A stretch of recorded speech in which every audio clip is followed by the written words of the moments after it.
The golden pagoda was impressive by its appearance, a large, towering structure built from golden wood. Hengsheng thought, this wood must come from the golden tree I saw from afar on the mountain foot of the golden pillar. It had the shape of a pentagon. In fact, it exactly resembled the pentagon building of the country Asu from his past life here, but this one was also as tall as 50 meters.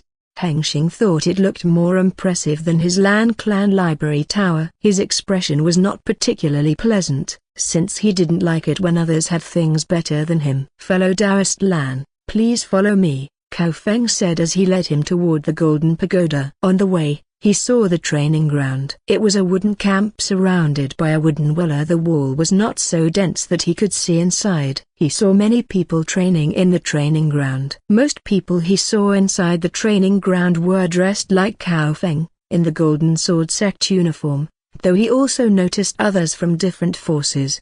Surprisingly, he spotted some of his clanmates among the others, now sparring with Golden Sword Sect disciples. They didn't seem to be faring well against the disciple in the golden robes. However, he decided not to approach or show his face and left them to suffer from being beaten for now. With Cao Feng's escort, he was brought inside the golden pagoda. Inside the building, Hengsheng observed the place, and his eyes widened as he witnessed once again how rich the Golden Sword Sect was. The interior is decorated with all sorts of expensive items, are all equally valued as divine-grade treasures. This is just the first floor. Hengsheng bets that this entire building is worth more than his entire Lan Clan. He clenched his fists hard, nearly causing blood to leak, and then he secretly vowed to himself that one day he would become richer than everyone else, especially the Golden Sword Sect, who had unknowingly humiliated him time and again. He secretly positioned himself as a competitor to the Golden Sword Sect in wealth without the other side knowing it. Fellow Taoist Lan. Hengsheng snapped back to reality at the sound of Cao Feng, who had called him multiple times. Ahem, I just felt the surge of spiritual chi here was especially dense, so I blanked out for a bit. Let's continue. Hengsheng excused himself to Cao Feng, not letting the other know that what really paused him was not the environment but the wealth. Cao Feng nods in understanding. This is my mistake. I forgot to warn you. Inside the pagoda, the spiritual chi is much denser than outside. The higher the floor, the greater the chi density, so please be careful, fellow Taoist Lan. Cao Feng spoke as if this high-dense spiritual chi were a normal occurrence, he even having forgotten to mention it. This attitude made Hengsheng even more angry and humiliated. It made him realize that he was poorer than he thought. As Lan Hengsheng and Cao Feng stood at the entrance, Hengsheng's senses bricked. A group of dozen Golden Sword Sect disciples was approaching. Their expressions were anything but friendly. Cao Feng noticed them as well, his brows furrowing. He immediately stepped forward, placing himself between Hengsheng and the group. Zuming-jun, stop right there. Cao Feng's voice was firm, his stance unwavering. Yet, there was something unnatural about it, like he was merely pretending, concealing his true feelings beneath the facade. At the front of the group stood a man with long striking red hair, his posture exuding arrogance. It was Zuming-jun, the very person Cao Feng had addressed. He stopped a few steps away, his gaze sharp as he glanced between Cao Feng and Hengsheng. What do you think you're doing, bringing an outsider into the pagoda? Zuming-jun sneered, folding his arms. Hengsheng sighed, glancing at Cao Feng and the newcomer. Trouble, huh? He had only just arrived, and already people wanted to pick a fight. Zuming-jun, you back off. This person is an important guest. Senior Brother Jian himself allows him to stay inside the pagoda, Cao Feng said, his voice carrying a hint of worry even as he tried to act fearlessly in front of Zuming-jun. When Zuming-jun heard the name of Senior Brother Jian, the veins on his head bulged in anger. It was like the name triggered a bad memory in his mind. How dare you mention that person's name in front of me? Zuming-jun yelled with anger in his voice. Then he released his spiritual aura, directing pressure at Cao Feng and Hengsheng, intending to humiliate them. Cao Feng turned pale as he sensed what was happening. He tried to resist the pressure with all his might, but it was futilely. He was forced to step back, clearly weaker than his opponent. Hengsheng's brow frowned before he released a small amount of his own spiritual aura to counter Zuming-jun's. Crash! The auras crashed against each other, and then Hengsheng's aura slowly pushed Zuming-jun's back at a steady pace. Zuming-jun turned pale, not expecting the outsider to possess such a strong spiritual power. Soon, Hengsheng's aura pressed down on the entire group of Golden Sword Sect disciples, forcing them to drop to one knee. Hengsheng gazed at them with a cold eye. Hengsheng was noticed that Zuming-jun, who on one knee was staring back at him with vengeful eyes. Zuming-jun's expression twisted in humiliation as he found himself kneeling before an unknown outsider. No matter how he struggled, he couldn't resist the suffocating pressure of Hengsheng's aura. It was as if an invisible mountain had pressed down on him, forcing him to submit. Other disciples who come with Zuming-jun's faces pale. Some of them already lost consciousness. At that moment, a calm yet authoritative voice echoed from the staircase leading to the upper floor. "I must apologize on their behalf. Will you forgive them, fellow Taoist Lan?" With those words, a surge of golden spiritual chi descended, sharp and refined like an unsheathed divine blade. It hovered close to Hengsheng's aura, its razor-like presence pressing against him as if ready to cut through his aura apart the moment he refused to back down. A tense silence filled the air. Hengsheng's eyes turned sharp as he sensed a familiar sensation within that sharp spiritual ki. It was the aura of Tao Heart. Hengsheng observed the man standing on the stairs. His aura clearly belonged to the one who had already awakened his own Tao Heart, just like Hengsheng. From the sharp Tao Heart aura hidden within him, Hengsheng could tell that this was a true swordsman and not merely a cultivator using a sword as a weapon, as he usually encountered. "So this is the one I heard about? Someone who, like me, has reached the boundary of the Tao?" Even though he is still in the lower cultivation realm, he thought silently. Hengsheng waited a moment before attracting his spiritual aura. When Zuming-jun and the others were free, they quickly left without even thanking the swordsman. They walked away as they hastened their pace and never looked back. Except for one persona, Zuming-jun. When he was a good distance away, he turned back, staring at Hengsheng's face as if trying to memorize every detail of his features. Then, without a word, he turned away again and left. Hengsheng smirk on his face. Even the Overlord sect has this kind of person. It was the first time he had seen a Golden Sword sect disciple acting like a bad guy. "Thank you for your kindness, fellow Taoist Lan." The swordsman stepped forward, his gaze steady as he clasped his hands in greeting. "I am Jian Zixuan, a disciple of the Sword Golden Sect. It is an honor to make your acquaintance. I am Lan Hengsheng,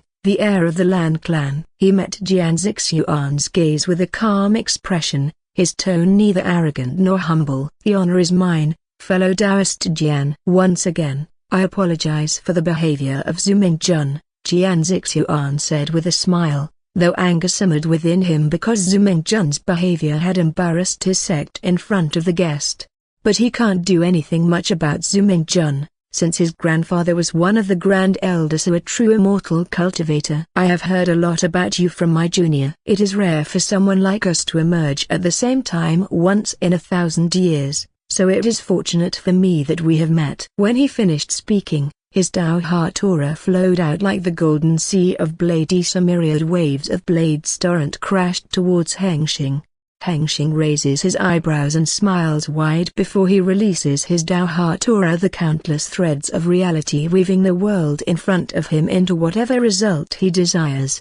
The two powerful Tao Heart aura crash against each other. Crash! At this moment, the battle of the Tao Heart occurred. The clash between them was on a completely different level from his earlier spiritual aura battle with Zuming-jun. Their Tao Heart instantly increased their spiritual power to the point that it reached beyond the peak level of spiritual foundation cultivators. This level of spiritual power was enough to fight against early-stage true body realm cultivators. When their Tao Heart auras collided, the spiritual chi of heaven and earth seemed to resonate, forming a Tao battlefield between them. This time, the unlucky Kofeng couldn't endure stray aura emitted from both and was sent flying outside the pagoda by the crashing Tao Heart aura. Jian Zixuan's face showed surprise at first. He did not really think that Hengsheng could face him, but the result was the opposite. His Tao Heart aura was being pushed back, showing signs of defeat. In an instant, despite his impending loss, Jian Zixuan's expression turned to excitement as he finally met someone whose strength was equal to his in the same cultivation realm. golden Dao Heart Aura blade torrent formed a massive wave of blade like it was about to cut through the horizon. The blue Dao Heart Aura weaving the thread pressed against the golden Dao Heart Aura, causing part of the golden aura to merge with the blue before crashing against its former allies. The massive golden blade wave crumbles, becomes small steady waves. Sensing the shift, the golden aura changed its approach from the steady wave of the sea to a raging storm of blades. It cast off the unwanted aura and pulled the blue aura into its swirling vortex, shredding it like a blender. Hengsheng marveled at this method of Dao Heart Aura control. Inspired, he adjusted his approach. His blue threads of the Dao Heart Aura weaves together into an avatar of a sky god. A colossal blue aura giant formed. Its eyes leaked the spark of lightning, its palm clenching shut. With that single gesture, the storm of blades was crushed, forced back into its wave-like state, but before the sea of waves fell to the ground it once again gathered and became the golden sword, shooting at the sky god through the neck, separating body and head. Hengsheng felt his Dao heart inside him get damaged, but he did not quit. The body and head of the sky god transformed, one more floating into the sky and going beyond the star Bakami of the galaxy. Before the darkness in the center of the galaxy swallowed everything, returned all thing into nothingness, including the golden sword. The golden sword struggled against the encroaching darkness, its mighty golden light flaring in resistance. But it was futile. Slowly, the darkness consumed it until, at last, the sword was no longer golden. It had become the sword of darkness. With this move of Hengsheng, the battle of the Dao Hearts had reached its conclusion. Cough. Jian Zixuan spat blood from his lip, and his Dao Heart Aura retracted back inside him. Hengsheng also retracted his Dao Heart Aura back. He noticed that deep inside his mind, in the sea of thought, his Dao Heart was full of sword cut marks, yet there was no serious damage. In fact, he even felt that his Dao Heart was becoming stronger. Jian Zixuan wiped the blood from his lip and turned to Hengsheng with a smile on his face. He clapped his hands and said, "Thank you for your guidance, fellow Taoist Lan." Jian Zixuan's tone was calm, but Hengsheng could tell that he was quite injured inside. "I also thank you for your guidance. This is a great experience for me," Hengsheng replied. Speaking the truth, challenging his own Dao against another truly brought benefits.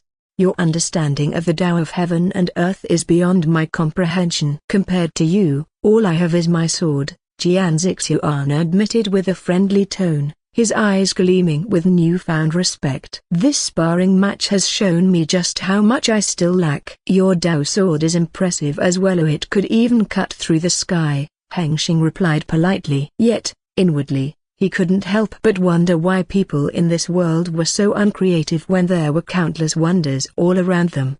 If Jian Zixuan could think outside the box just once, this battle wouldn't have been so easy for Hengsheng. Since their Dao hearts were evenly matched in terms of power, if only he had realized it. "Fellow Taoist Lan, as my sect has entrusted me to watch over this place, I can't stray from my duties for long. I may have to leave now." "Let's compete again another time, fellow Taoist Lan," he said with a bow, preparing to leave and heal his injured. "Let's compete again another time, fellow Taoist Jian," Hengsheng bowed, watching Jian Zixuan step up the stairs and disappear. Hengsheng thought, this guy is much stronger than the Axeman Prince. "Pardon, is it over?" Cao Feng, who was hiding behind the pagoda entrance door, asked, as if the Dao sparring were over. "Fellow Taoist Cao, your senior brother has already left," Hengsheng shouted, telling Cao Feng that all the commotion was over. Cao Feng stepped inside and asked him a few questions before continuing to lead him on his way. Cao Feng continued to lead him to the interior of the building. Finally,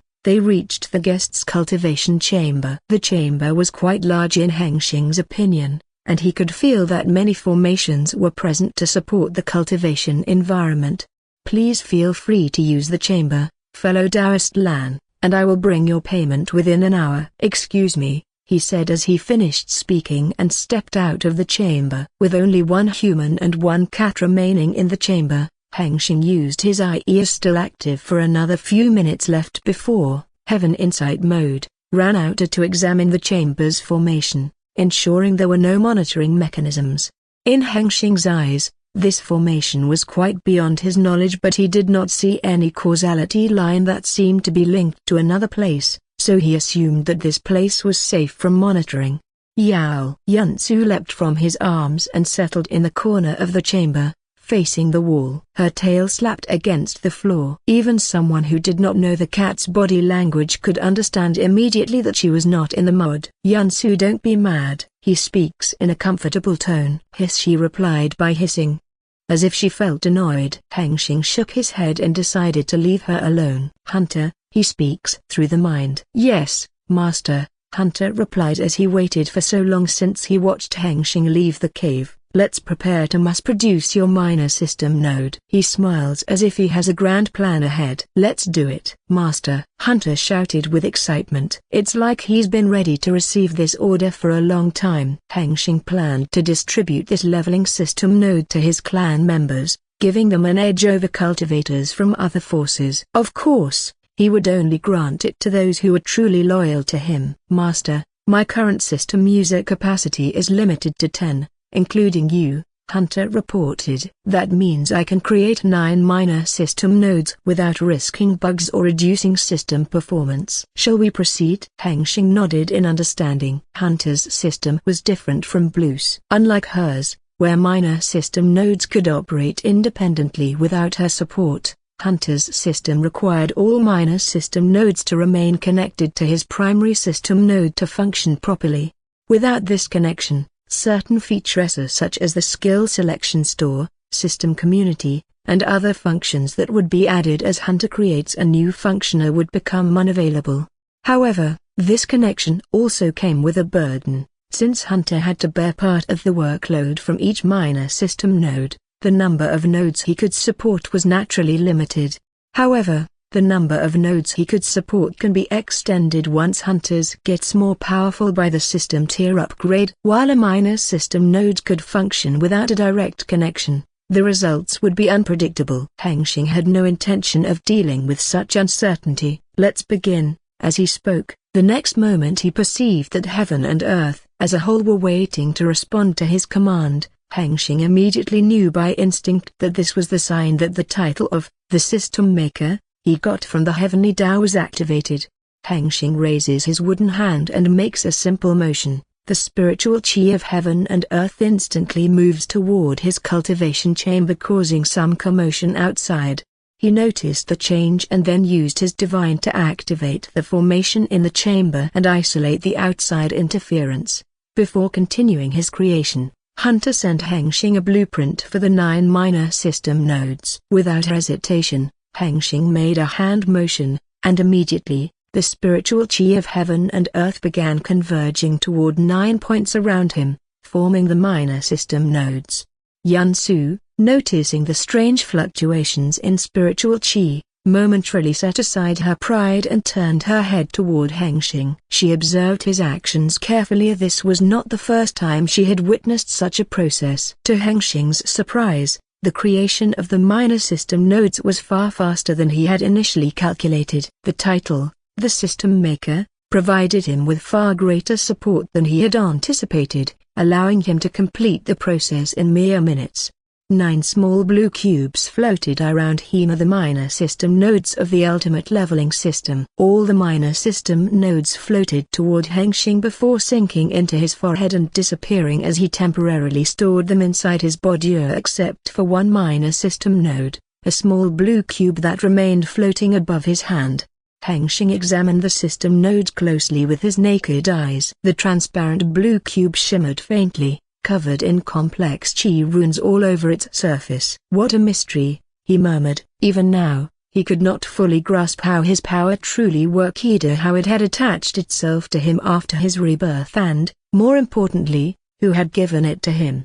These answers remained beyond his reach, waiting for the day he would become strong enough to uncover them. Setting aside his thoughts, he turned his gaze toward the corner of the chamber. There, Yunsu sat, her ears twitching slightly as she watched him. However, the moment she noticed his gaze, she quickly turned her head away, pretending to face the wall once more. Yunsu, Hengsheng called out in a soft tone. Hiss, a broken bar. She let out a faint hiss, just like before, but this time, Hengsheng could sense that she was not as aggressive. It was as if she already knew he was about to give her something. Her tail, which had been flicking in irritation, now stilled. Yansu, look. Hengsheng pointed at the glowing blue cube, hoping to get her interest. He noticed her ear twitch slightly, but she still refused to turn her face toward him. Seeing this, he sighed and gave up on this approach. All right then, I'll bind a system to you. Okay? Hengsheng said,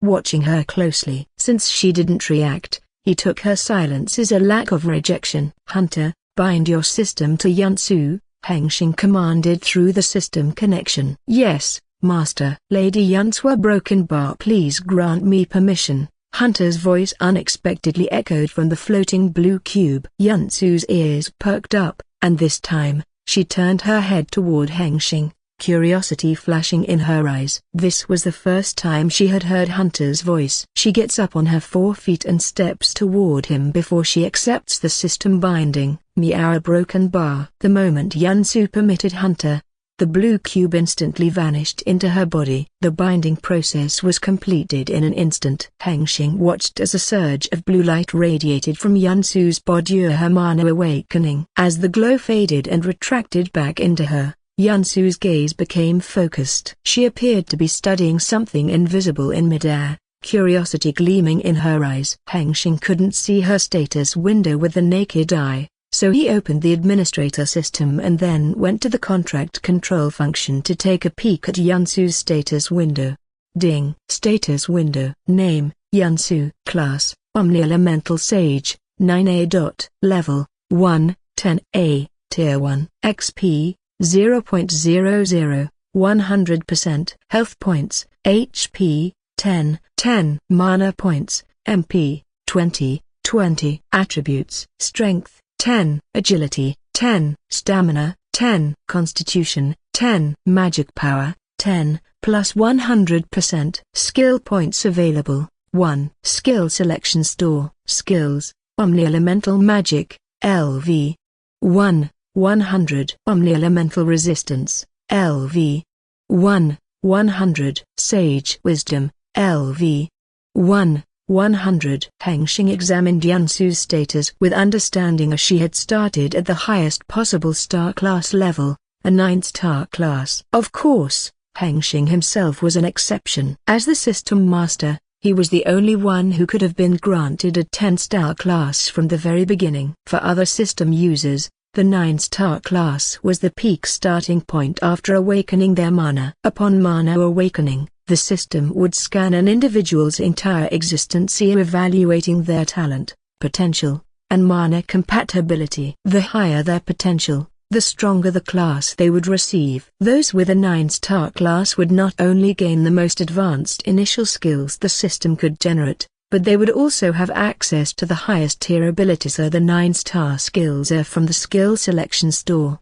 However, the advantage of a higher-ranked class wasn't just the powerful skill choices. Normally, when the system users reached the peak of their tier, such as 1-star class level 10A Tier 1, they needed to change classes into the higher star classes in order to advance to the next tier. However, those with a 9-star class could continue leveling without the need for frequent class changes, which is at risk of inconsistency and compatibility between different class skills. This could result in system users having weak foundation skills.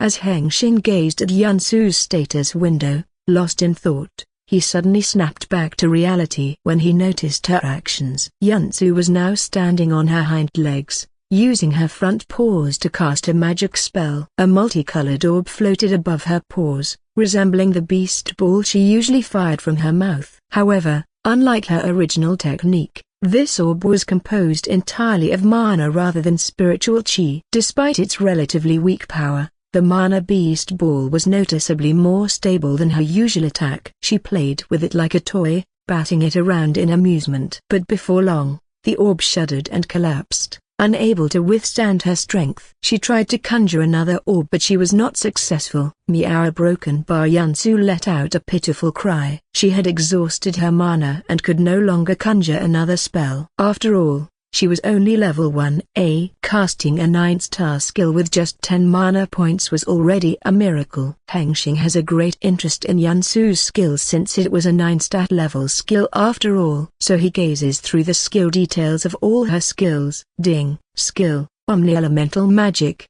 LV. 1, 100, Tier, 9A. Type, Magic, Versatile. Description: a unique magic skill that allows the user to wield all elemental forces. Skill progression, LV. 10, reduces mana cost for spells. LV.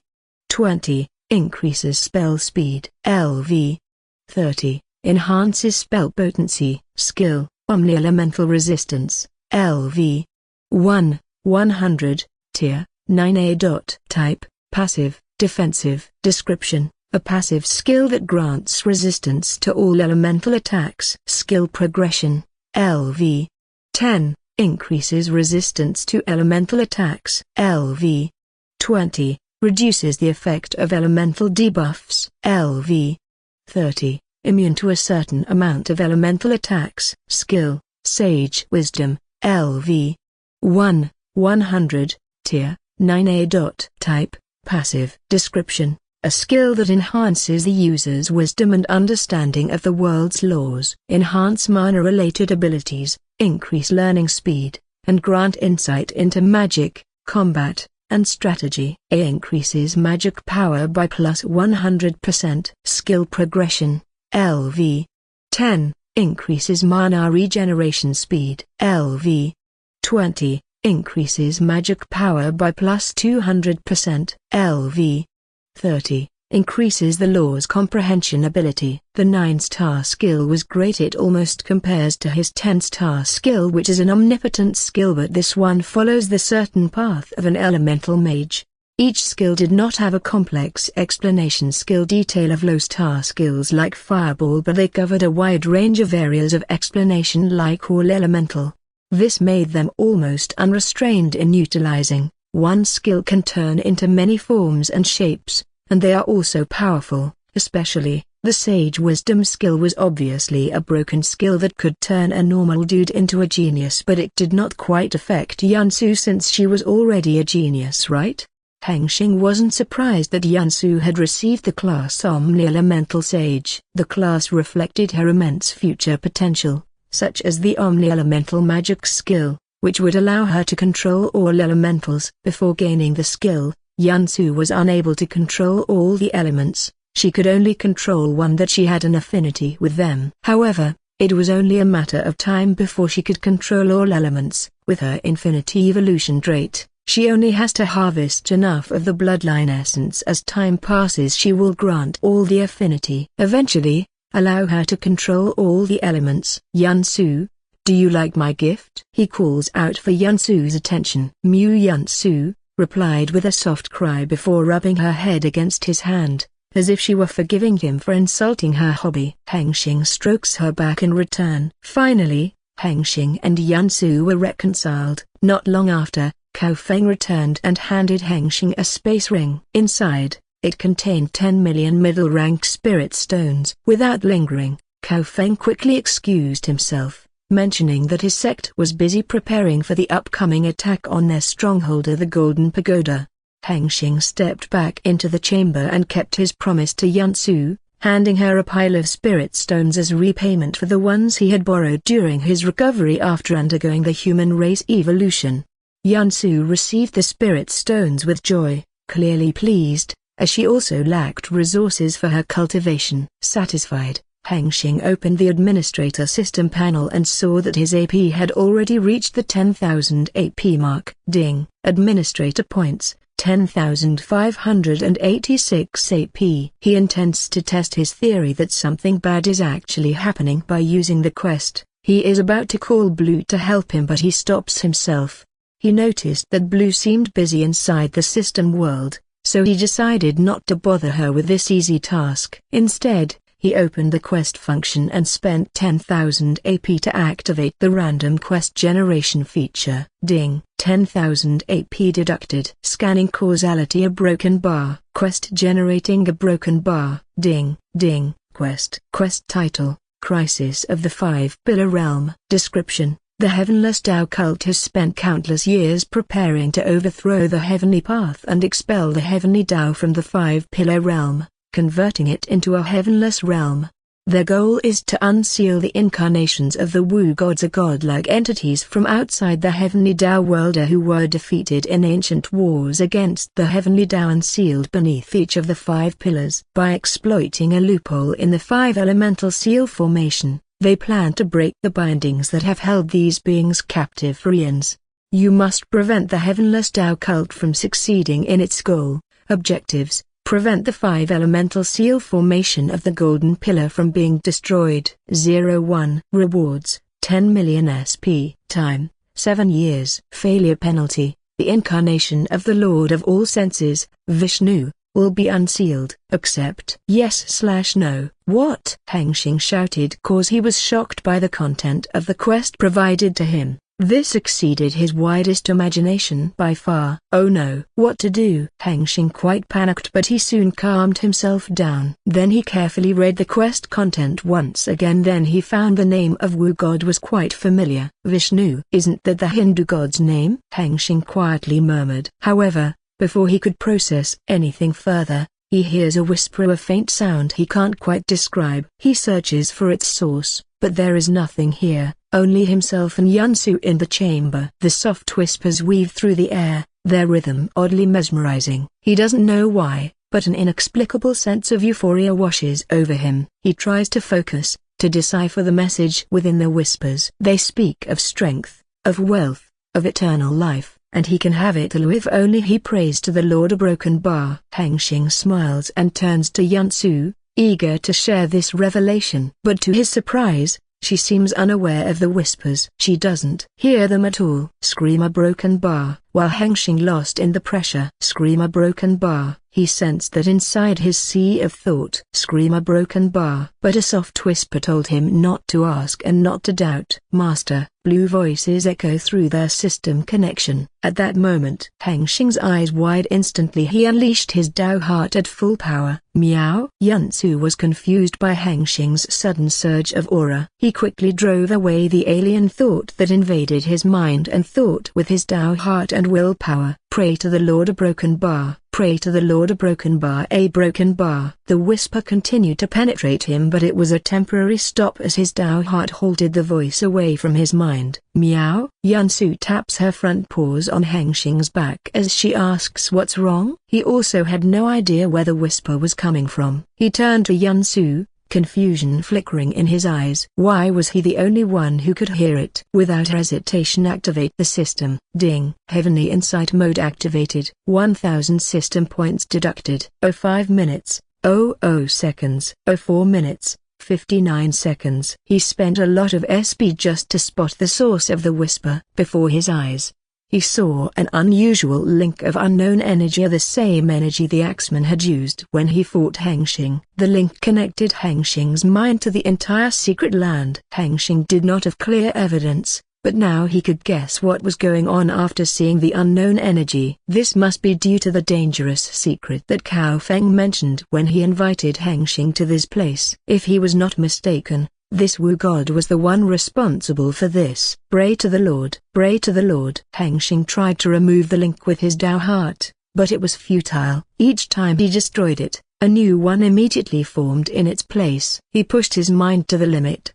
searching for a way to sever the link. If he failed, he would have to keep his Tao heart active at all times. It wasn't a problem for him since he was already a spiritual foundation realm cultivator. He could tolerate the Tao heart pressure for 24 hours without sweating, but doing so would be like announcing to the enemy just how powerful he was, which was not good.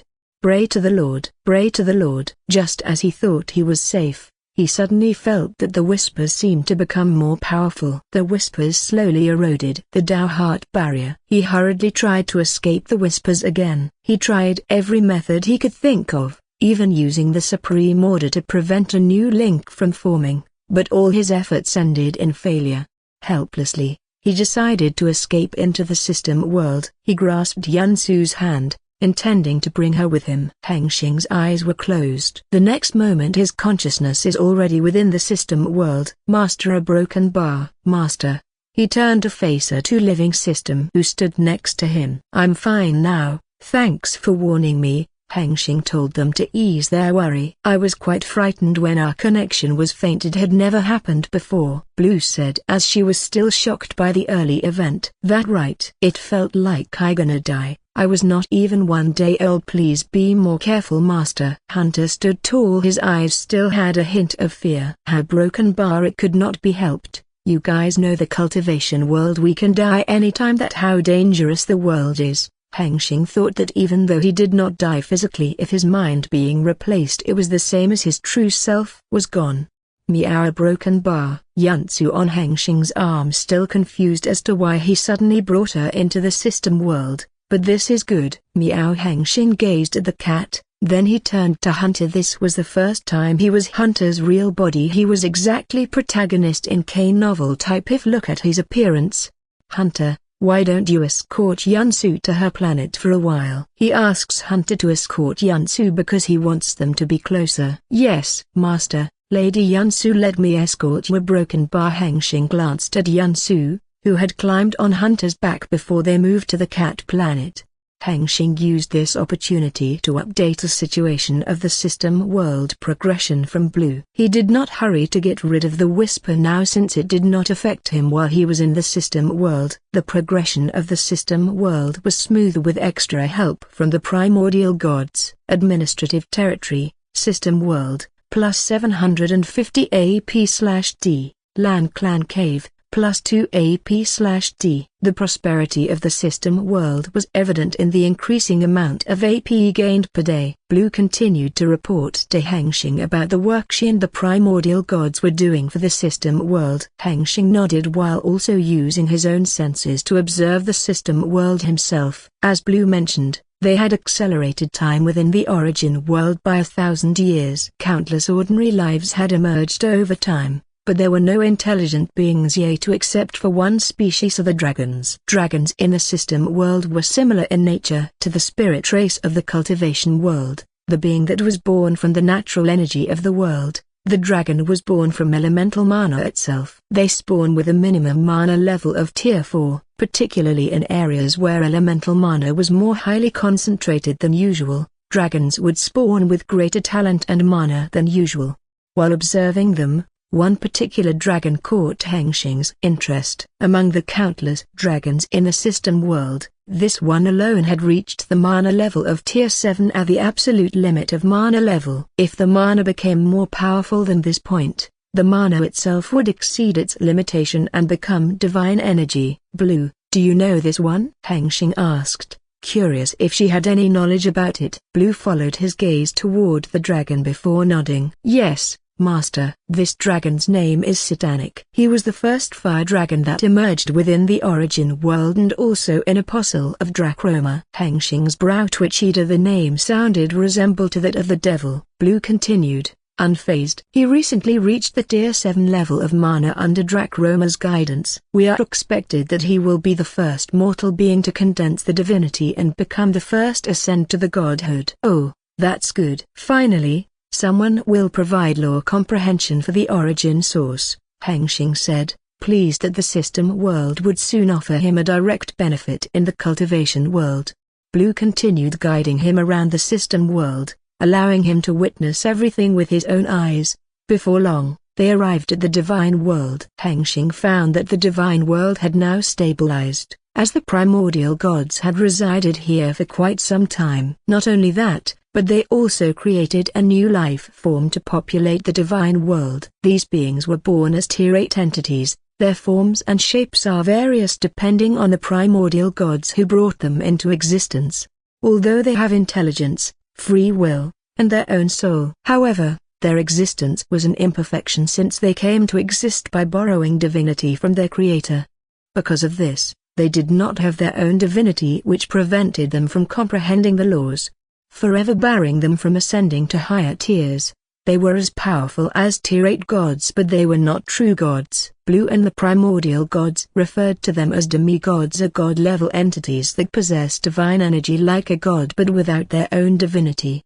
With Hengsheng's arrival, the 12 primordial gods appeared one by one to greet him. This sight left all the demigods who were present here in shock, since throughout their entire life, the primordial gods had always been the supreme beings. It had been a while since he left the divine world after visiting the primordial gods. As he recalled the events that took place there, he reflected on how things had changed. Everyone seemed to be doing well. They were now 10 years old. Since accelerating time in the origin world inevitably had a relative effect on the divine world, the result was that while 1,000 years had passed in the origin world, 10 years had passed in the divine world as well.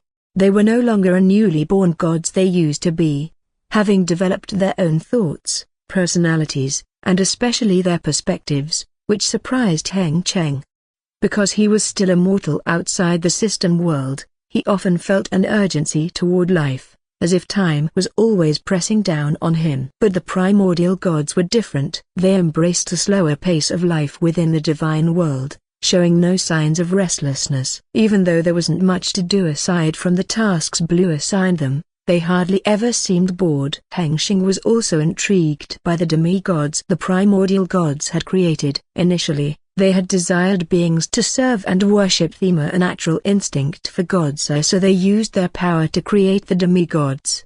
The first to do so was Erden. As a tree god, she required caretakers, so using the divinity of life and nature, she created the elf demigods to serve her. When the others saw this, they began to imitate Erden's actions, and before long, each of them had their own demigod followers. Hengsheng spent some time in the divine world before deciding to leave, here there were still unfinished matters he needed to attend to. Now, standing in the vastness of space, he looked down.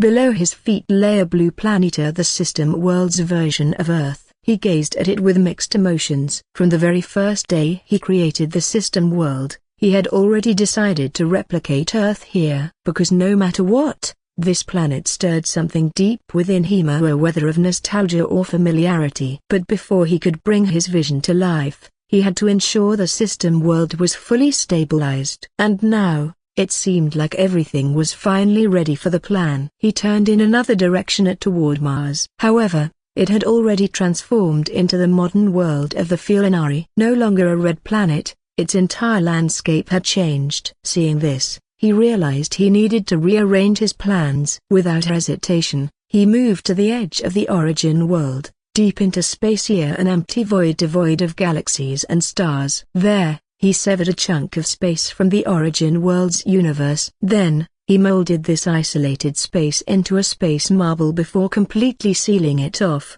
preventing any supernatural forces like mana from influencing it. Within this space, only physical laws would govern existence. Once the isolation was complete, he began creating a new universe within the space marble. An origin light spark ignited at the center, sending waves of energy rippling through the void, fueling the birth of this miniature cosmos. The space within the marble continued expanding, time rapidly fast-forwarding. Fate and order themselves shifted toward a single goal to create a version of Earth identical to the one in Hengsheng's memory. There was no need to rush. With everything progressing as intended, Earth would soon come into existence. He calculated it should be around 10 days in the cultivation world times, before the Earth and dinosaurs emerged within the universe in the marble. Hengsheng grasped the universe marble and made his way to the source of the origin star. Once there, he created an altar above the origin star and carefully placed the marble upon it. "What is this, Master?" Blue appeared beside him, her eyes filled with curiosity. She could sense that he had been manipulating space-time within the origin world. "This is Earth. I want to keep it here. Could you take care of it for me?" Hengsheng asked. Hearing his request, Blue immediately understood. Born with most of Hengsheng's memories, she knew exactly what Earth was and how much it meant to him. "Rest assured, Master, I won't let anything happen to it," she declared with determination. Seeing her so spirited up, Hengsheng couldn't help but smile. It seemed that tasking her to manage his important thing was considered as a reward for her. "Thank you, I'll be heading outside sooner. Take care." With that, Hengsheng departed, leaving Blue to watch over his precious creation. He made one last stop on the feline planet,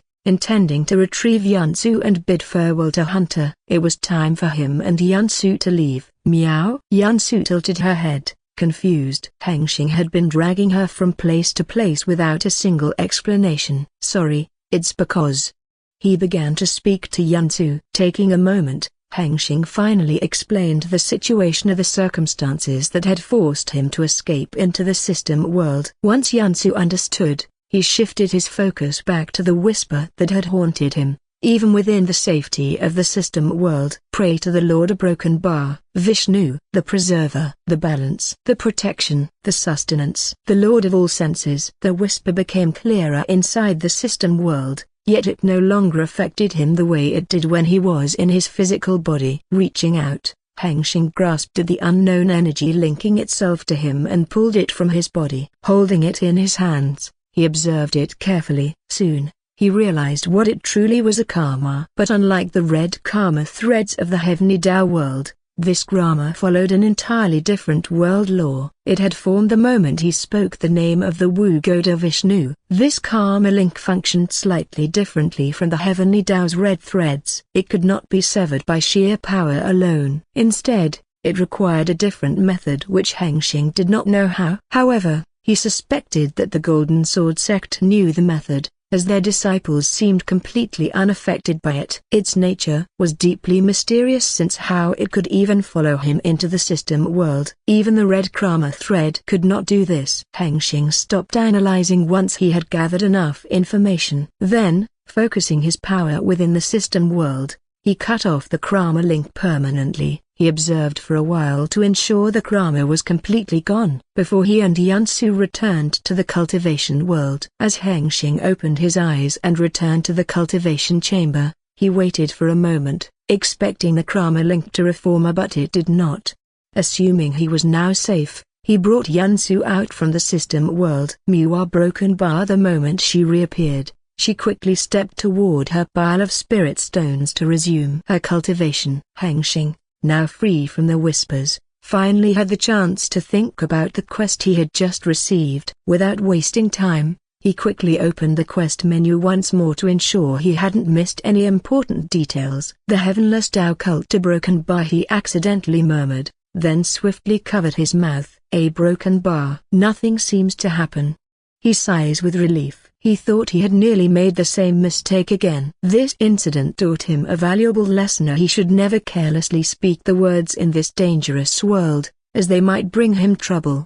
After a brief moment of reflection, he began piecing together the information from the quest. It seemed that the group of black-masked cultivators was part of the Heavenless Tao cult, and their goal was to unseal the godlike entity trapped beneath the massive pillar. This realm had 5 pillars. Did that mean there were 5 Wu gods that were sealed under it? Wait, a broken bar was his home realm actually a prison realm? The quest stated that if the Heavenless Tao cult succeeded, the world would transform into the Heavenless realm. But what did that even mean? A realm without the Heavenly Tao? Could cultivators still cultivate in such a realm? He had no idea, nor did he intend to find out. The only thing he was certain of was that he had to prevent this uncertainty from becoming reality. His task was clear: protect the 5 elemental seal formation for 7 years. But what exactly was the formation? He recalled the escort quest and the wooden seal he had seen. Could that be the 5 elemental seal formation? He shook his head. What he had seen rune word of the rune of earth on its surface, it was likely just one component of the entire formation. Another troubling thought crept into his mind as something beyond his control. Even if he successfully protected the 5 elemental seal formation of the golden pillar from being destroyed, what if the other continents of the realm of 5 pillars had failed to protect their pillar from destruction? A broken bar, would it affect his continent? Since Hengsheng guessed that these Wu god incarnations had to be stronger than the true immortal cultivators, if not, why not just kill them outright instead of going through the trouble of sealing them? He is naturally not someone who is afraid to face a threat, but he will always prepare for the worst. He began to think about the worst possible outcome, what could happen with all the information he had. I really hate for being weak or broken. Lan Hengsheng thinks of many ways, but he cannot think of any good solution for the worst outcome. Because of one only reason, he was too weak. The best thing he could think of was to use the 10 million system points that he was confident would get after he completed the crisis quest, and use it as a resource for whatever he had to do for his survival, whether fight or escape. Let's hope that the other continents won't fail. Hengsheng prays silently, hoping luck will be on their side. After that, Hengsheng continued to cultivate with focus and determination. He intended to break through to the middle stage of the spiritual foundation realm before the heavenless Tao cult army arrived. On the western side of the Golden City, there were residential areas where wealthy cultivators and well-known forces resided whenever they stayed in the city, whether for business or to participate in events. The residential area was vast, containing countless residences of powerful cultivators. Unlike mortals, who built their homes close together for safety and mutual assistance, cultivators preferred to build their residences to stay as far away from unfamiliar individuals as possible. The reason was also a matter of safety. While mortals sought help from neighbors, cultivators feared that their neighbors would bring them harm. Trust was rare in the world of cultivation. When two forces built their residences close to each other, it was a clear sign to the outsider that they held trust in one another, as seen in the case of the Lan Clan and the Wang Clan. At the center of the residential area was a section reserved for the most powerful forces on the continent, including first-rate and second-rate factions. However, this place had recently descended into chaos. The Golden Sword sect had launched an attack on the residences of three first-rate of the region lord that ruled over the three directions of the Metal Flow Plains, Thunderclap Blade sect of the south, Iron Edge Hall of the west, and the Jin dynasty of the north.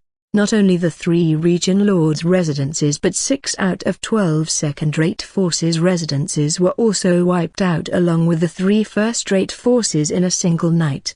When news of this event spread to the other factions residing in the area, they became uneasy. They did not know the reason behind this attack and feared that they would be the next targets. Many suspected that the Overlord had finally revealed its true nature as a tyrant. Some began to gather the allies and join their forces to resist the Overlord's might. However, not long after, another piece of news arrived of the 3 first-rate forces and 6 second-rate forces of the Metal Flow Plains had actually been planning to overthrow the Overlord status quo.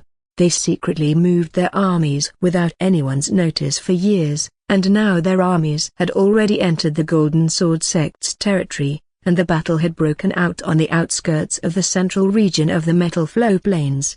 This explained why the Golden Sword sect had taken action against the 9 forces, but it did not bring the remaining factions any relief. Instead, it left them with a new concern. All of them had the same question: why had the 9 forces dared to challenge the Overlord? They should have understood the true strength of the Overlord. Even if they had a newly ascended true immortal among them, they still could not possibly stand against the Overlord. Where did their confidence come from? The situation remained uncertain. Not long after that, the Silver Lotus Pavilion, the region lord of the East, the only first-rate sect that had not yet turned against the Overlord, issued a call to gather the remaining forces in the residential area. Many factions had the same thought. What was the Silver Lotus Pavilion planning to do? They believed that the sect intended to form an alliance, bringing together those who were not part of the unexpected conflict in order to defend themselves from both the Overlord and the 9 forces.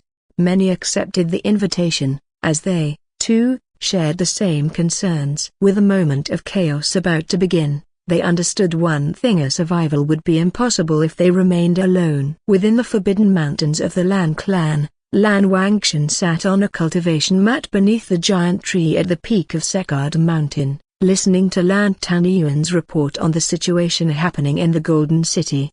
The last report from Mingzi states that the Silver Lotus Pavilion East was with the Golden Sword sect all along. During the gathering, they pretended to propose forming a new alliance with the remaining forces, even offering to join hands with the 9 forces to overthrow the Golden Sword sect's rule.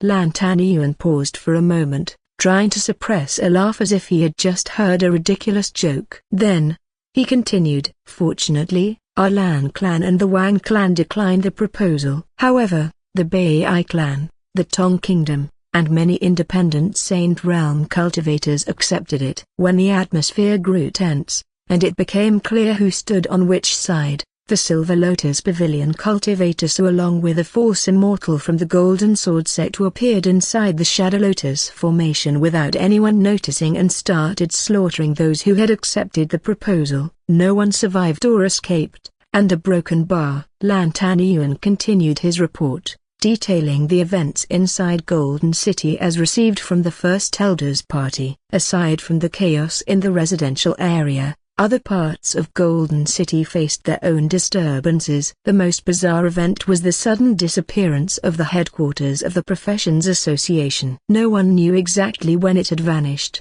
but by the time people noticed, the entire building was gone. Not just the building, and most of the members of the Professions Association, whether professionals or receptionists, had disappeared along with it.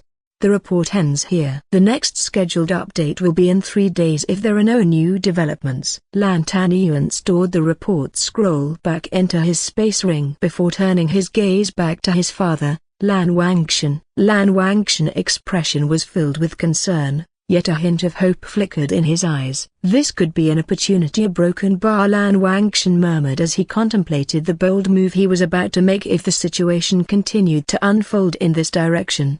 Lan Tanyuan's eyes widened as he realized what his father was implying. A deep sense of concern settled in his heart. This plan was far too risky. If they failed, they would lose everything their clan had built over 100,000 years. "Further, a broken bar. Are you certain?" "If those bastards are still hiding false immortal cultivators in the southern region, we will."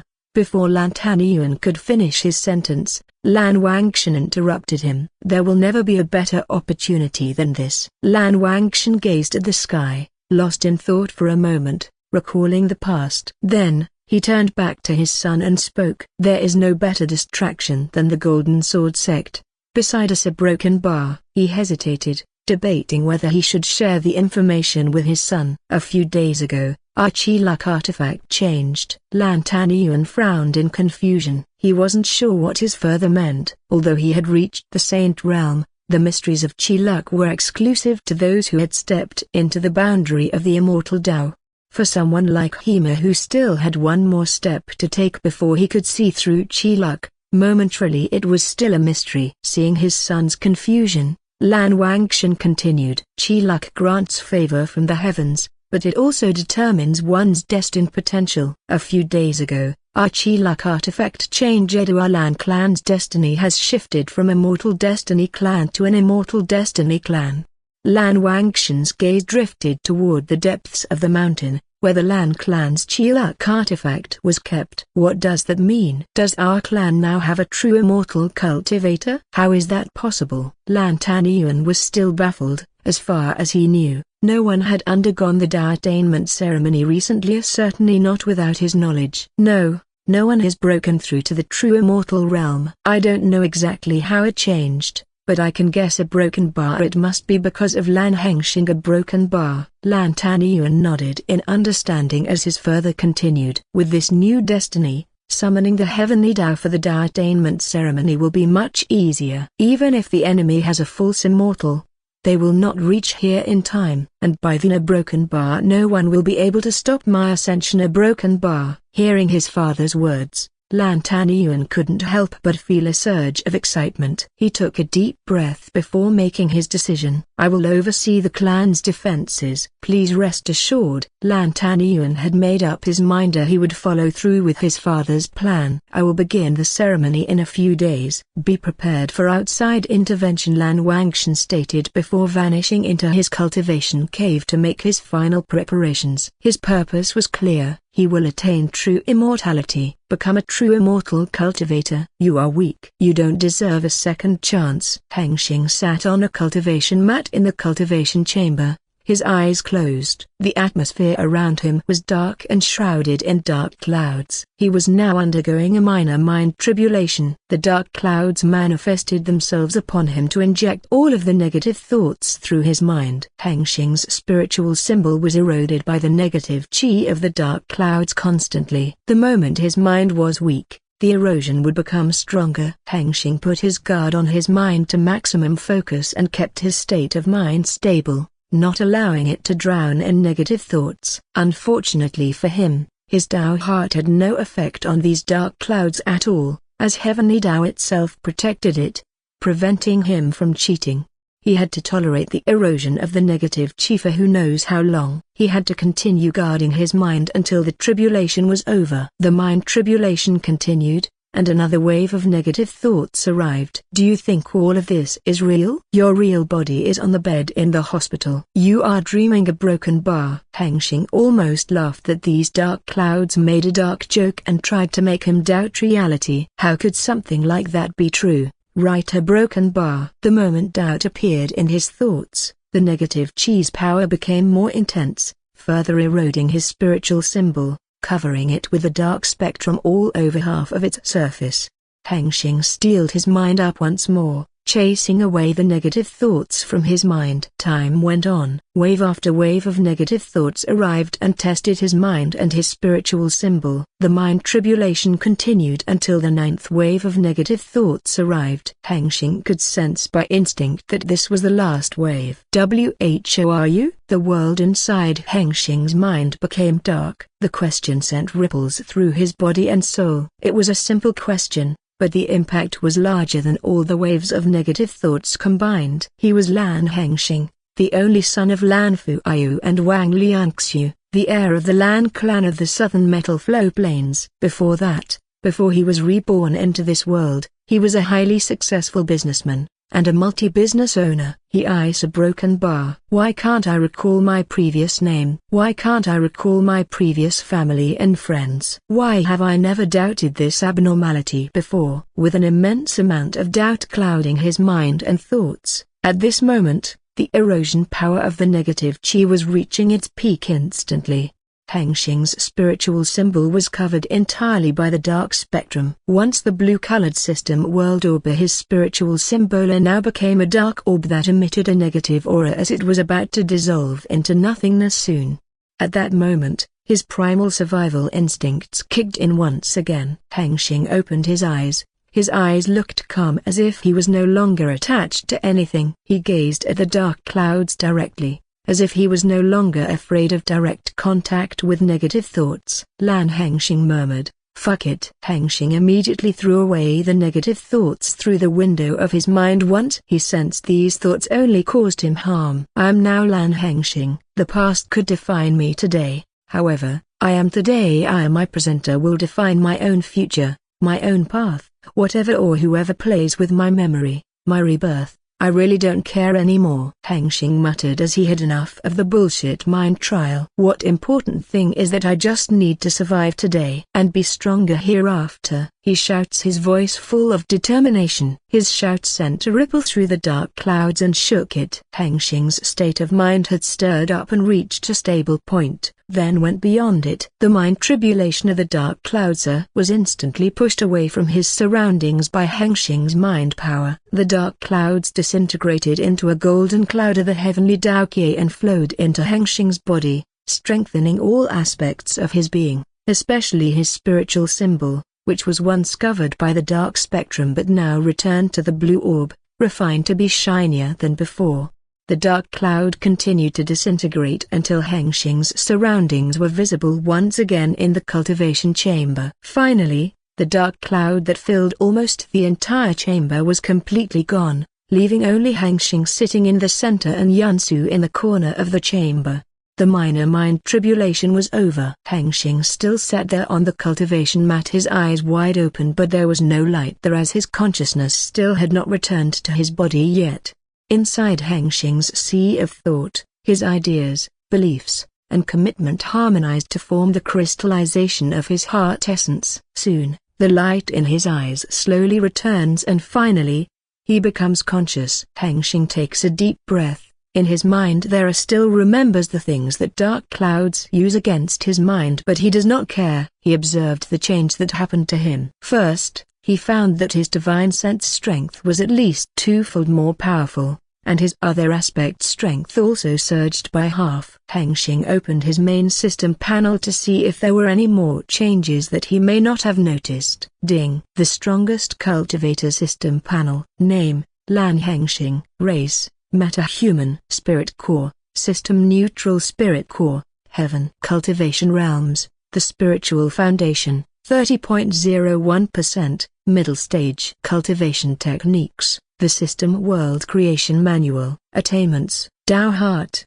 law of fire. Title: The system maker, fruit of the heart. 1-3. Status attributes: Overall battle power, tier 4, C. Physical, physique, bloodline, race, tier 3, B. Energy, chi, divine sense, spiritual power, tier 3, B. Unity, mind, heart, soul, tier 3, S. Abilities, skills, control, proficiency, knowledge, tier 3, A. Traits: innate, special, transcendent. The system world, tier: The sun gaze genetic, tier 2, A. Timber grasp genetic, tier 2, A. Cultivated abilities: super divine sense, vast meridian. Skills: thousand motion art, endless step technique, horizon shift technique, world shatter palm art, chi surge cannon technique, heaven's pulse fist technique, pure chi rebound technique, hidden mind sutra, basic formation mastery, basic artifact crafting, basic rune engraving. Auxiliary systems: 4, life simulator system, tier 2, S. The supreme administrator system, tier 3, B. The solar rise system, tier 3, B. The ultimate leveling system, tier 3, A. Available functions: absorption, upgrade, inspection, concealment. System points: 3750 SP. Fruit of the heart. A broken bar. He murmured. Fruit of the heart was an essential element for a breakthrough into the true body realm.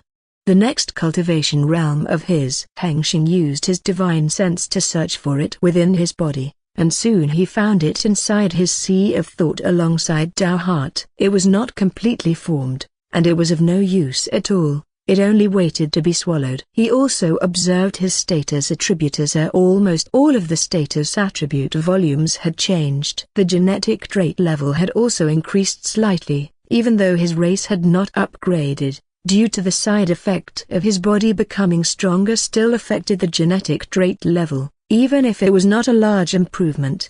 Hengsheng used his time to stabilize his new strength for a while. Meow. A broken bar Yansu appeared in front of him. She was asking what the heck those dark clouds were. Sorry, I should have alerted you. A broken bar. While he stabilized his cultivation realm and talked with the cat, he also gazed at his system to check the time.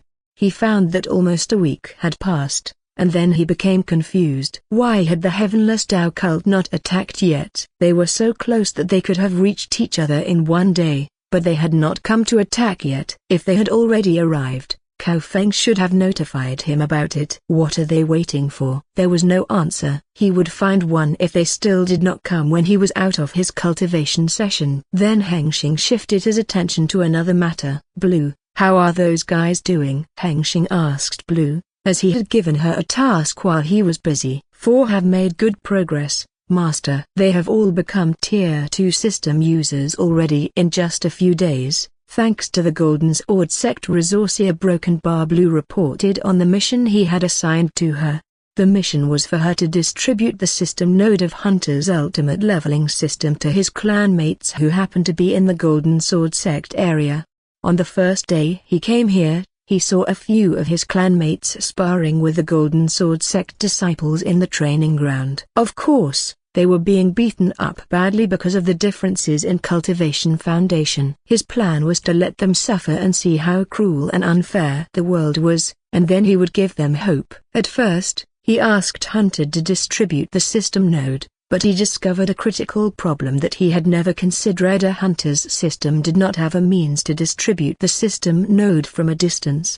Hunter could only move the system node within 100 meters of Hengsheng's surroundings using his system's origin energy. Luckily, Blue stepped in and used the connection between him and his clanmates from her system, the Supreme Administrator system, to distribute the system node directly through it. Pack. Lan Hengsheng punched the metal tree in front of him to release his inner frustration.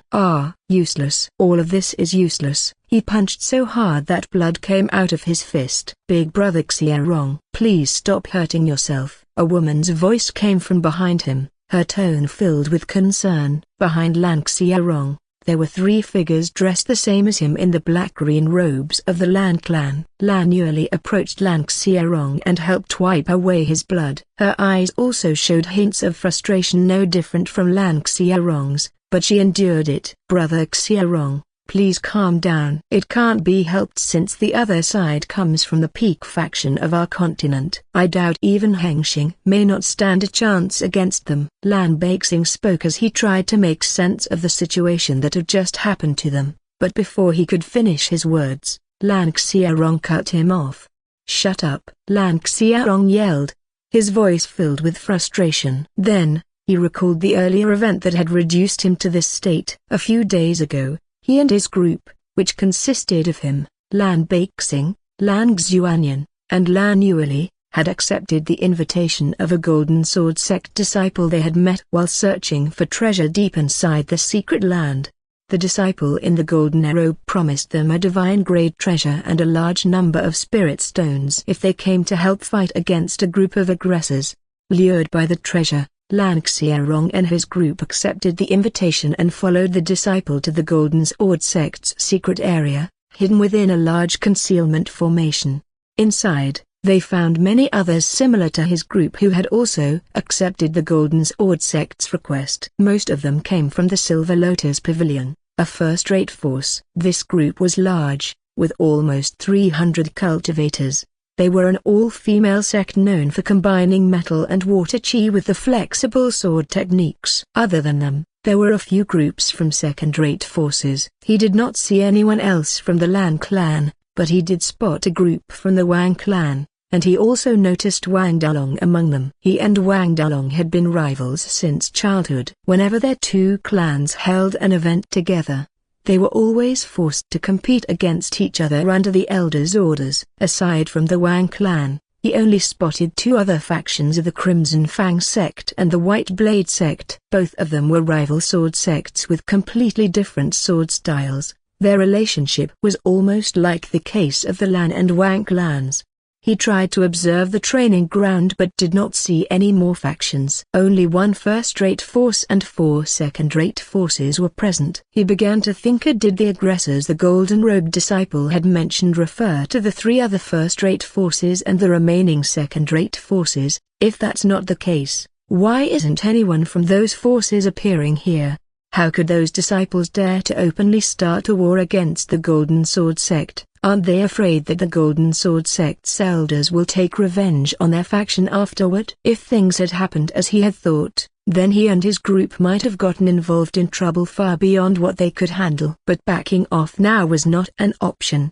Besides, if they did, the Golden Sword sect disciples might count them as aggressors as well. They could not bring their clan into conflict with the Overlord, even if it meant their deaths. As the leader of the group, Lan Hengsheng led his team into the training ground. He intended to get to know the other people there. The story followed the customs and culture of cultivators until the most important part came, deciding who would be the leader and who would be the follower by measuring their strength.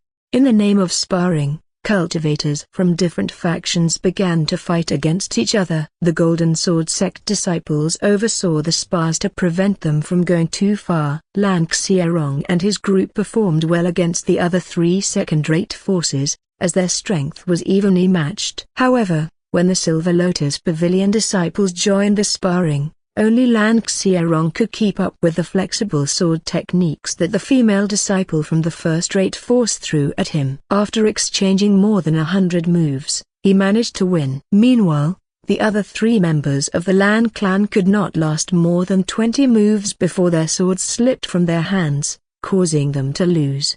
Other second-rate forces faced the same situation as the Lan Clan. Only the best among them stood a chance against the disciples of the first-rate forces. Lan Hengsheng continued to spar with the first-rate force disciples, winning more than he lost after more than 10 rounds. However, he noticed that the best disciples of the first-rate forces were not going to spar with him. The silver-haired fairy who stood behind the female disciples did not even acknowledge him. Her eyes seemed to say that he was too weak. This made him very frustrated. Just as he was about to protest and demand that she step in and spar with him, a disciple in a golden robe interrupted and offered to fight in her place. At first, Lan Hengsheng thought this guy was looking down on him. But after just 10 moves, his proud wooden sword was shattered under the slash of the golden chi sword. This incident nearly formed a heart demon inside him. He was utterly defeated, and not just him, but Wang Dalong and the other 2 group leaders of the second-rate sects also suffered the same fate, being easily defeated by the disciples of the Golden Sword sect. Lan Hengsheng did not give up easily. He continued to spar with other disciples of the Golden Sword sect, aside from the one who had defeated him, but the results were disastrous. He faced defeat after defeat, with no sign that he could hold up against them at all. What shocked him the most was that the one who had defeated him in 10 moves was just a low-ranking disciple of the Golden Sword sect. Besides his own fights, he also watched the other battles and found that the disciples of the Golden Sword sect didn't even use half of their strength against second-rate force cultivators. The sparring event ended with the silver-haired fairy fighting one of the senior disciples of the Golden Sword sector. His name was Liu Yuhan. Their fight was on another level compared to when Lan Hengsheng and the other cultivators from the second-rate forces had sparred. Their spiritual power alone created a heavy pressure that those watching from the sidelines could feel. Each sword clash caused the heaven and earth chi to react, manifesting images of the river of hell and an immortal mountain. This scene almost made Lan Hengsheng's spirit collapse as he realized the vast difference in strength between himself and them. Even if 100 of him fought just one of them, he would still lose. He clenched his fists tightly, frustration and despair filling his heart. The fight ended on the 100th move. The silver-haired fairy revealed her mastery of the law of flow. Every attack from the immortal mountain was redirected, its power absorbed into her thin sword. She slashed like a whip, destroying the opponent's immortal mountain chi image and placing her sword against Liu Yuhan's shoulder. After the event ended, the Golden Sword sect disciples led the guests to the abodes they had prepared for guests like Lan Hengsheng and his group. On the way, Lan Hengsheng could see it in the disciples' eyes, so it was clear they looked down on him and his group. Their expression obviously did not welcome them. His heart burned with anger, but not at them, at himself. Had all his years of dedicating himself to cultivation without rest only brought him just this? He was useless. Lan Hengsheng sat on the mat and gazed at his hand, which still bore traces of the wounds he had inflicted on himself. As a cultivator at the spiritual foundation realm, such small wounds could heal in no time. But he chose not to let them. He decided to keep them as a reminder of how arrogant he had been, daring to think so highly of himself. Knock, knock. Brother Hengsheng. Beixing's voice rang from outside his chamber. They've brought the treasure and spirit stones already. Please come out, we need to distribute them. Lan Hengsheng stepped out of his chamber and followed Lan Beixing to the common chamber. The 4 of them sat in 4 directions, and in the middle lay a pile of spirit stones that Beixing had just taken out from his space ring. They stared at the spirit stones, their eyes dazzling as they had never seen so many before. 1,000,000 middle-rank spirit stones. Their frustration from the sparring event washed away as if it had never happened. Their thoughts were now filled only with greed, and they began eyeing each other with distrust. As the big brother, I should take half of them, and you guys can divide the other half. That should be fair, Lan Hengsheng shamelessly declared, and was about to step forward to claim his share immediately. Brother Hengsheng, what nonsense are you spouting? Do you have no shame? Lan Xuanyan shouted, stepping between Lan Hengsheng and the treasure. We should split it equally. That's right. Under the pressure of his 3 clanmates, Hengsheng had no choice but to compromise. He divided the spirit stones into 4 parts. The only thing left in the center was the green crystal. This was the verdant divine crystal, a divine-grade treasure that could directly upgrade a cultivator's wood-type spirit core to divine-grade. Gulp, a broken bar. The sound of swallowing rang out in the silent chamber. No one dared to move recklessly, as it could trigger a bloodbath between clan members immediately. This divine treasure was highly valued, especially for cultivators of the Lan Clan, as most of its members possessed wood-type spirit cores.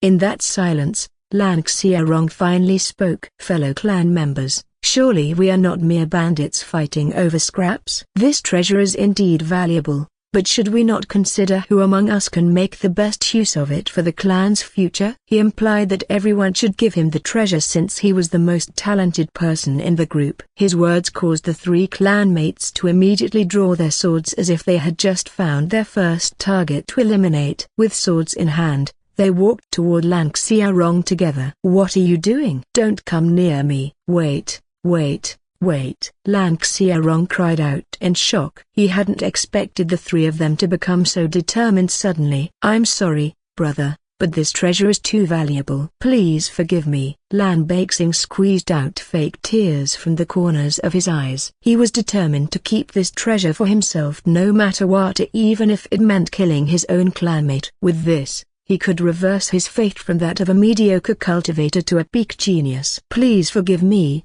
big brother Hengsheng." A broken bar. Lan Yuli also had tears at the corners of her eyes, but unlike Hengsheng's, hers were not fake. She secretly had feelings for him, but as a cultivator, this matter was too important for her to give up. All she could do was swallow her sorrow. "Brother Hengsheng, I will tell your parents how brave you were. Your sacrifice will not be in vain. I promise that I will become an immortal cultivator." Lan Hengsheng shamelessly said the words. He thought to himself, he had been waiting for this moment for a long time, an opportunity to turn his life around. He could no longer bear to be just an ordinary talent cultivator. With this treasure, he would have hope. No, he would definitely become a great cultivator. Seeing their determination to not back down, Lan Hengsheng also made up his mind. He drew his sword and yelled at them. "You three are two-faced hypocrites. I will fight you to death." His wooden sword glowed with the intense light of wood chi. However, just as the bloodbath between clan members over the divine treasure was about to begin, four transparent, blue-colored cubes suddenly appeared in the middle of the chamber. The four cultivators of the Lan Clan were shocked by their sudden appearance, as they hadn't sensed any chi from them at all. The next scene made all of them scream. The cubes moved toward the treasure at a speed they couldn't keep up with, and in an instant, the treasure vanished into the void. "No!" They all screamed in unison, finally realizing that they had just been robbed. They lunged toward the four cubes, using the best movement techniques they had. To their surprise, just when they thought the cubes were about to flee, the cubes instead rushed toward them at the speed of light, and in an instant, they struck their chests and sank into their bodies. "Ugh!" Lan Hengsheng screamed as the enemy went inside him. He thought he was about to die. The horrifying image of his body being destroyed from the inside out filled his mind. He fell to the ground because of fear. "Lord, please. I don't want to die. Have mercy," he shouted, pleading for the one responsible from the cubes to spare his life. The other three did the same, begging for mercy. Their lives and deaths now depended entirely on the robber's decision. However, no answer came. They could only assume that death could come for them at any moment. Just as they were bracing for the worst, an answer did come here. But it was not what they expected. A translucent blue light window appeared before their eyes. "Ding! Congratulations, the ultimate leveling system has chosen you as its vessel. Acceptance will awaken the dormant mana within you, unlocking boundless potential. In exchange, you will be bound by an unbreakable soul contract.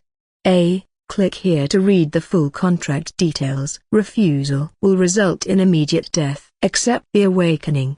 Refuse and perish." Lan Hengsheng was confused. He did not know what it was, but it threatened to kill him if he dared to refuse its request. "I accept." The moment the words of acceptance came out of his mouth, he felt a surge of unfamiliar energy from inside him. It enveloped his entire body, making his skin glow with a blue light. Lan Hengsheng panicked. He didn't know what was going on, But then he started to feel a connection with the blue light energy. It felt similar to when he first awakened his spirit body and learned to move spiritual chi for the first time. Suddenly, another translucent blue light window appeared before him. Ding. Your mana has awakened. Analyzing potential. Detected. Level 6 mana compatibility. Detected. Level 7 wood affinity. Detected. Level 5 sword talent. Detected. A slight heroic personality. Detected. A cultivator's natural greed. Potential analysis completed. Class acquired. Verdant Magic Knight. 6A. Awakening complete. Ding. Status window is now available. He gazed at his skin as the blue light energy sank into his body, gathering at the center of his chest, close to his heart. Lan Hengsheng sensed that his body suddenly felt a little stronger. He moved his divine sense all over himself, both inside and outside his body, trying to find out what the blue light energy had done to him, but he found nothing. He didn't even know where the increase in strength had come from. There was only a cluster of blue light energy in the center of his chest that was abnormal in his body. Brother Hengsheng, what is going on? Hengsheng shouted as his entire body glowed with blue light, just like Lan Hengsheng had moments ago. Hearing Lan Hengsheng's voice, the anger from the earlier event surged through Lan Hengsheng's head. The veins on his forehead bulged, and he shouted back, "Shut up! You hypocrite! You wanted me to die, didn't you?" His voice was filled with rage at the betrayal. "Please, Brother Hengsheng, the treasure is gone now. There's no reason for us to fight." Hengsheng begged for mercy. The other two joined in as well, their courage to fight over the treasure vanishing the moment the divine treasure itself disappeared. For a while, all four of them shouted and cursed at each other. But eventually, they moved on to another matter. "Has anyone heard about those blue cubes before?" Lan Hengsheng asked, only to receive headshakes from the other three, indicating they had no idea what those things were. "Are they ghosts?" "I heard from mortals that sometimes they see transparent humans walking through walls." It was quite similar, a broken bar, even though it didn't look like a human ghost. Maybe it was a ghost of the spirit race? Big Brother Hengsheng, I remember. It seemed to call itself the ultimate leveling system. It told me through the translucent window. Lan Yuli said, confident in her memory. What the hell is the ultimate leveling system? Is it a Dao treasure? Lan Hengsheng and Lan Yuli continued to discuss what they recalled from the translucent window. Meanwhile, Lan Hengsheng remembered something about the last message he had received before the blue light energy settled in his chest. Then, as he murmured certain words, his eyes widened, and he quickly called for the others' attention. "Brother Hengsheng, Hengsheng, Yuli, look at this." "Do you see it?" Lan Hengsheng pointed at the empty air, his action causing the other three to look at him in confusion. "What are you talking about? Are you seeing a ghost?" Lan Hengsheng mocked him, thinking Lan Hengsheng had finally lost his mind. Lan Hengsheng scratched his head in frustration, confused as to why they couldn't see what was so obvious right in front of him. He thought for a moment before an idea struck him. "That's right. Everyone, please say the words status window." "You might see what I see," he urged the others to say it. At first, the three resisted, not wanting to look silly, but under Lan Hengsheng's stubborn insistence, Lan Hengsheng finally gave in and spoke. "Status window." As soon as Lan Hengsheng said the words, a notification sound rang, and a translucent window appeared before his eyes. The sight was magnificent in his opinion. He didn't know it yet, but this thing could take him to heights he had never imagined. Ding. Status window. Name, Lan Hengsheng. Class, Verdant Magic Knight, 6A. Mana level, Tier 1. Level, 1, 10. XP, 0.00, 100%. Health points, HP, 12, 12. Mana points, MP, 11, 11. Attributes, Strength, 10, plus 10%. Agility, 10, plus 10%. Stamina, 10, plus 10%. Constitution, 10, plus 20%. Magic power, 10, plus 10%. Skill points available, 1. Skill selection store. Skills, Verdant Blade Manifestation, LV. 1, 100. Evergreen Aegis, LV. 1, 100. Verdant Night Physique, LV. 1, 100. Hengsheng gazed at the emerald green crystal in his hand, the verdant divine crystal. Blue had said she took it from his clanmates to prevent them from killing each other over it. He nodded in understanding. He could guess why this treasure had nearly triggered a bloodbath among the Lan Clan members. While the divine crystal might not be highly valuable to other factions, since wood-type spirit cores were rare on this continent for the Lan Clan, this was a top-tier treasure, on par with an immortal inheritance. However, Hengsheng himself did not possess a wood-type spirit core, so the crystal held little personal value for him. Still, he could gift it to someone else, perhaps his loyal servant outside the secret realm. With that thought, he stored the divine crystal inside the system world, letting it rest there until he left this place. Meow! Broken bar! Yansu cried out in distress. Hengsheng turned to see the pile of dust where 10,000 spirit stones had once been. Yansu had consumed them all for her cultivation. As a spirit beast, her resource consumption speed was astonishingly easily on par with his system's spiritual chi absorption rate. Hengsheng and Yansu together as a team, in just 2 weeks, half of the million middle-rank spirit stones had already been devoured. At this rate, 10 million spirit stones wouldn't even last a year. Yansu, how about we go outside? Hengsheng suggested, intending to sharpen his body's movement. He had remained indoors for too long. Mew! Yansu responded, her tail perking up in excitement. It had been 2 weeks since Hengsheng arrived in this place, waiting for the heavenless Tao cults to attack, but they never came. He suspected that they might be planning something big, and the more they remained silent, the more cautious he became. His suspicions were eased when Kaofeng visited and informed him of the cult's movements. It turned out that the heavenless Tao cults were also gathering their forces, forming a cultivator army composed of 3 first-rate sects and 8 second-rate sects. Together, they had amassed over 1,000 cultivators and 10,000 god spawns. It was indeed a formidable army, one that even made Hengsheng slightly alert. Even though he was strong, there were limits. If this army swarmed him all at once, even he wouldn't be able to handle it. Kaofeng didn't just bring news of the enemy inside the secret lander, he also revealed that a war was raging on the continent's surface. It was a major war, one that had never happened on this continent before. Hengsheng was shocked, but he understood from the crisis quest he received that it was not possible for the heavenless Tao cult to place all their hopes on a group of low-level cultivators to succeed in their plan. It was no surprise that there was movement from another direction. Kaofeng urged him to keep this information secret. He revealed it only because his senior brother and the sect valued Hengsheng's strength and had allowed him to share the news in order to gain his trust. After that, Kaofeng came and went at times, but there was no new news about the enemy's movements. Hengsheng thought about this matter for a while as he already stabilized his cultivation. He sensed something was amiss. The enemy had taken far too long to make their move. There was no doubt they were preparing something, a plot of some sort. If that was the case, then he had to know about it. He decided that his next move was to investigate the heavenless Tao cult's movements himself, and if possible, he would also attack the cult, as he did not like the idea of waiting for their attack. It had to be him doing this, as only a few could take on such a task. Going out of the protected formation and risking being surrounded by 10,000 of the god spawns was certainly a suicide mission for most.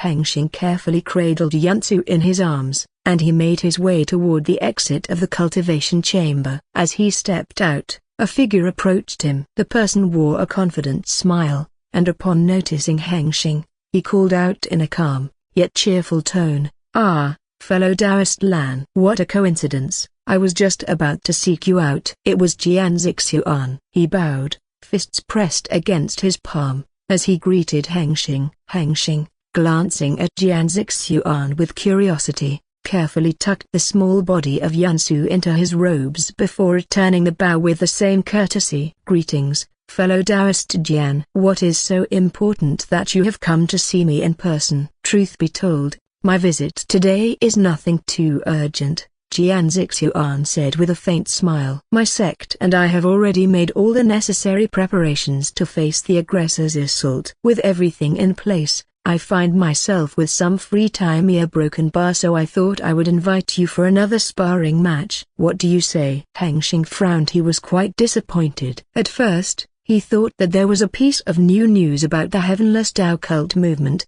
but it turned out that this battle junkie just wanted a rematch.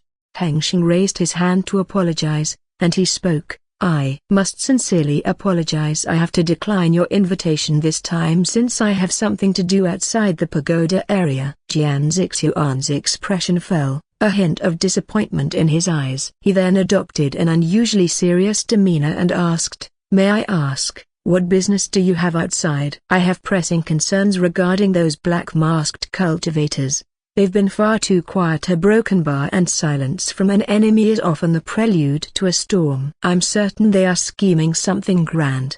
I intend to investigate and uncover what they are preparing." Hengsheng tells the truth, since there is nothing to hide, as he also thinks that the Golden Sword sect should know much more than him, as those guys are the direct enemy of them.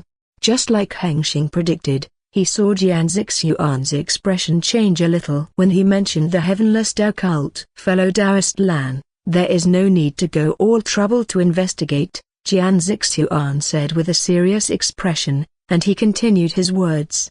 "They will come to this place eventually. Whatever they do or prepare to will not make any difference, and I can tell you, they haven't attacked this place yet because the situation on the continent's surface has not reached a critical point. So please rest assured, I don't think they have any secret plans," Jian Zixuan said, his words filled with confidence. Hengsheng observes Jian Zixuan to see if he's telling the truth. He thinks about Jian Zixuan's words. They are just thoughts and confidence here. Nothing can guarantee that they are true. He began to doubt that. Did Jian Zixuan and the Golden Sword sect really know who their enemy was? Why look down on them very much? He recalled the Crisis Quest detail. This cult should be a multi-continent organization. They should not be someone to be underestimated to this degree. Hengsheng decided that he should confirm Jian Zixuan's words himself. If it was like he said, then it was good, but if not, if those guys really had a secret danger planner, he would be able to prepare to face it and not let them surprise him.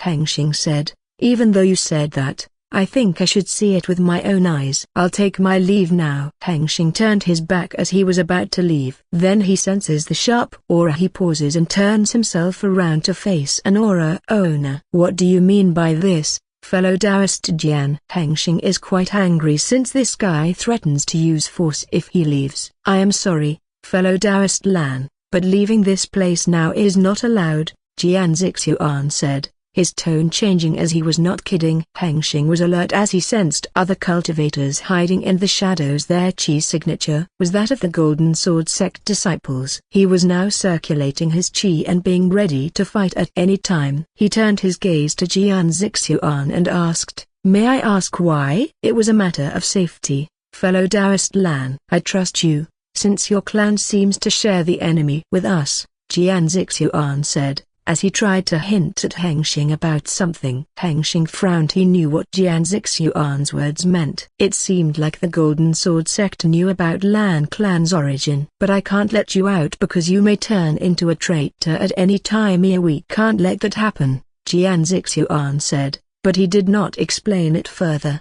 However, Hengsheng understood that they were afraid that he might be brainwashed by the Heavenless Tao cult Wu God's whisper. Hengsheng thought for a second before realizing that it was indeed dangerous. Last time, he had struck them by surprise, but what if they were prepared for him this time?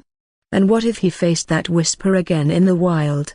He did not know any other method to prevent a whisper besides going inside his system world, and he was unsure if the Heavenless Tao cult had a way to induce the Wu God's whisper to him directly, even though he had not spoken the Wu God's name out loud himself. "All right, I understand. I will not go outside, and please leave now. I am not in a good mood," Hengsheng said, his tone curt. He made no effort to hide his dissatisfaction, still fuming over Jian Zixuan's earlier behavior. He thought to himself, "Who do you think you are? How dare you, threatening me?" Jian Zixuan's expression was at ease when he heard Hengsheng was not leaving the place, but his face looked like he didn't know what to do when he saw that Hengsheng was pissed off. "Fellow Taoist Lan, I apologize for my rude behavior towards you earlier. As an apology, I would like to offer you access to a natural Tao field of our sect. What do you think? Hengsheng, who was about to step back into the cultivation chamber, paused when he heard the words Tao field. Tao field. Hengsheng knows this word. It was mentioned in the basic formation master knowledge. He did not know the details, since the knowledge he got was solely to motivate beginners to advance to a higher rank as formation master. The Tao field was a term referencing an area where the Tao of heaven and earth was so concentrated that it caused a phenomenon of Tao field manifestation, or a phenomenon that caused the Tao to manifest itself into an earthly world, creating the Tao field core, aka Tao monument, and emitting Tao rhythm throughout the Tao field's area. Unseen able Tao became visible that could be sensed and seen by an ordinary mortal's naked eye, allowing cultivators to comprehend the Tao of heaven and earth with little effort. In appearance, it resembled to the Tao domain of Tribulation Saint realm. Cultivators are force fields that project the manifestation of a Tribulation Saint cultivator's Tao into surrounding space, empowering them or even suppressing the other.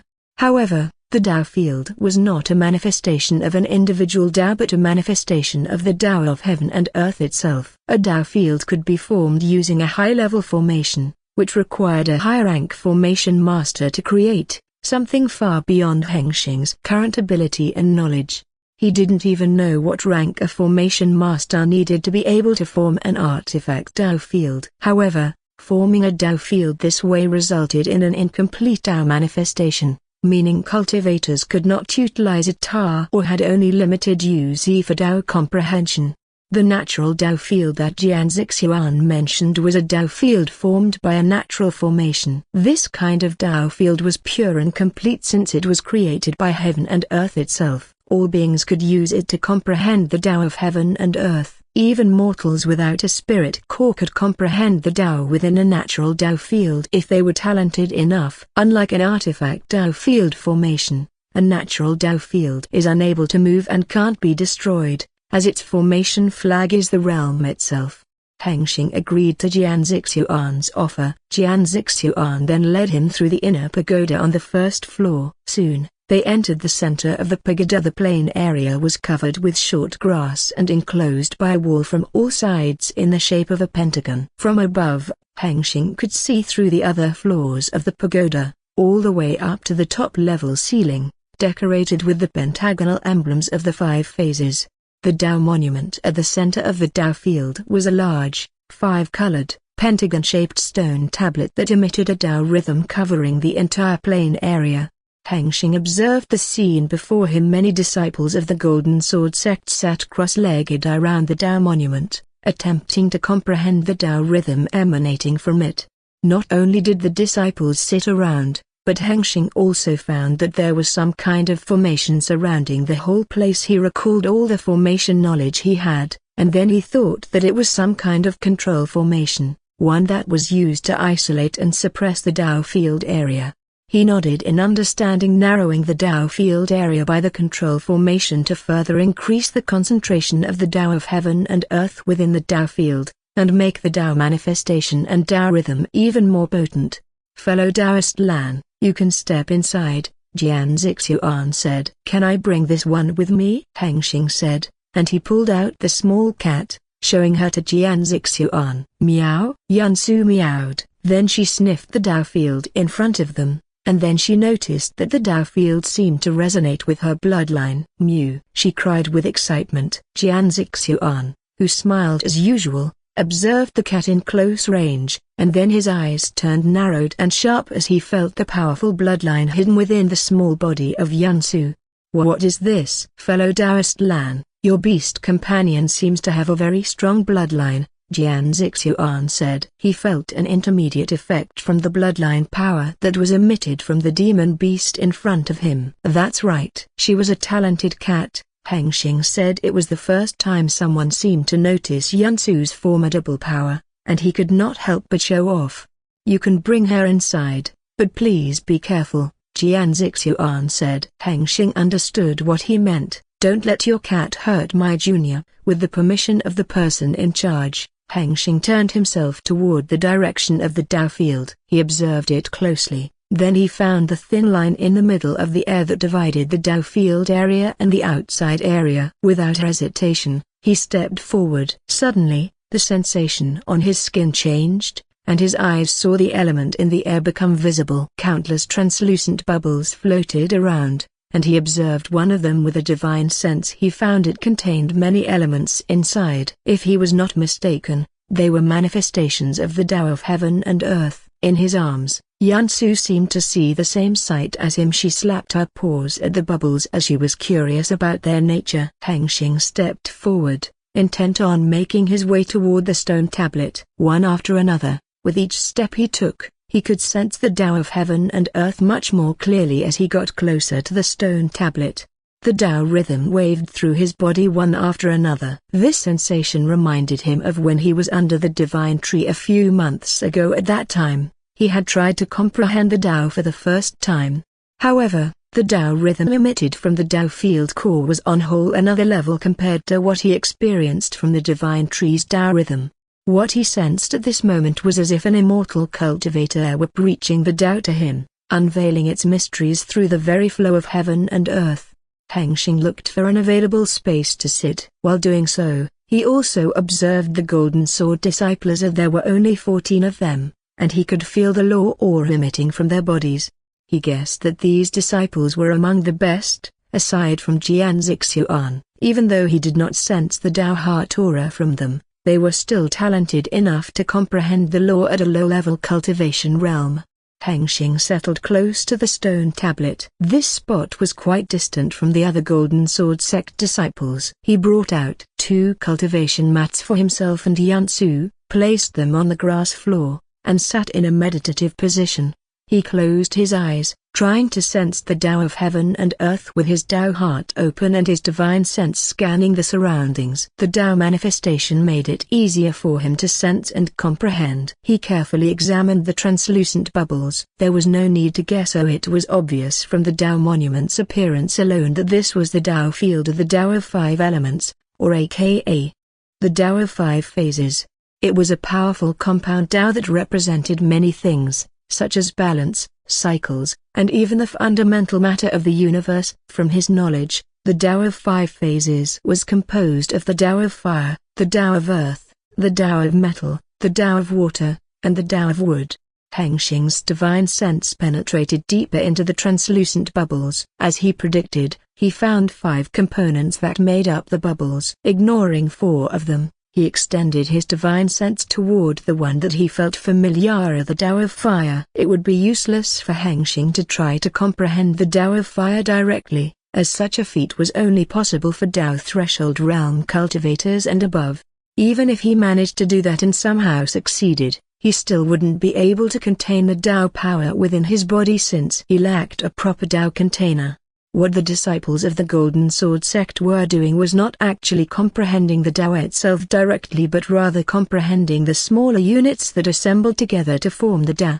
The laws. The Tao was eternal, a broken bar. The Tao was the truther. This was the term cultivators used to describe it. It was not an empty word, as it had been proven through time. However, truth could not exist without a foundation, and that foundation was the laws. The Tao of fire itself was a combination of many laws, such as the laws of heat, explosion, and combustion. If he managed to comprehend these laws well, he could use them to condense the Tao of fire immediately. When he entered the Tao threshold realm, ding. Skill level up. Skill. The law of fire has reached LV 27. You have gained XP. You have reached the maximum level. XP will be accumulated until your mana level increases. Hengsheng continued to comprehend the law with all of his determination and focus for 3 whole days without rest. He gained a deeper understanding of the law of fire, and as a result, the law skill in the ultimate leveling system leveled up several times. He withdrew his divine sense from the manifestation of the fire law since he felt the law comprehension rate slowing down. He realized that he was approaching the limit of his current comprehension capacity to continue understanding the fire law. It would be a waste of time if he kept pushing it further. It was better to wait until he completely digested the understanding he had gained from this comprehension before attempting to comprehend it again next time. Hengsheng gazed at the details of the law skill one last time before moving on to comprehend other laws. Ding. Skill, the law of fire, LV. 27, tier, 0A. Type, laws. Description, grants the user the ability to wield the law of fire. A enhances the effectiveness and proficiency of all fire-related abilities. This skill cannot be leveled up with skill points. This skill can only be leveled up through deeper comprehension of the laws of fire. Skill progression, LV. 10, greatly enhances the power and control over the law of fire. LV. 20, greatly enhances the power and control over the law of fire. LV. 30, greatly enhances the power and control over the law of fire. A broken bar, a broken bar, a broken bar, a broken bar, a broken bar, a broken bar. He opened his eyes for the first time in 3 days and observed his surroundings with his naked eyes. The 14 disciples were still restlessly comprehending the Tao. They had not moved from their spots even once. Aside from them, he noticed a new face had appeared in the Tao field, a female cultivator with strange silver hair, dressed in a long blue-silver long dress. She was clearly not a Golden Sword Sect member. Hengsheng was quite surprised that the Golden Sword Sect allowed another cultivator to enter their Tao field beside him. If the Golden Sword Sect brought her here for the same reason as Hema, that is, valuing her strength, then she must be quite strong. He did not need to use his divine sense on her. With his naked eyes alone, he could see the aura she emitted. He could tell that she possessed an impressive understanding of the law, a powerful one. If her understanding of the law were converted into a law skill level in the ultimate leveling system, then she must possess at least a level 25 law skill. While he was observing her, her expression suddenly shifted, a flicker of displeasure crossing her face. He stopped his observation immediately, not wanting to face an awkward situation like being caught watching a woman working out at the gym. On his side, Yansu was lying on the mattress as if she were sleeping, but he could feel that she was now emitting an aura of law. Actually, he sensed something even more profound than the law from Hero, a sensation similar to his Tao heart, emitted with powerful spiritual power. Without hesitation, he opened her status panel with his system. Ding. Status. Name, Yansu. Race, Spirit Beast. Domestic Cat. Bloodline, Myriad Devourer. Unique, 5 agents. Divine. Affinity, Neutral. Shadow, Yin, Yang. Wood, Fire, Water, Metal, Earth. Cultivation Realms, Rank 3, 45.01%. Cultivation Techniques. A. Attainments. The Tao of 5 phases, incomplete. A broken bar. A broken bar. Hengsheng's eyes widened in shock as he saw the Tao appear in her attainments section. He thought to himself, how is this possible? Then he recalled that Yansu was a spirit beast, not a human. She didn't need to cultivate or develop a means to contain the Tao within herself like humans did to wield its power. Even though the Tao was incomplete, the Tao was still the Tao. It would grant her unimaginable spiritual power. Her 5 agents' bloodline seemed to be the main reason she achieved this feat in such a short time. He had heard from his mother that high-rank cultivators usually took years, or even decades, to comprehend and grasp a tiny glimpse of the Tao, not just a few days as she had. He gazed at the carefree cat rolling around on the mattress, effortlessly comprehending the Tao naturally. He couldn't help but envy her bloodline heritage. This is why the spirit race doesn't need the Tao heart like humans do, because it's unnecessary. Hengsheng thought. Because she was born with a body naturally capable of comprehension and containing the spiritual essence of the Tao. He petted her fluffy fur for a moment to recharge his cat energy. Meanwhile, he also observed the Tao monument, the stone tablet which continuously emitted the profound Tao rhythm without stopping. On its surface, he saw unknown runes engraved all over it. Each rune emitted Tao rhythm resonances that intertwined before sending out a profound rhythm through the entire Tao field. He tried to recall his rune knowledge, attempting to decipher their meaning, but none of the engravings matched anything in his memory. It seemed that his idea of comprehending the Tao directly by observing the Tao monument was useless. When it comes to Tao-related issues, the heavenly Tao seems like it won't let me cheat choosing my system's power easily, Hengsheng thought. He could only rely on the traditional method in this case. Closing his eyes once more, He took a deep breath. Inspired by Yun Su, he yearned to attempt truly comprehending the Tao itself, not merely its component laws. Let's see if I can cheat the norms of this world and grasp the power of the Tao for myself. Hengsheng dove into Tao comprehension with his Tao heart fully open. Garua! The abomination monster's cries echoed throughout the bamboo forest. When Hengsheng arrived at this place not long ago, the army of the God-spawn was still in a dormant stage, not actively doing anything, only waiting for the command of their creator. However, 10,000 of the abomination monsters were now already moving. They spread out through the whole forest, hunting and eating anything that moved, either whether it was demon beasts or humans that did not bear the mark of their creator. Each consumption made them grow stronger at an astonishing rate. Their growth rate in strength was something that no human cultivator couldn't achieve. A long, centipede-shaped god-spawn got hold of a stone monkey, a rank 3 demon beast. The stone monkey roared, attacking the god-spawn's body with its stone fists, hoping to break free from its grasp. But the god-spawn kept healing, rendering the monkey's attacks useless. It twisted its abominable body, wrapping around the monkey's torso, and then, with countless bites from its countless mouths, the stone monkey was eaten alive. Crack! The sound of bones shattering rang from its many jaws. As the long-bodied god-spawn consumed the stone monkey's essence, its unstable form began to shift. Its long body soon sprouted 4 limbs as similar to the stone monkey's. Not only did its physical form change, but its aura also grew more powerful. If its strength had been at tier 2 or equal to chi-gathering cultivators, it had now stepped into tier 3 strength that rivaled the spiritual foundation realm cultivators. Roar! Sights like this occurred all over, not just in the bamboo forest, but it extended to nearby terrain and beyond. At the altar of the god in the main camp of the Heavenless Tao cult, 100 cultivators surrounded it and knelt down as they prayed and worshipped toward the Wu god statue. Their mouths murmured the Wu god's title, each word seeming to reach the deformed creature statue. As a response from the Wu god statue, a pulse of unknown energy was sent to its followers, blessing them with the Wu god's power. The unknown energy merged with their spiritual chi, changing its nature toward the law of the Wu god. It became Wu Qi, the chi that does not belong to heaven. Wu Qi emits an oppressing chi aura and strengthens them. Sensing the surge of power running through their very beings without effort, they only needed to pray to their deity the Wu god for power. There was no need to go through hardship to gain strength, as the heavenly Tao forced them to do.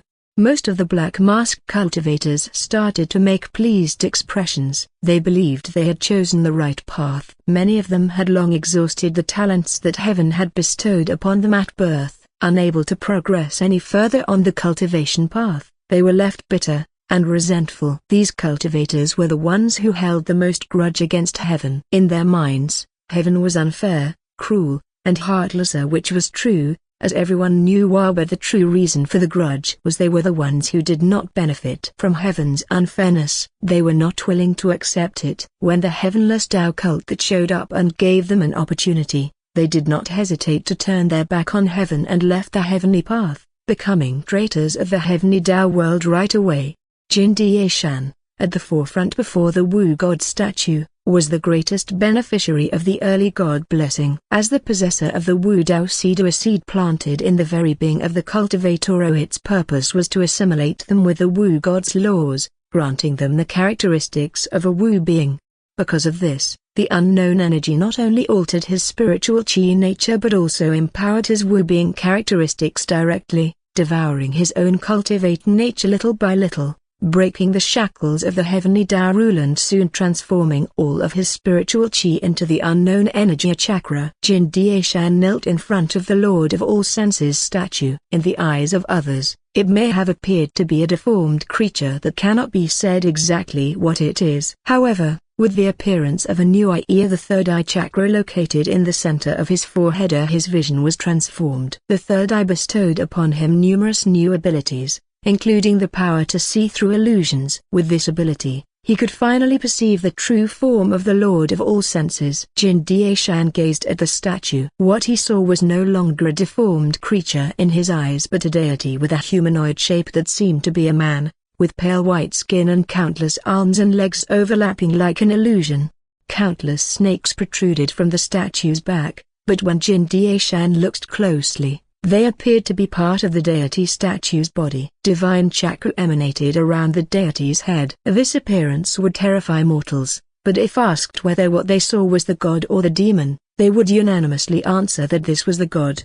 The Wu god statue gradually stopped sending its chakra to empower the cultist. It was a sign of the ceremony ending. At the moment when the last wisp of the divine chakra went through, all senses converge. All truths revealed. Glory to the Lord of all senses. Jin Daishan declared, "Glory to the Lord of all senses." The follower echoed. The ceremony ended, but no one left yet as they waited for the order from their leader, the Axeman Prince. Jin Daishan still kneeled as he adapted to his newfound power. The power of the third eye chakra allowed him to see and perceive the truth, and he could also use it to deceive reality.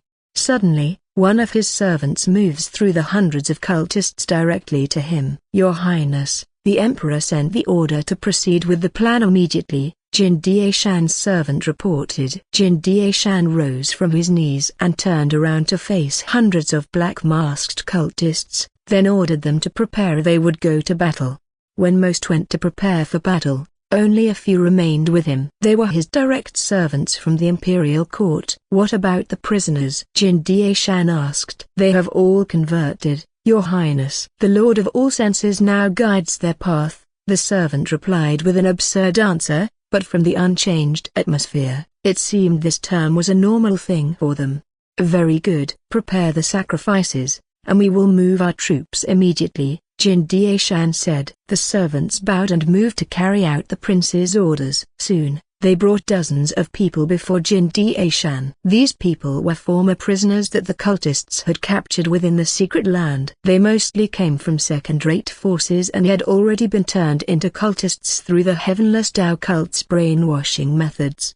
They entirely lost their free will, as it was wholly consumed by the faith's whisper, becoming the living puppet. If Hengsheng were here, he would be fuming with anger because among these people were also members of his Lan Clan. Their expressions were pleased, as they had never been this happy before, as if they had found true purpose in their lives. "Greetings, Lord Disciple." The prisoners bowed in unison to Jin Daishan. Jin Daishan gazed at them with a hint of mockery hidden in his eyes. "I want you all to help me complete the mission the gods have given me," Jin Daishan said. Then he brought out 3 talismans from his space ring.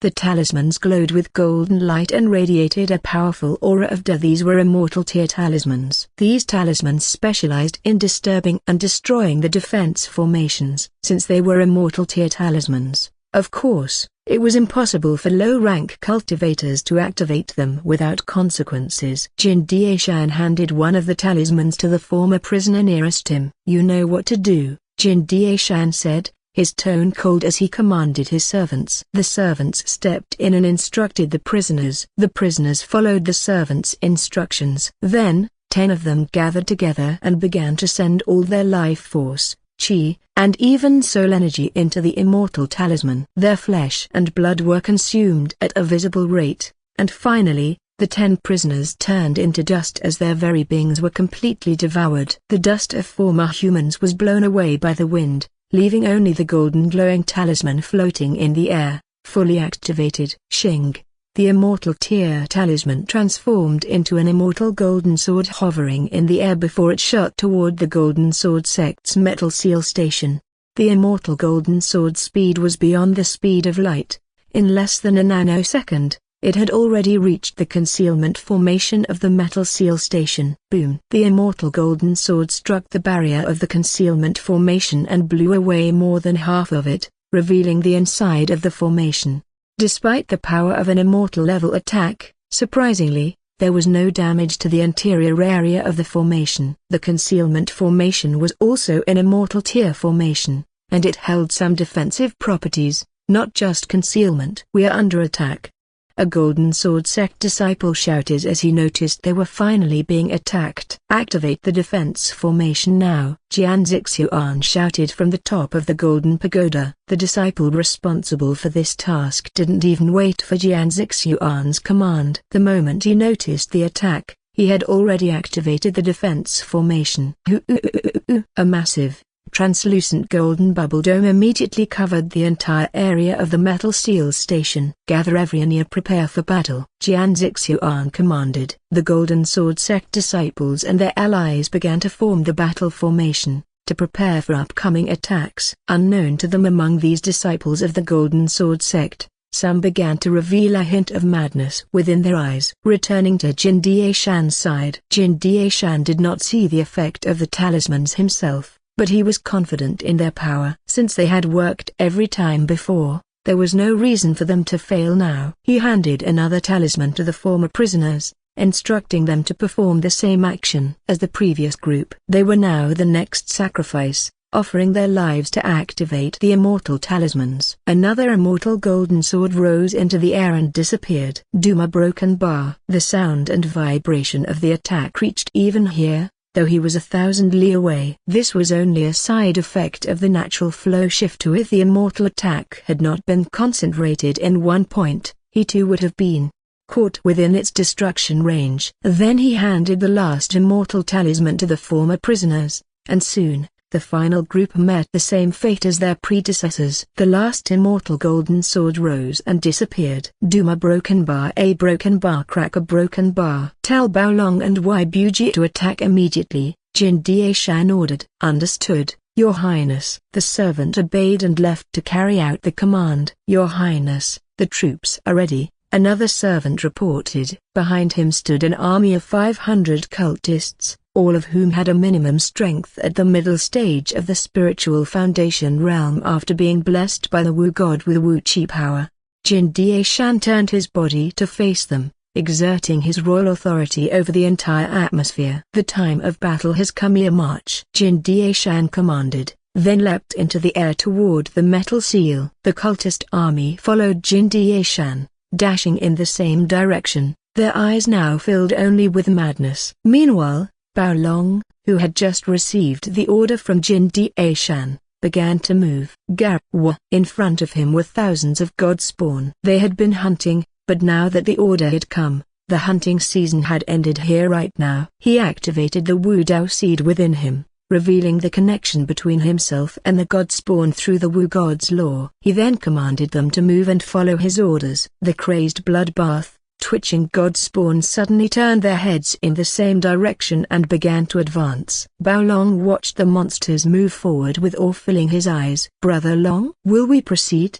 His junior brother asked. Baolong was not alone. Behind him stood 100 disciples from Iron Edge Hall. When they had first entered the secret land, they had numbered 300, but now only 100 remained. Since they had been at the front line of this early operation, almost 200 had perished during the assaults on the first two seal stations. Technically, their role ended here, but Hengsheng's appearance had added another layer of reliability to their plan. To ensure the plan's success, Baolong still needed to aid Jin Daishan in the metal seal attack. We move, but let's not rush, Baolong said, his tone playful like he had a plan. The true immortal in the golden robe pointed his finger forward with a firm and powerful gesture. Millions of sharp golden swords materialize, emitting immortal chi auras, shot toward the immortal wearing a golden dragon robe. The swords moved so fast that they appeared to be a stream of golden shooting stars. Swoosh! Exclamation mark.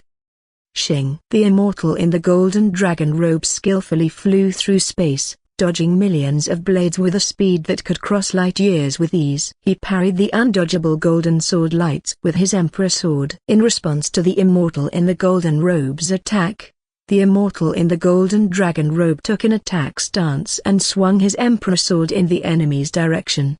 The sword slash was unimaginably potent. It cut through space-time and then transformed into a divine golden dragon. When it reached the target, the divine golden dragon opened its mouth and attempted to bite down on its target. However, before it could bite down, its head was cut off by a golden sword mark hidden within the space-time around the immortal in the golden robe.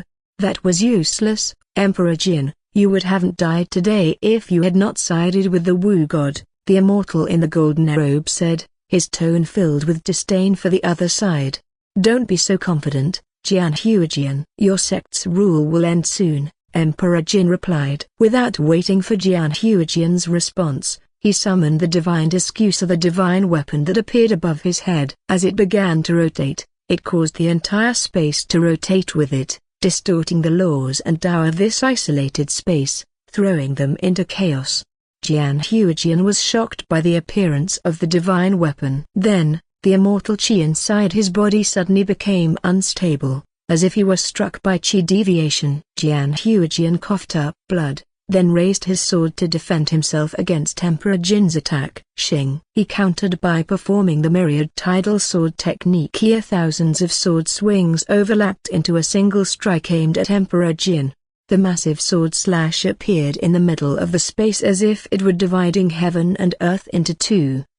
Emperor Jin was forced back a light year away by the attack. His body was cut in half, and the golden divine blood leaked from the cut wound, but he did not die. As an immortal level being, bodily injuries were not always fatal, especially for him, as he was no ordinary immortal but the diva. His severed body reconnected with instant speed. Then, he flew toward Jian Huijian again, unwilling to let him rest. While Emperor Jin was away, Jian Huijian used the opportunity to summon his Tao domain to solidify the space around him in order to fight against the distorted laws and Tao of the area.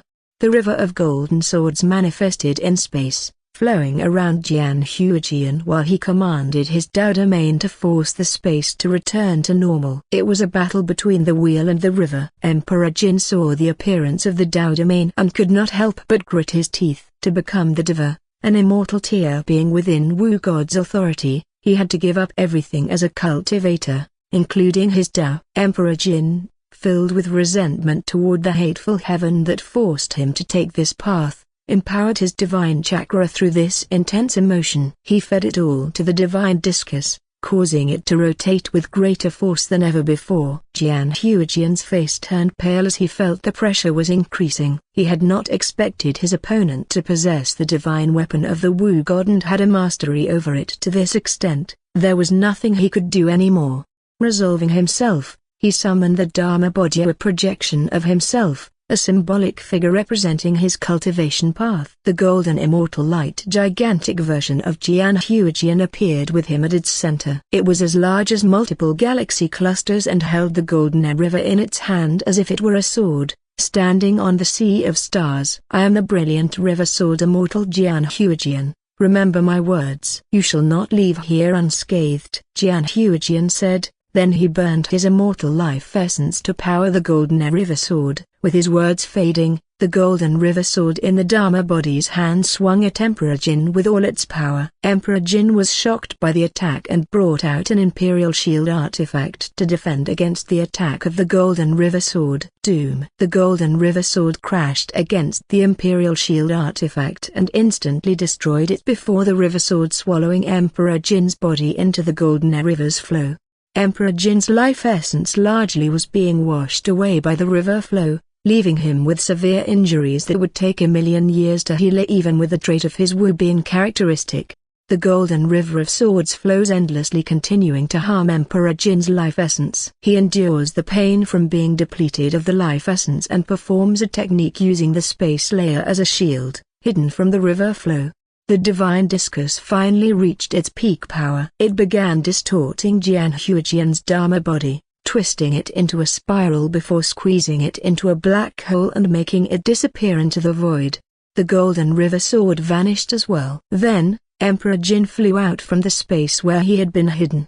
Emperor Jin roared in pain from his injuries. Even though his enemy was gone, he was still furious that Jian Huijian had dared to harm him to such an extent. But he could not stay here for longer. Other immortals from the Golden Sword sect could arrive at any moment. He waved his hand, opening a space rift, and stepped out of this isolated space. The space he had been in while fighting with Jian Huijian was the immortal battlefield, a special dimensional space created by the cooperation of the Five Overlord faction to cover the entire Five-Pillar realm. The reason they did that was simple. If an immortal level powerhouse battle took place in the continent's primary dimensional space, the destruction would be enough to render the land uninhabitable for 1,000,000 years. After moving through several levels of dimensional layers within space-time, Emperor Jin finally returned to the primary dimensional space. Outside, the battlefield between the Golden Sword Sect army and the Heavenless Tao Cult army raged on, each fighting with all they had. The battle took place everywhere, ranging from the Qi-gathering cultivators to the Grand Unity Realm cultivators. Even the Tao-level powerhouses were fighting, as the Tao domain of the Saints appeared here and there. The false immortal of the Golden Sword Sect, who oversaw the battlefield in place of Jian Huijian, suddenly noticed the appearance of Emperor Jin. His face turned pale, and he quickly grasped the Golden Sword Sect members and allies he could reach with his divine sense before fleeing. Emperor Jin gazed at the battlefield before raising his hand and wiping out the remaining Golden Sword Sect soldiers. Then, he moved the Heavenless Tao cult troops back to their main camp. He did everything fast, as he was not ready to fight another true immortal cultivator due to the wound he had sustained from Jian Huijian's attack, which had caused his battle power to drop several-fold. Just fighting with one true immortal cultivator, why are you injured so severely? A man's voice, filled with a hint of mockery, spoke the moment Emperor Jin stepped into the main chamber of the war camp. Emperor Jin gazed at the one who mocked him. It was the current hall master of the Iron Edge Hall, Baudi. Jian Huijian performed a suicide attack on me, Emperor Jin said calmly, then continued, I will heal my injuries. You take charge from now on. We need to reach the Golden Pillar quickly. Emperor Jin did not wait for a reply and disappeared into the secret chamber to heal his wounds as soon as possible. Baudi watched Emperor Jin disappear with a dissatisfied expression, feeling that he had been ignored too much. Why Birpan, let's move together. Judging by Emperor Jin's condition, it seems we have underestimated them too much, Baudi said. Why Birpan, who sat on the other side of the chamber, showed a hint of disdain in his eyes. I won't join you. It's too slow if we do that. I think Emperor Jin was just being too careless, even though he has divine weapons, Wai Birpan said. Wai Birpan also possessed a divine weapon, so he knew how potent they were. If Emperor Jin had used his from the start of the battle and not let the other side prepare, the battle would have ended before they even knew it. If you say so, then let's move quickly, Baudi said. Even though he did not fully agree, he knew why Birpan might be right. The two immediately led the Heavenless Tao cult army to attack the outskirts of the Metal Flow Plains central region from both sides. The immortal cultivators from the Golden Sword Sect came to intercept them, but with the power of the divine weapons, they were easily forced to retreat or even killed if they were too careless. In a short time, the Heavenless Tao army finally reached the front gate of the Golden City. The central region of the Metal Flow Plain was currently falling into the chaos of wars. Millions of cultivators die every day, let alone mortals, who were almost wiped out by the collateral damage caused by the cultivators' fights. Not just the central region, but even the four regions of the Metal Flow Plain and the low plains beyond it also fell into the shadow of chaos, as many small factions use this chaotic situation for their own benefit, growing their power by attacking weaker factions for their treasures and legacies, while their protectors, busy defending themselves, could not shield them from these hungry wolves. The Golden Pillar continent was engulfed in total chaos, and no rules, safety, or mercy. Only the law of the jungle remained. Like many factions in this chaotic moment, the Lan Clan of the southern Metal Flow Plain also faced its own circumstances. Please explain. Why do we let them take our territory like this? Answer me, Lord Patriarch. Lan Wan yelled at Lan Tanyuan, who sat on the Patriarch's throne. His voice was filled with confusion. While other factions gathered their forces and used this chaotic situation to grow their power, whether by raids or domination, the Lan Clan, under his father's leadership, did the opposite. As Clan Patriarch, Lan Tanyuan issued an order to call for gathering all clan members back to their main territory, leaving most of their territory unprotected and allowing neighboring factions to take it easily. In Lan Wanu's opinion, it was unacceptable. He couldn't understand why his father was acting this way. He demands an explanation from his father regarding the uncertain situation of the Lan Clan. Lord Patriarch, please reconsider. If we do nothing, others will think we are weak, Lan Xiang said, supporting Lan Wanu's words. He wasn't trying to please anyone. He himself also demanded an answer like everyone else in the hall. Lan Tanyuan did not answer immediately. His gaze swept across the hall, taking in the unusual scene. Normally, only a handful of elders gathered to discuss the clan's affairs, but today, the hall was filled with clan members, their expressions a mixture of anxiety and unease. Seeing that all the clan members from his son's generation were already here, Lan Tanyuan was ready to proceed with the next step he had discussed with his father and the other grand elders. This generation of the Lan clan was not the main fighting force, as their strength only ranged from the Divine Soul Realm to the peak of the Grand Unity Realm. Nothing compared to the true powerhouses, the cultivators who possessed the power of the Tao. However, they were still vital to the clan, as they were the ones who mainly ran the clan tasks such as managing the clan business, gathering resources, handling political issues, and grooming the next generation.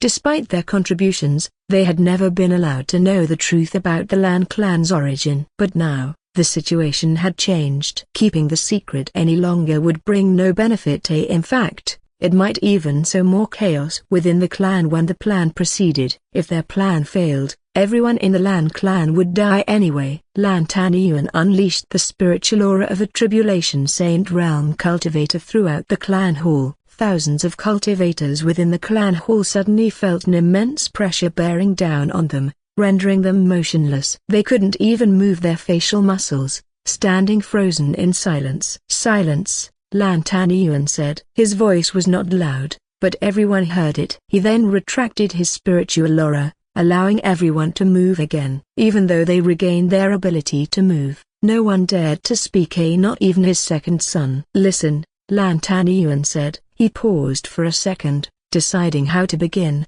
then spoke. "I believe you have questions about my command, but there is a reason for it. To understand that, let me tell you the true origin of our Lan clan." A broken bar. Lan Tanyuan spent some time telling the story of his father's journey and the tale of the blossoming sword sect's glory and how it ended, just as Hengsheng had heard it from the first elder, Lan Mingzi.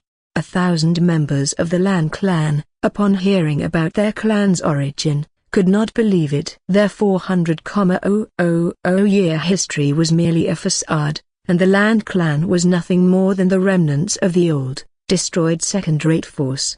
Many of them knew about the blossoming sword sect, as it was part of the new historical records. The sect had been destroyed not long before the Lan clan emerged, and many of the Lan clan's cultivation manuals came from them.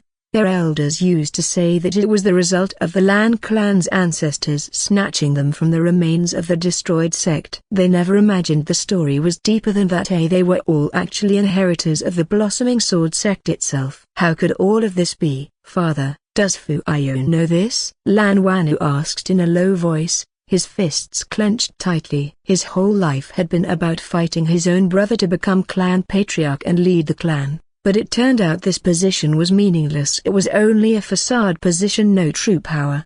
He had a hard time accepting this fact. Lan Tanyuan observed his second son's state and couldn't help but feel a bit disappointed, as it revealed how weak his Tao heart was. He didn't answer with words, only nodded. Seeing his further nod, Lan Wanu's clenched fists loosened, as he admitted defeat. Lan Fu Ayo knew about the Lan clan's secret origin in private, while he learned about the matter along with 1,000 people. This fact had revealed many things to him, one of them being that his grandfather, the Lan clan ancestor, had already accepted Lan Fu Ayo as the clan successor after his father. There was no point in fighting for the patriarch's throne anymore. Craki a broken bar, shatter a broken bar. Lan Tanyuan saw his son's Tao heart shattered. He couldn't help but feel pity, even though this son always disappointed him. He was still his flesh and blood. He shifted his focus from his son to the other clan members, who were just as confused as his son. Some could not accept it and denied his words. Lan Tanyuan labeled them as unreliable. Then,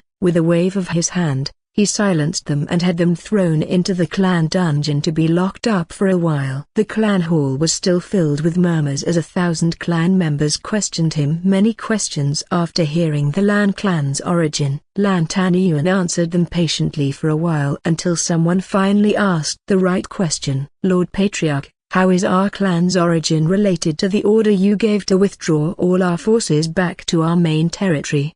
One of the elders asked. With this question, many stopped talking and listened closely, realizing it was an important matter. Because we have to gather all of our forces to fight against the Thunderclap Blade sect, Lan Tanyuan said. His answer drained the color from most of the clan members' faces, as if they'd just heard a death sentence. Oh no, you can't do that. You'll lead all of us death. Another elder shouted, panic in his voice. He believed Lan Tanyuan intended to wage war against the southern region lord, a suicide action. The enemy had as many as 10 false immortal cultivators, while the Lan clan had only one, their ancestor. It was not even a close match. It's not what you think. We won't be waging war against them. We only need to defend, as they are the ones coming for us, Lan Tanyuan said, his voice steady as he began to explain the details of the current situation and what the clan was about to face. When the clan members heard that their Lan clan ancestor Lan Hengsheng was about to undergo the enlightenment ceremony to become a true immortal, a wave of excitement rippled through the crowd. The chance to have an immortal cultivator in their clan was reason enough to sacrifice everything. Having a true immortal would elevate their faction to an entirely different level, both in presence and power. The moment a faction produced a true immortal, their destiny would be forever changed, ascending to the ranks of the first-rate forces. If they succeeded in becoming a first-rate force, their faction would stand strong for 1,000,000 years. In the billion-year history of the Golden Pillar continent, the fall of a first-rate force had occurred no more than 10 times, while second-rate forces and others grumbled countless times. Why was the fall rate of first-rate forces so low? The answer lay in destiny. Once a faction produced a true immortal cultivator, it would almost inevitably give rise to a second, and third in a few generations, a broken bar, unless they were destroyed before that. This will always leave them with an ultimate defense against all threats, as the power of the true immortal cultivator was so immense that no one could mess with them without paying a high price, except the overlord.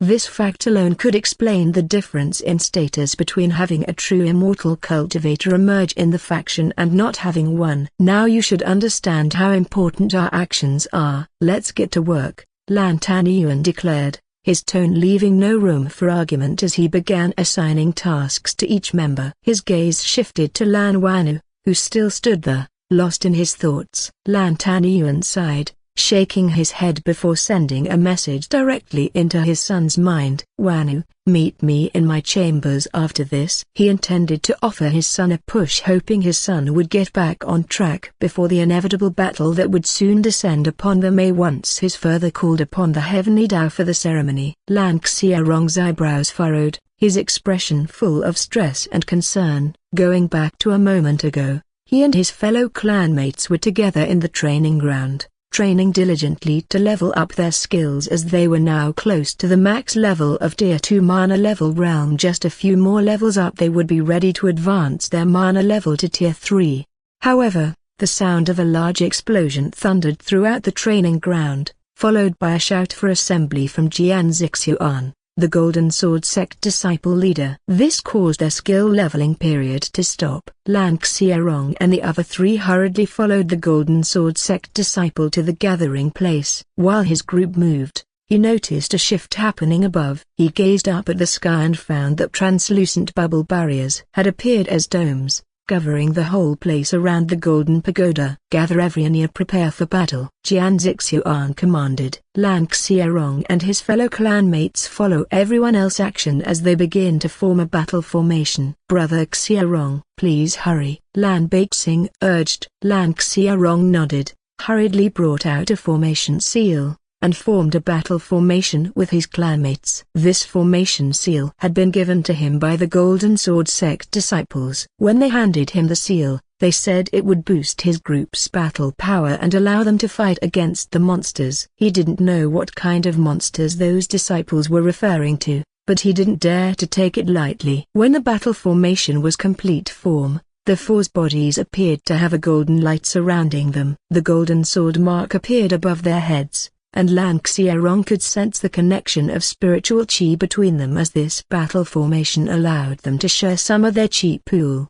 Moreover, Lan Hengsheng could sense that his spiritual chi seemed to vibrate unnaturally as it synchronized with something. Through it, he sensed a profound presence. While he was deep in thought, he suddenly sensed another presence above the bubble dome. The golden sword light appeared out of nowhere and hit the bubble dome immediately, causing another thunderous sound rang through the whole dome.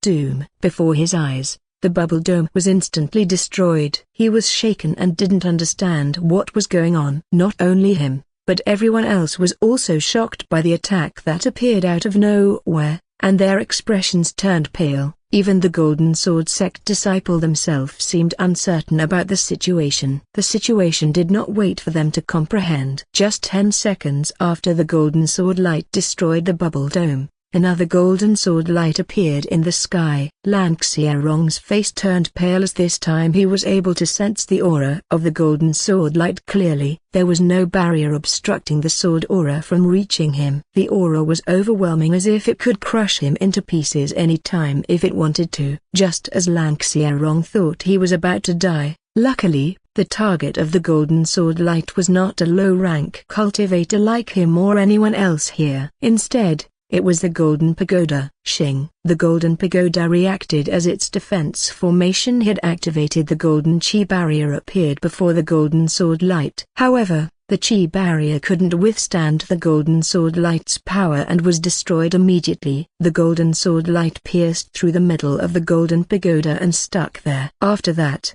the sound of an explosion rang out as the sword exploded, followed by a cracking sound. Lan Hengsheng and everyone else witnessed this scene with horrified expressions. What they witnessed was the Golden Pagoda, once standing tall, but now crumbling. It snapped in half, and the upper part fell to the ground. Doom! Dust billowed from the impact as the upper part of the Golden Pagoda crashed to the ground. Jian Zixuan and the other disciples in golden robes landed gracefully alongside the fallen upper part of the Golden Pagoda, completely unharmed. They moved into position, and one of the disciples who seemed to be the formation master quickly formed a defensive formation around the fallen upper part of the Golden Pagoda. Their actions made it clear they were protecting something of great importance. Lan Hengsheng observed them. Deep down, he also wanted to know what was so important for them to act so obviously like this. But he shifted his focus to the metal tree forest side. He sensed a change in the atmosphere. A chill enveloped him, and he couldn't pinpoint the cause. Everyone, prepare to fight. The god spawns are coming here. One of the Golden Sword sect disciples shouted. The god spawn? Lan Hengsheng thought. Brother Hengsheng, should we flee? The situation here seems to be more dangerous than we had anticipated.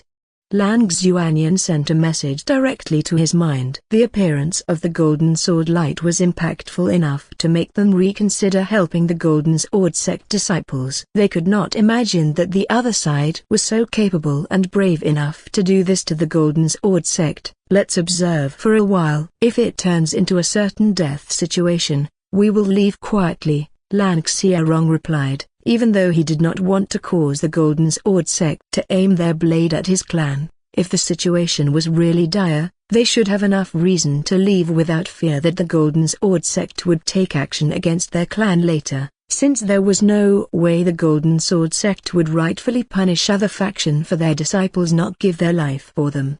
When Lan Hengsheng talked with his clanmates through sound transmission, he sensed that the other 3 second-rate force groups stepped closer to their group, and then the leader of each group approached him.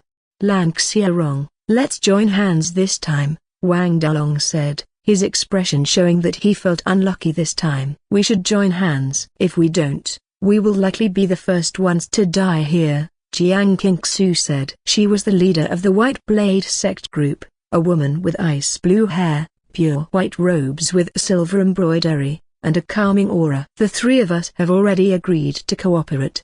Only your group is left. This is for our survival, Zhou said. He was the leader of the Crimson Fang sect group.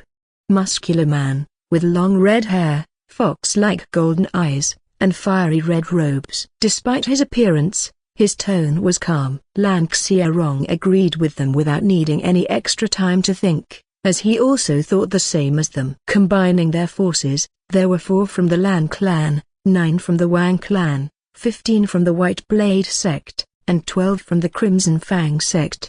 Their group totaled 40 cultivators. While still small compared to the Golden Sword sect, which had more than 500 cultivators, and the Silver Lotus Pavilion, with almost 300, it was better than facing the threat alone. While Lan Hengsheng discusses the matter of cooperation with the other group leader, he senses something with his foot. A low, continuous growl emanates from the earth, like distant thunder rolling through the land. "It's here!" the Golden Sword sect disciple shouted and pointed out the direction for others. Lan Hengsheng's gaze followed the person's direction. On the horizon, he saw a pale-skinned monster dashing toward them at high speed, its appearance grotesque and horrific. He had never seen a demon beast like this before. Then, he recalled what the Golden Sword sect disciple had mentioned, either the monster. He assumed it had to be this one. But soon, he had to reassess his thoughts, as more monsters like the first one emerged at the edge of the horizon. They shared a similar appearance, with only slight differences in their shapes. One by one, more monsters appeared. The first one, then two, and after a while, Lan Hengsheng stopped counting. There were more than 1,000 of them, and they were coming from all directions. The monsters' roars could be heard from a distance as they got closer. The chill filling the air began to become clearer. It was them. Their aura made Lan Hengsheng feel cold, and their nature was strange. His divine sense could not sense any chi from them at all, as if they did not exist,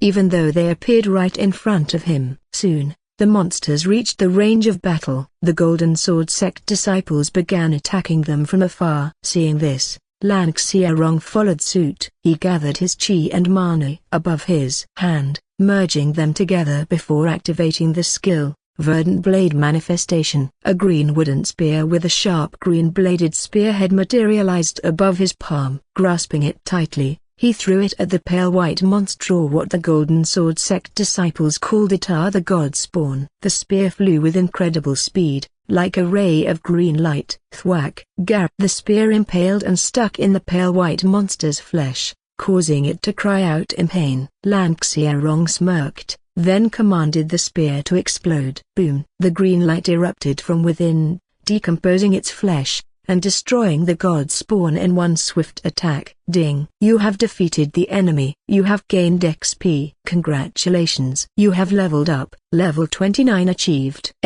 All stats increased by +1. Skill points +1. What? Lan Hengsheng was stunned as he unexpectedly discovered defeating the monster gave him XP. The frown between his brows, caused by the stressful situation, vanished instantly. When Lan Hengsheng and his clanmates first acquired the ultimate leveling system, they did not know what it truly was. However, after conducting some experiments with the status window's power, they assumed that the system was some kind of soul artifact, a rare kind of artifact, that only be crafted by high-level cultivators with a certain level of mastery over the soul-related Tao, rarely appearing mostly in myths and tales. They believed it was the case because the system was bound to their souls and granted them its power, even though they did not know where it came from, why it chose to bond with them, or which immortal gods were blessing them with it. They had no clue at all. Still, they welcomed it, as it might be a rare opportunity that seldom struck someone like them. Later, after further experimenting with the status window's power, they discovered that it granted them a mysterious power called mana. Mana was similar to spiritual chi, a power that could be wielded to perform many things. Even though it was not as potent as the latter, it had its own advantages since it was easy to wield. After just a few days of practice, he and his clanmates manipulated it like it was their limb. If it was spiritual chi, they would have had to take years to reach the same level of mastery. The mystery did not end there. After practicing wielding the mana, they began to gain skills. It was another mysterious power. They only needed to give a mental command, and then the mana inside them would circulate through their bodies automatically, performing a mana technique. The skills were weak at first, But as they practiced and used them often, they began to level up, and their power grew stronger. It was then that they discovered another thing: they gained XP from leveling up their skills. When they finally gathered enough XP to reach level 2, at that moment, they came to understand the true power of the ultimate leveling system. They became stronger as they leveled up. It was like when they first started cultivation. This sensation was addictive, and from that day on, they began to crazily practice the skill and level it up for day and night without rest to gain as many levels as possible until the attack on the Golden Pagoda had begun. Gaining XP and level up had become one of the top priorities on their path of power, only slightly lower than their cultivation. Before, he could only gain XP by consuming new natural treasures they'd never consumed before through the system or leveling up his skills, but now he had found a new method. When he first saw the god spawn, it was an abomination that he didn't want to get close to, but now it appeared to be more likable and lovely for no reason. He quickly notified his clanmates about his new discovery, through sound transmission. After hearing Lan Xiaorong's words, their expressions changed from stressful to greedy, and they started to dash forward to the pale white monster's herd without waiting for him. He quickly followed them closely as he would not let them hog all the XP. "What are you doing? Come back. Don't get close to them, the god spawn is dangerous," the Golden Sword sect disciple shouted when he saw the Lan Clan group's suicidal action. "Shut up!" The 4 Lan Clan members shouted in unison and continued to dash forward, leaving the Golden Sword sect disciple stunned and angry. But they didn't care. What they cared about now was XP. "Xiaorong, what are you doing? What about ours? Cooperate!" Wang Dalong shouted. The sound came directly through Lan Xiaorong's mind, but he did not care anymore. "We withdraw from the deal. Hope you survive this mess. Good luck." Lan Xiaorong answered Wang Dalong and cut off their mental connection right away. Lan Xiaorong gazed forward as he was closer to the god spawn herd, then opened his status window for once before the battle began. Ding. Status window. Name: Lan Xiaorong. Class: Verdant Magic Knight. 6A. Mana level: Tier 2. Level: 29, 30. XP: 0.01, 100%. Health points: HP: 350. 350. Mana points: MP: 240, 240. Attributes: Strength: 48, plus 10%. Agility: 48, plus 10%. Stamina: 48, plus 10%. Constitution: 48, plus 20%. Magic power: 48, plus 10%. Skill points available: 2. Skill selection store. Skills: Verdant Blade Manifestation, LV. 6, 100, 6A. Evergreen Aegis, LV. 3, 100, 6A. Verdant Night Physique, LV. 3, 100, 6A. Verdant Magic, LV.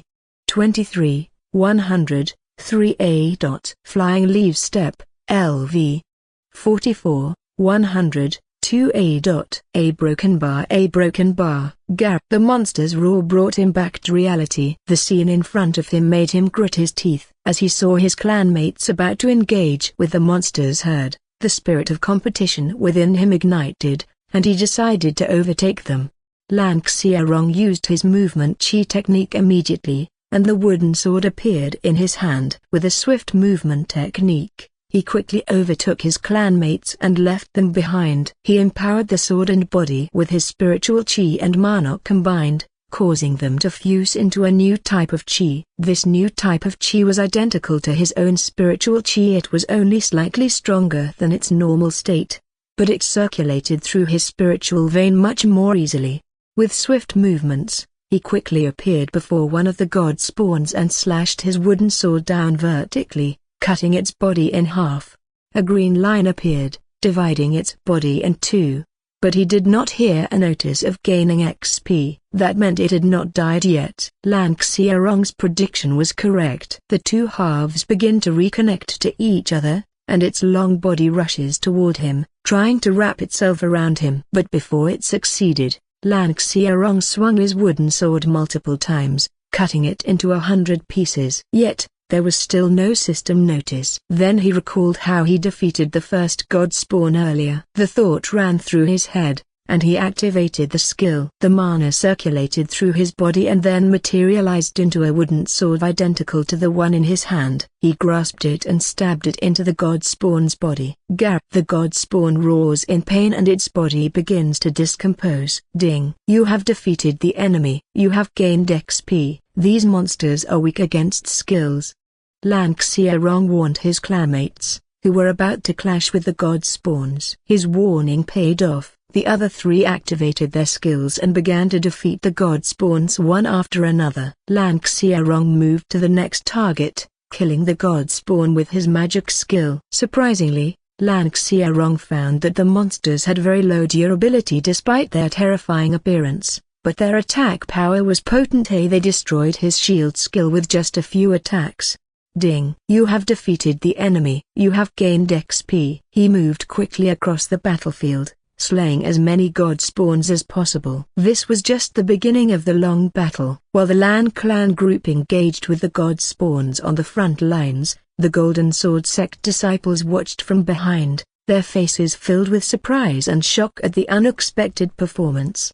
How the hell did they manage to kill the god spawns so easily? Who the hell are they? I remember Thema Broken Bar there from the Lan Clan. I've seen them sparring with the juniors at the training ground, but they shouldn't be this strong. Did they awaken a Dao heart? I don't sense any Dao aura from them at all. Then how are they managing to defeat the god spawns so easily? It doesn't make any sense. Wait a Broken Bar, did we already activate the Dao field control formation? Murmurs spread among the disciples as they kept launching range attacks at the god spawns, some even aiming to help the Lan Clan group avoid getting surrounded.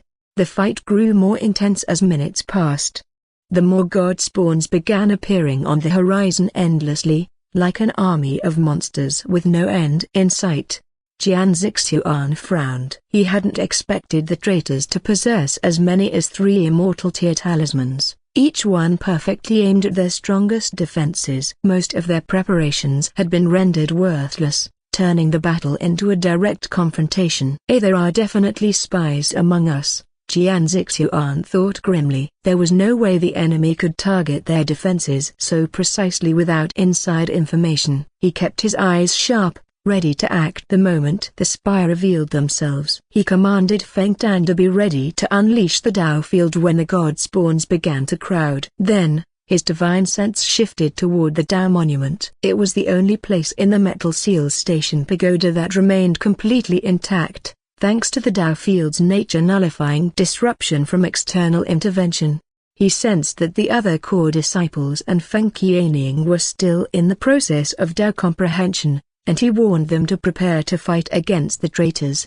He also sensed that Lan Hengsheng was in some sort of enlightenment stage. Jian Zixuan considered waking him but decided against it. He didn't want to ruin Lan Hengsheng's rare opportunity, and the situation hadn't reached a true crisis point yet. For now, he let him be. Senior brother Y, we've arrived. That place should be their hideout, a man in purple robes said, pointing his finger at the rocky mountain terrain in front of him. Behind him was a group of more than 200 men, all wearing the same purple robes. They were disciples of the Thunderclap Blade sect. Among them, one man stood out as the leader, walking past the others from behind. Waibuji stepped forward, observing the rocky mountain. It seemed devoid of all life and movement on the surface. If not for their method of detection pointing them to this place, they might have overlooked it entirely. He smirked, imagining the look on Lan Hengsheng's face when he saw his clanmates taken hostage. Where are they? Can you pinpoint their location? Waibuji asked his junior brother beside him,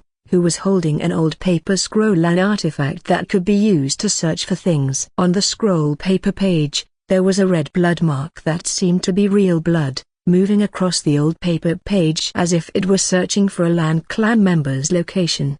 Back when Hengsheng fought the cultists within their camp, he made a lot of mistakes he wasn't even aware of. One of them was leaving the blood that he bled there without cutting the connection with it. This opened the opportunity for the cultists to use his blood to find others who shared the same blood with him, which were his clan members. Bujia had followed the blood connection all the way from the inner circle of the outer rim to this place. It took him only 2 weeks thanks to a flying artifact. If he traveled on foot, it would have taken him more than a month. The reason he went through all this trouble was because of the plan he and the other 2 mission leaders had agreed upon, a plan to deal with Lan Hengsheng. After witnessing Lan Hengsheng's monstrous battle power during their previous fight, it was clear he'd become a problem. No one among the cultists could fight him one-on-one, and even if all 3 leaders ganged up on him, victory wasn't guaranteed. However, Lan Hengsheng is not without weaknesses. One is that he lacks knowledge about cultist methods, as they almost got him by a Chaku ability that secretly took away his sense of self-control. Unfortunately for them, Lan Hengsheng somehow broke free from the Chaku ability at the last moment and escaped. The second was not a clear weakness, but it was a potential one. After gathering information about Lan Hengsheng from the Thunderclap Blade sect disciples who had confronted him in the Golden City, they found that he seemed to have some sense of duty to protect his clan members. They didn't know if they could use this against him, but it was worth a try. Even if it only distracted him for a moment, it would be worth it. The 3 leaders agreed on the plan to use a potential weakness against Lan Hengsheng. Bujia volunteered to capture the Lan Clan members. Later, they would use the hostages to prevent Lan Hengsheng from acting against them. If that didn't work, then they would use them as meat shields. Senior brother Y, they're close. Only about 5 li into the Rocky Mountain, the junior disciple said. Lead the way, Bujia commanded. His expression turned sinister as he neared the completion of his mission. Bujia thought to himself, the Thunderclap Blade sect always collects its debts. The group of more than 200 people stepped into the Rocky Mountain terrain. Their movement was large and blatant. They didn't even try to hide their presence, since they don't believe the Lan Clan would have another Lan Hengsheng level powerhouse. There is nothing to fear for them when dealing with the second-rate forces head-on. Their approach was soon noticed by the Lan Clan guard standing at the front gate of the Lan Clan cave. He looked down from above at the mountain's foot. The guard's face turned pale as he saw the group of people in purple robes stepping into their territory. He knew from their outfit that they were disciples of the Thunderclap Blade sect. Every one of the Lan Clan members who entered the secret land knew about the conflict between their clan and the Thunderclap Blade sect from Lan Hengsheng. They were warned to be wary of them, as the Thunderclap Blade sect's disciples were most likely targeting them. From the movement of this group of Thunderclap Blade sect disciples, it was clear they were heading straight for the Lan Clan cave. The guard couldn't think of anything else regarding their intent except that they were coming for them. I have to warn everyone. With a quick thought, he immediately ran into the cave and woke up all the Lan Clan members who were still cultivating. Everyone, come out now. The guard shouted as he rang the bell. The sound echoed through the whole interior cave and quickly woke them up in the middle of the cultivation session. What are you doing? Why are you interrupting us like this? Answer me. UFXCKXR. You maggot. Didn't your parents teach you manners? That's right. If Big Brother Hengsheng knew what you did, he would beat you up. You piece of shit. A broken bar. He continued running through the cave in hurries as he tried to wake everyone up, while behind him, other clan members chased after and cursed at him like he had done something unforgivable.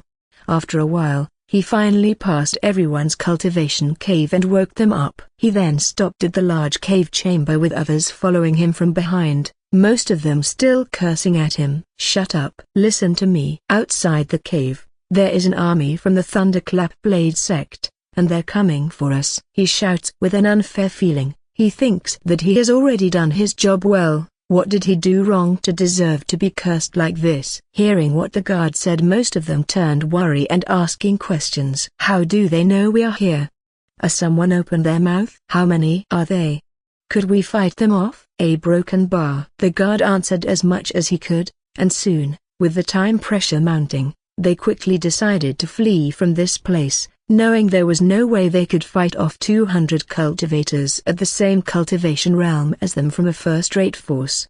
Boom! The thunderous sound of an explosion rang from the Lan Clan cave entrance's direction. Their faces turned pale as they could tell from that sound that the enemy had already entered the cave. Hurry up, go deep into the tunnel. One of the Lan Clan members shouted, urging everyone to hurry and flee. Leaving through the front gate was no longer an option, as the enemy had already blocked their way. But after spending 2 years in this place, they had discovered many routes inside the cave. Some led to treasure, some to dead ends, and even one that led to another exit. With the lead of who knows the exit route, they quickly moved the tunnel with swift movement. While they still heard the sound of an explosion coming from the entrance, they grit their teeth, as they feel ashamed and frustrated. Those from the first-rate sect just intruded on their place and kept destroying what they had built for years. I will repay this shame tenfold. One of the Lan Clan members with an edgy personality stated. Boom, crake. The impact of the explosion caused by the enemy attack at the cave entrance sent a vibration through the whole cave interior, causing the cave wall to crack and collapse. Fall back. This tunnel is about to collapse.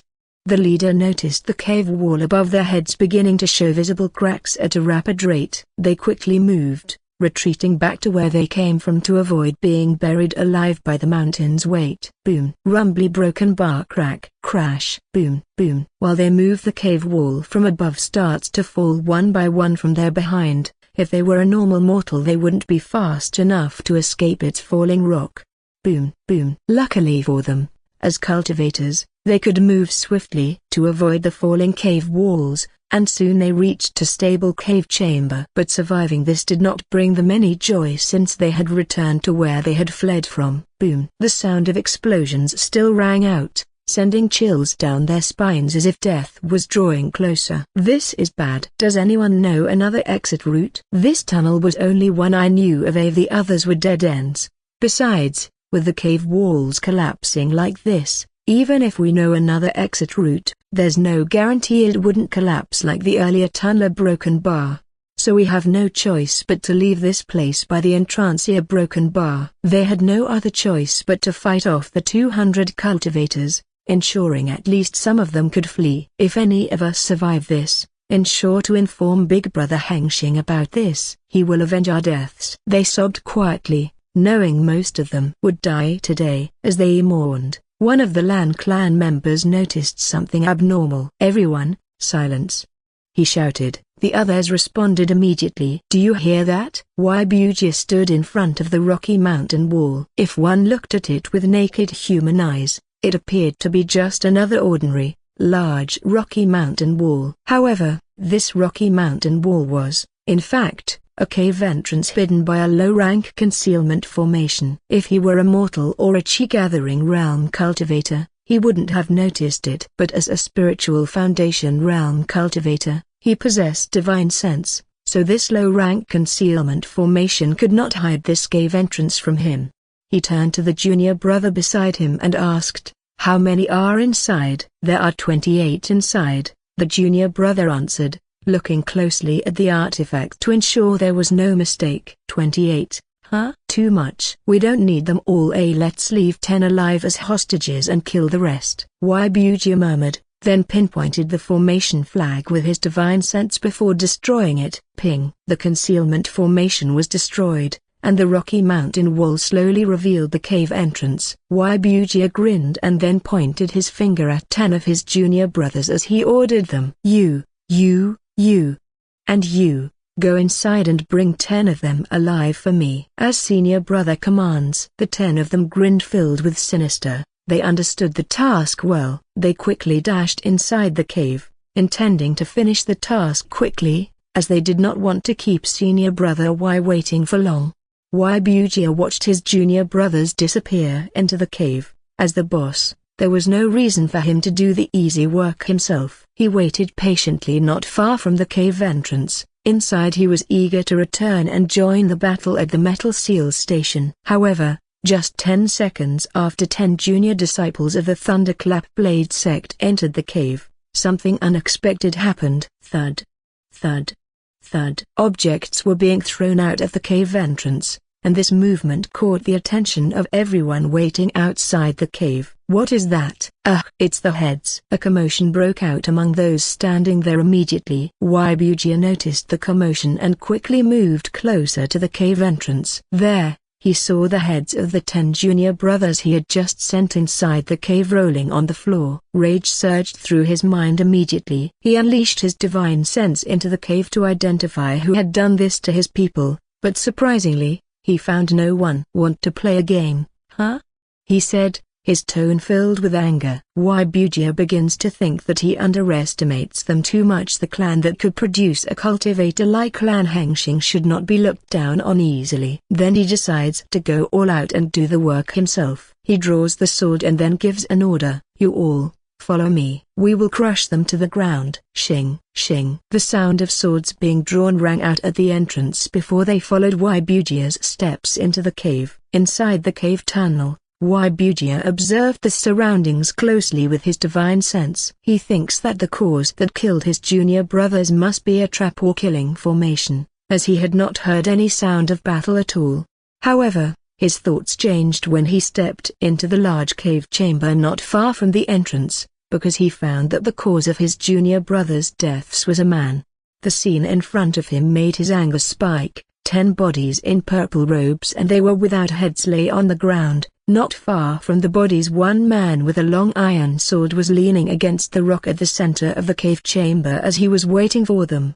Bujia observed the man closely with his divine sense, but something abnormal occurred. His divine sense could not detect the man's blood chi and cultivation realm at all. It was similar when he tried to sense the god spawn. He could only observe the man with his naked eyes. The man had short black hair, and sharp eyes, and was dressed in all black. However, from the man's clothes, he could not match the style to any region on the continent. Bujia assumed without a doubt that this man in black was the one who killed his junior brothers. "Are you the one who threw their heads out of the cave?" Bujia asked, while secretly activating his chakra ability to slowly seal the opponent's senses. "Are you stupid? Isn't that obvious? I really hate villains like you," the man in black answered. Hearing the man's answer, Bujia could not hold his rage any longer. He raised his sword and aimed at the man in black from a distance. "Since you ask for death, I will give you death. Surround him." Bujia ordered all of his junior brothers. 200 disciples of the Thunderclap Blade sect moved quickly and encircled the man in black in no time, forming a battle formation, lightning chi zapping around their bodies. Bujia smirked and said, "You made a big mistake in making me angry. With your strength, you might have been able to get out of here alive if you had chosen to flee earlier, but now you cannot escape anymore." Hearing Bujia's words, the natural serious expression of the man in black was turned into a smirk, and then he said, "What a joke. I am not the one who cannot escape here, but it was all of you." After he finished speaking, a blue energy barrier suddenly covered the path leading out of this cave chamber. Bujia was shocked because he had already checked the surroundings for traps or formations with his divine sense, but still, the enemy had somehow hidden the formation from his divine sense. "What did you do?" Bujia shouted and activated his chakra ability to convince the man to open his mouth and reveal the information. However, he notices from the man's expression that the man in black seems to detect his chakra ability. "Like I said, now you're all trapped here with me. Your sin of targeting my master family, the punishment for it is death." As the man's words ended, he gradually raised his sword and took a battle stance. Bujia became serious immediately as he started to feel the pressure from the man's aura. He gripped his sword tightly and Wu Chi inside him began to circulate, ready to battle. The atmosphere began to become heavy, and when the two's eyes met, they suddenly began to move at an incredible speed. Boom! Bujia lightning sword chi intercepts is the iron sword that is coated with the blue energy of the man in black. The iron sword almost reaches the neck of the Thunderclap Blade sect's disciple. It seems like the man in black is aiming for the weak neck first. "Attack! Kill him!" Bujia ordered, and 200 disciples moved. They simultaneously dashed toward the man in black. The man in black smirked as the situation went his way. ZZT, ZZT, ZZT. 10 lightning blades thrust at the man in black from all directions, but he had already flown upward, delivering a burst of blue energy to the ground. Boom! The impact sent those surrounding him flying and crashing against the cave wall. Clang! The swords crash against each other. Shing! boom. The chi blast crashes against the cave floor. The battle of 1 versus 200 continued. Waibuja gritted his teeth as the man in front of him was incredibly fast and strong. This man was maybe even stronger than Lan Hengsheng. How was this possible? The question and disbelief stuck in his heart. It was regular for monstrous talent cultivators to appear from time to time, but two in the same faction? At the same generation. That was as rare as a dragon and phoenix appearing together. In a split second, Waibuja's mind and thoughts became unstable, and the man in black took this opportunity to immediately sever Waibuja's head with a swift strike of his long sword. Shing. The clean cut separated the body and head. The man in black expected Waibuja to regenerate but didn't intend to let it happen easily. He kicked the severed head away, preventing it from reconnecting to the body, and slowing down Waibuja's regeneration. Senior brother Y. One of the disciples shouted in shock upon seeing his senior brother's head cut off, unaware that his own neck had already been severed by the man in black's long sword.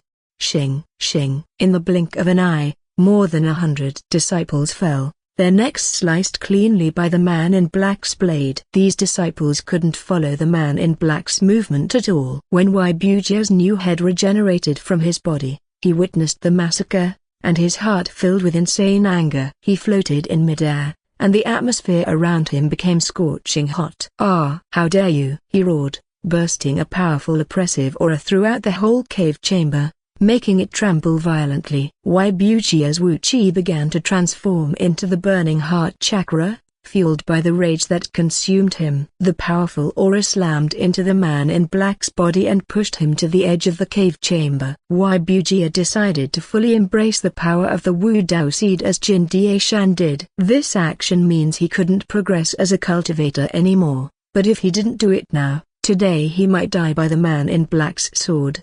Roar! Waibuja's body began to transform. His white skin turned red like fire, his arm muscle became bigger and his hands became clawed like the beast. His human teeth fell down, and a new set of teeth grew sharp like razor blades. 2 pairs of red horns emerged from his forehead and curled upwards. Because of the negative chakra, the result of his transformation was not a diva like Jin Daishan, but he turned into something else as the fiend. The powerful aura of the Wu Dao seed's chakra released during Waibuja's transformation was drawn back within him, condensing at the center of his chest, within his heart.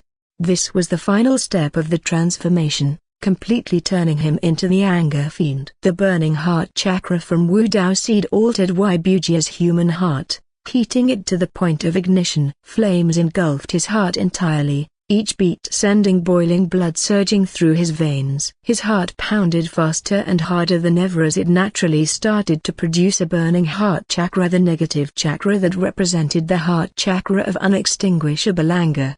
Without needing Wu Dao seed's assistance anymore, Waibuja examined his transformed body. Heat radiated from every inch of his flesh, while the fire and lightning aura flowed across his body. His expression grinned as he felt a surge of power unlike anything he had ever experienced. Ha ha ha, ha ha ha ha. He insanely laughed with satisfaction for a while before he turned his glance at the man in black. Your game is over. When he finished his sentence, he disappeared and reappeared again at the back of the man in black. He raised his sword and swung horizontally, aiming to sever the man in black's waist. The man in black was shocked by the speed of Waibuja's new form. He quickly calculated how to react at a thought speed beyond the human brain's capacity. In his perception, time slowed down and almost stopped. The man in black thought, dodging was out of the question since the distance was too short, and Waibuja now seemed much faster than before. If he was not mistaken, after Waibuja transformed, his strength should reach the realm of Tier 4 power level.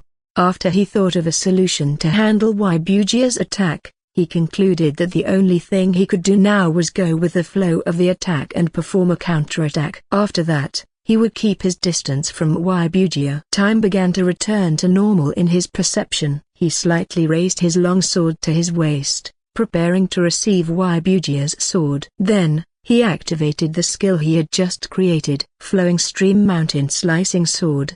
The blue aura of mana surged through the man in black's body and sword. At that moment, Waibujia's sword reached its prey. Clang! Instead of cutting through the flesh and bone, Waibujia's sword met the man in black's long sword. The strength behind Waibujia's sword was much greater than the man in black's. The man in black's body was about to be lifted from the ground due to the impact of the clashing swords.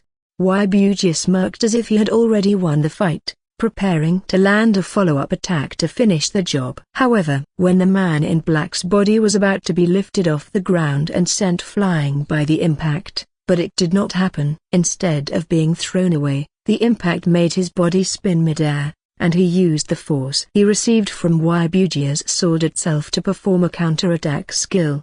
The long sword flows like a water stream, the blade rising upward before becoming a waterfall raining down to the ground. The long sword glowed with the blue light energy of the mana slashed from the head down, vertically dividing Waibujia's body in two. Waibujia's expression was stunned. He was caught off guard by the man in black unexpected counterattack. The sword energy wave continued to travel after dividing Waibujia's body. It split the cave ground and killed the disciple who was unlucky enough to stand right behind Waibujia's position. Waibujia, currently cut in half again, was shocked and unable to comprehend what had just happened. How is this possible? I am now clearly more powerful than him. Why? Anger surged through Waibujia's heart, making the flames burn with rage. But he could do nothing since his body was incomplete. The right and left halves of Waibujia's body were kicked away from each other by the man in black once again. No! Help me! One of the disciples shouted in terror as he felt the gaze of the man in black graze over him. By the time everyone turned their gaze toward the disciple, it was already too late to warn that disciple. Behind him, the man in black was already there, and they clearly saw the scene of how the man in black's long sword cleanly sliced through that disciple's neck. At this point, they realized what fate awaited them. Most of them lost the will to fight and began fleeing toward the cave chamber entrance. One after another the head was sent fly into the air. They tried to destroy the blue light barrier blocking the cave exit, however, they couldn't even leave a mark on it. Boom. Please Lord, spare my life. I have an old mother to feed at home. A broken bar, a broken bar, a broken bar, a broken bar, a broken bar. The man in black's long sword was no different from a grim reaper's sickle, harvesting their lives without mercy. Just for 30 seconds without protection from Waibujia, all the disciples of the Thunderclap Blade sect fell and died. Roar! Ahudai! Waibujia, who had already been regenerated whole, his entire body shrouded in the fire. As the anger fiend, the anger made Waibujia more powerful. His body expanded, becoming larger, and the temperature of the atmosphere around him grew hotter. He appeared before the man in black. This time he was faster and stronger. There was no room for the man in black to counterattack, so Waibujia's sword attack sent the man in black away and crashed against the cave wall. Ugh! The man in black was injured. The silver, mercury-like blood leaked from his lip. But strangely, before it could fall to the ground, it vaporized into pure chi and disappeared with the wind. Boom! Waibujia's palm filled with the sharp claw smashes at where the man in black used to be, but the man in black managed to dodge this time. Clang! The swords crashed against each other. It was expected that the power level between Tier 3 and Tier 4 was too large to cross. The man in black is in a disadvantageous situation with every exchange. Clang! Waibujia opened his jaws and shot flame torrent out of it, like a dragon's breath. Whoosh! The man in black flew backward to dodge the attack, but as he was about to land on the ground, Waibujia suddenly appeared before him and swung his sword down. The man in black raised his sword to intercept in time, but the impact was large enough to send him flying across the cave chamber, crashing against the ground on the other side. Fire and lightning gathered in Waibujia's palm, and he shot a plasma-like energy blast at the man in black. A die of Wooma broken Barshum. The man in black saw the energy blast travel at him at an incredible speed. He quickly used the skill to materialize the verdant wooden fortress to stop the attack. KRRRRSH. The wooden fortress turned red from the intense heat, unable to withstand the attack any longer. Seeing this, The man in black quickly fled before it was destroyed. Boom! The wooden fortress exploded into pieces while the man in black stepped aside to avoid most of the impact. However, before he even had a chance to recover, Waibugia had already appeared beside him and struck with his sharp claws, slapping the man in black's side. Boom! The man in black flew across the cave chamber and crashed against the cave wall. The man in black wiped the silver blood from his lip and tried to stand up with difficulty. Since he came to exist, he had always been stronger than everyone else in the Origin universe except for his master. No one could threaten or injure him. This battle was the first time he had experienced a real injury. The sense of pain was harder to bear than he had thought. You better give up. You should already know that you have no chance to stand against me. Stand there, and I will give you a quick death. Waibugia smirked and stepped slowly toward the man in black with great confidence. After a few exchanges between them, he had already begun to adapt to his new strength. He could feel himself getting stronger as he got used to it. The man in black rose to his feet and gazed at Waibugia, who smirked. He snapped immediately, "Tch, I really hate villains like you. However, you've already proven that the existence of your kind is beneficial for my growth." The man in black spoke nonsense that most people wouldn't understand with a straight face. "What are you talking about? Ha ha ha, your head is messed up. I shouldn't have stuck you so hard. Now, prepare for the painful death. I've decided to rip your limbs off. I want a genius like you to know what it's like to be useless." A sinister grin appears on Waibugia's face, his lips curving almost reaching his ears.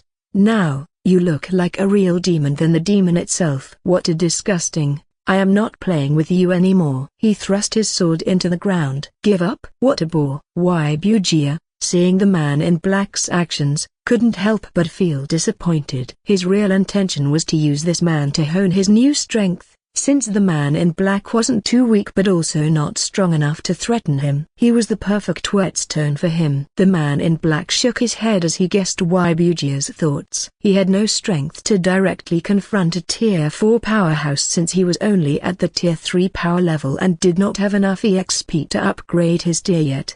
However, that didn't mean he didn't have methods to fight against someone stronger than him. He raised his right hand forward and said, "Arise." The man in black is the center. The aura of death spreads throughout the cave chamber in the blink of an eye. Waibugia felt chilled to his spine by the aura of death, as it emitted the potent power of the laws. "What did you do?" Waibugia roared and moved toward the man in black immediately. He would not let him succeed in whatever the man in black intended to do. Thwack! However, before he could get close to the man in black, the cold sensation of a blade thrust through his back. He gazed down at his chest and saw the blade of the sword. Waibugia was shocked, as this cave chamber was supposed to have only the two of them left alive. Who could possibly have hidden from his senses and ambushed him like this? When he turned his head around and looked behind him to identify the attacker, he was horrified by what he saw. The one who had stabbed him in the back was his junior disciple. Noah. It was his junior disciple's headless corpse. Jiangshi. The headless corpse was shrouded in a cold, black aura of death. It gripped the sword tightly, attempting to cut his body in half. Waibugia's heart burned with a raging flame. This man had continued to anger him time and time again,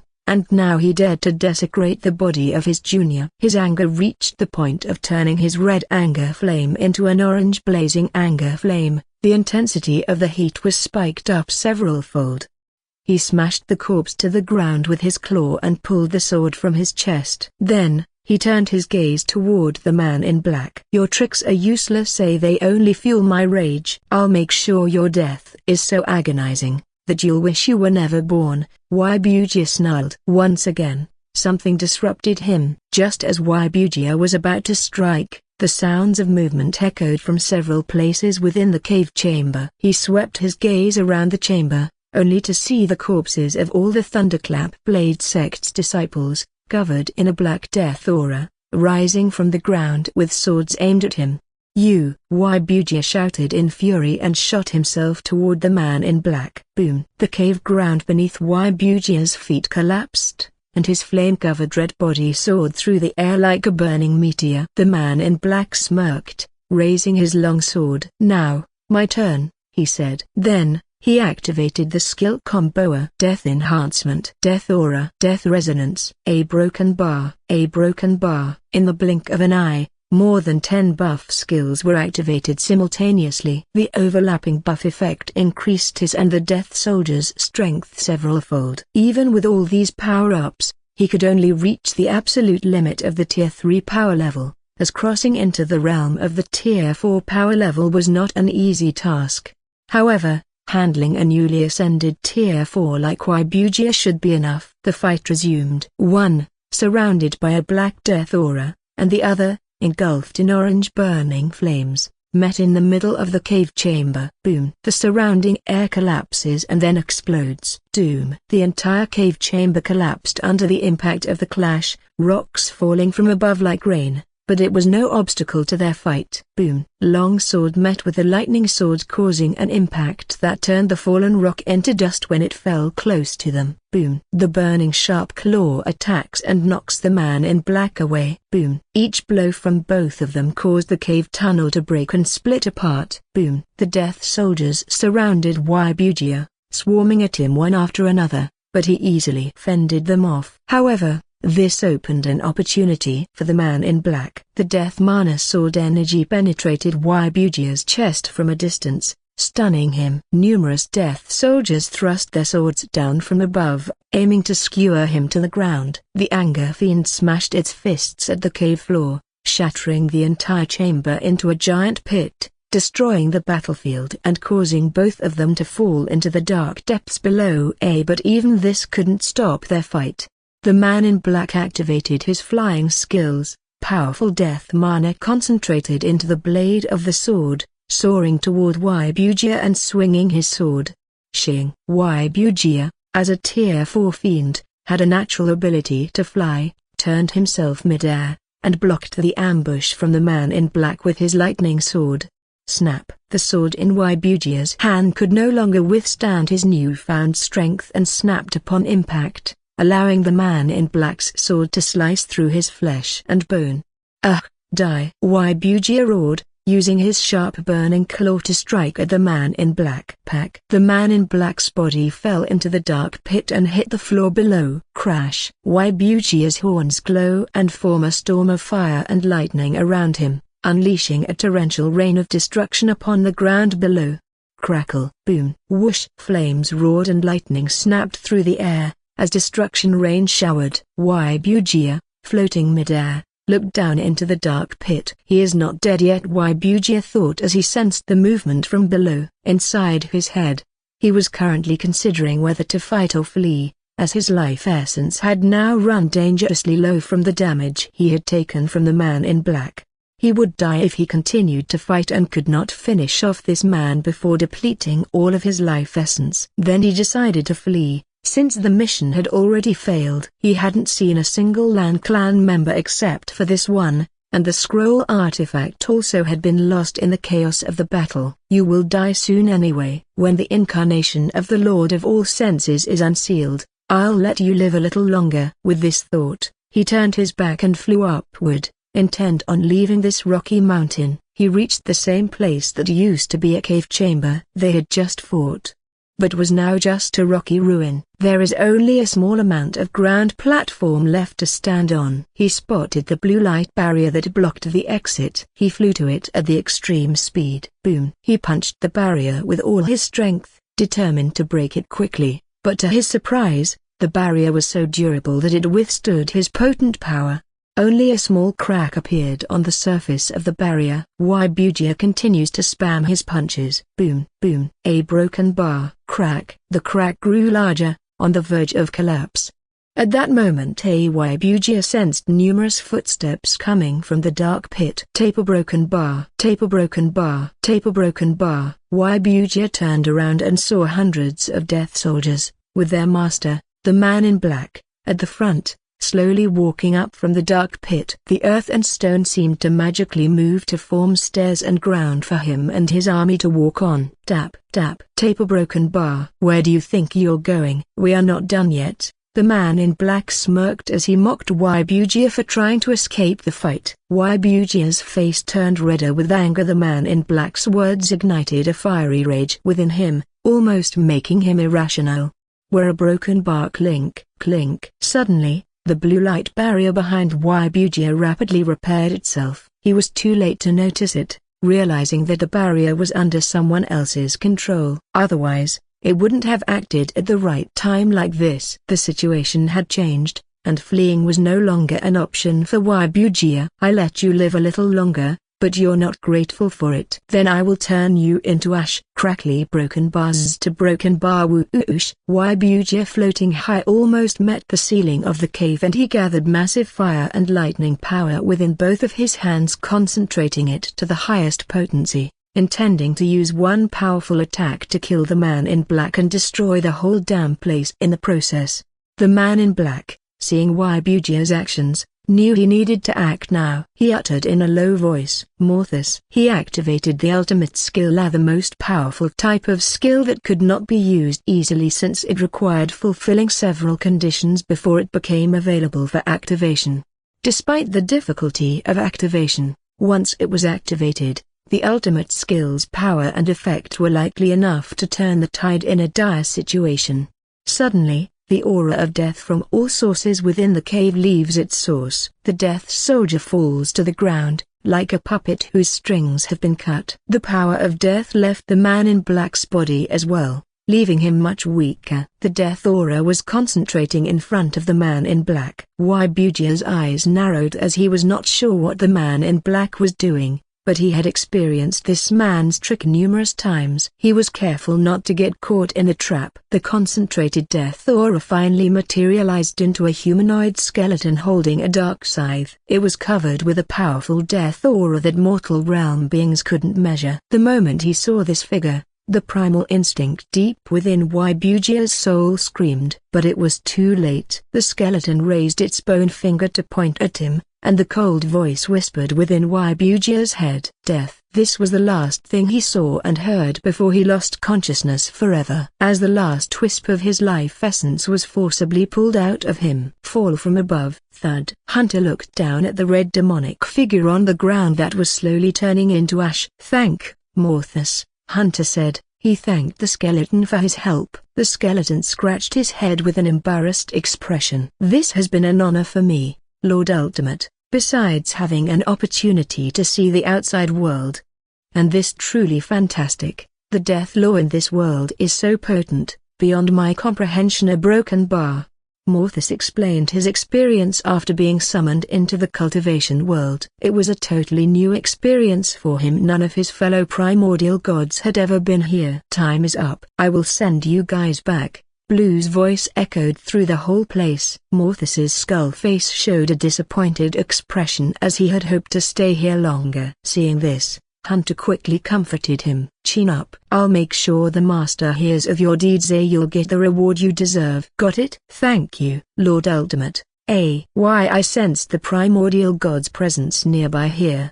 The Supreme Administrator System, aka Blue's power, enveloped Hunter and Morthus, and a second later, they disappeared from the surface of this world, returning to where they came from. The place turned silent. After some time passed, the sound of multiple footsteps rang. Tap, tap, tap. 28 figures emerged from one of the undamaged cave tunnels. When they saw the mess within the place, they couldn't help but feel a chill run down their spines. At the exit, they saw a mountain of headless corpses, all of them wearing the uniforms of the Thunderclap Blade sect disciples. They carefully observed the scene but still couldn't find a clue as to what had just happened here. What could turn this durable cave chamber into the rock ruin like this? Why did the Thunderclap Blade sect disciples end up like this? What exactly happened here? Broken bar. One of the Lan Clan members murmured. This event would remain a mystery for a long time or forever. At the heart of the Lan Clan's forbidden area, there was Spirit Mountain, the sacred mountain that could be considered the Lan Clan's most precious wealth, resting atop a powerful spirit vein. The mountain is abundant with an exceptionally dense concentration of heaven and earth's spiritual chi, rivaling even the central region of the metal flow plane. Over time, Countless natural treasures gradually formed within its depths, nurtured by this rich environment. Without a doubt, such a place was a haven for cultivators, offering endless benefits for their cultivation. At the peak of Spirit Mountain, it was now more crowded than usual. There were 15 individuals present. They were the top experts of the Lan Clan, with the lowest cultivation realm among them being that of a tribulation saint cultivator. The Lan Clan was considered a newly established second-rate force compared to the age of the realm itself. They were a relatively young faction. They were also considered one of the weakest among the 12 second-rate forces due to the low number of peak cultivation realm cultivators, excluding true immortals, who were transcendental mortality cultivators and false immortals. The false immortals were not actually a cultivation realm by itself, but rather a term used to refer to cultivators who had achieved the peak stage of the transcendental mortality cultivation realm. At the peak stage, a transcendental mortality cultivator's immortal body would be formed, granting them immortality by removing any limits to their physical lifespan. However, unlike true immortals, false immortals still possessed a mortal soul. Because of this, they could technically only live up to around 100 million years before their mortal soul would be exhausted by time, leading to their demise. Among the 15 Lan Clan experts present, there were 10 tribulation saints, 4 transcendental mortality cultivators, and 1 false immortal. Lan Yuan, the Lan Clan patriarch, was also present among the tribulation saint cultivators. The 4 transcendental mortality cultivators present were not strangers. They were Lan Yuan's brothers and sisters, who were 100,000 years older than him. This age gap was due to Lan Hengsheng's dedication to quickly populating the clan with new blood. As a result, Lan Hengsheng had more than 1,000 wives and countless children. Lan Yuan was considered one of the new generation and among the most talented of Lan Hengsheng's children. Among the other tribulation saints present, 2 were also Lan Yuan's half-siblings, while the rest were either Lan Yuan's siblings, descendants, or individuals from another lineage who came from the same sect as Lan Hengsheng. Momentarily, they were examining the Tao throne that Lan Hengsheng had prepared for the Tao attainment ceremony. They were studying it since they might have to build one themselves one day. The Tao throne was an ethereal throne built from treasure and the cultivator's own Tao essence combined, representing the Tao supremacy of the cultivator's chosen Tao. Lan Hengsheng's Tao throne appeared to be a majestic wooden throne, assembled from numerous wooden sword artifacts and decorated with various treasures. The throne itself emitted an aura of powerful Tao essence, and if it were not used as the Tao throne, it could easily be considered a potent force immortal artifact.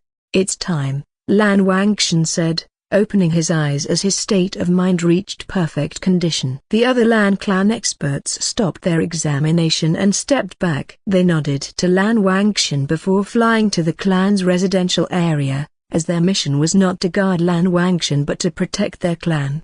The duty to guard Lan Hengsheng had already fallen into someone else's hands. So broken bar. Lan Hengsheng was now alone within the massive Spirit Mountain. He brought out the wooden sword, the Lan Clan's Chi-Luck artifact. It was the wooden sword he had used when he was young. He held it tightly before inserting the wooden sword into the Tao throne to complete it. He already decided to link Lan Clan Chi-Luck to his own, which will boost his success rate of Tao attainment. However, by doing this, if he fails, Lan Clan would fail along with him. But it doesn't matter because they were already in a rise or die situation in the first place. He sat on the Tao throne and unleashed his Tao domain, meditating to harmonize his Tao heart with the Tao of heaven and earth. The Tao throne and Tao domain began to resonate with each other, causing the atmosphere to shift as the heaven and earth spiritual chi reacted to his will.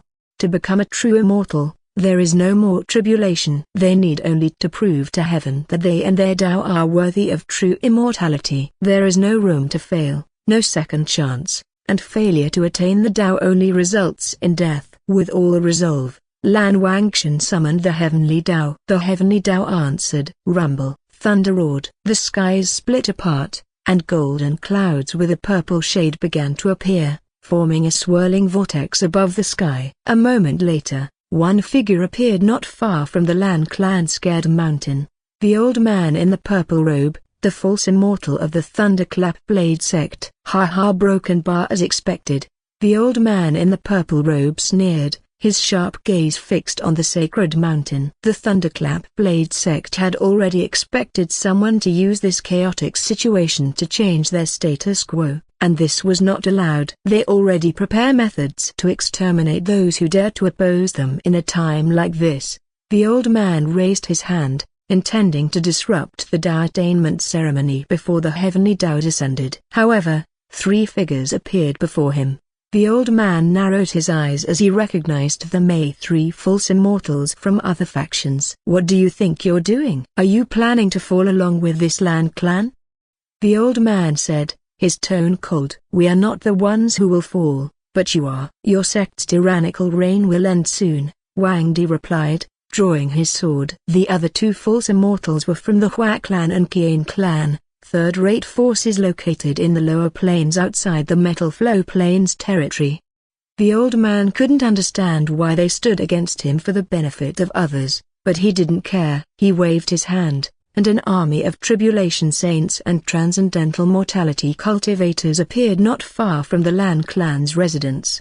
The army was composed of more than 1,000 saints and 10 transcendents. This was the foundation of a first-rate sect that had stood for more than 100 million years. This was entirely another level of foundation compared to second- and third-rate factions. The three false immortals felt a chill run down their spines. Even though they knew the difference in power, they couldn't help but be shocked by the scene, let alone the fact that this was only a small part of the sect's true force, as their main forces were now fighting the war with the Golden Sword sect's army in the center of the region. Lan Hengsheng, if you don't stop your act, your entire clan will fall along with you. The old man shouted, his voice echoing across the entire mountain as he intended to weaken Lan Hengsheng's state of mind, hoping he would fail to call upon the heavenly Tao. However, the old man started to notice the sky above Spirit Mountain shifting rapidly, as if the heavenly Tao would be descending soon. Then, he realized that Lan Hengsheng was using the Chi-Luck Link method to attain the Tao. Attack! Kill all Lan Clan members. Don't leave anyone alive. The old man roared, discovering that the Lan Clan's Chi-Luck was shining far brighter than what a normal second-rate sect should possess. They had hidden it well. Hearing the old man's command, the Thunderclap Blade sect's army moved toward the Lan Clan residence. Slaughtering Lan Clan members would result in Chi-Luck weakening, eventually reducing Lan Hengsheng's chances of succeeding in his Tao attainment. Then the old man moved toward the Spirit Mountain to disrupt the ceremony before the heavenly Tao descends. Three false immortals came to intercept and stop the old man's action, then the fighting began. However, just 30 minutes after the fight began, an enormous pressure descended from above Spirit Mountain, causing the fight to pause immediately.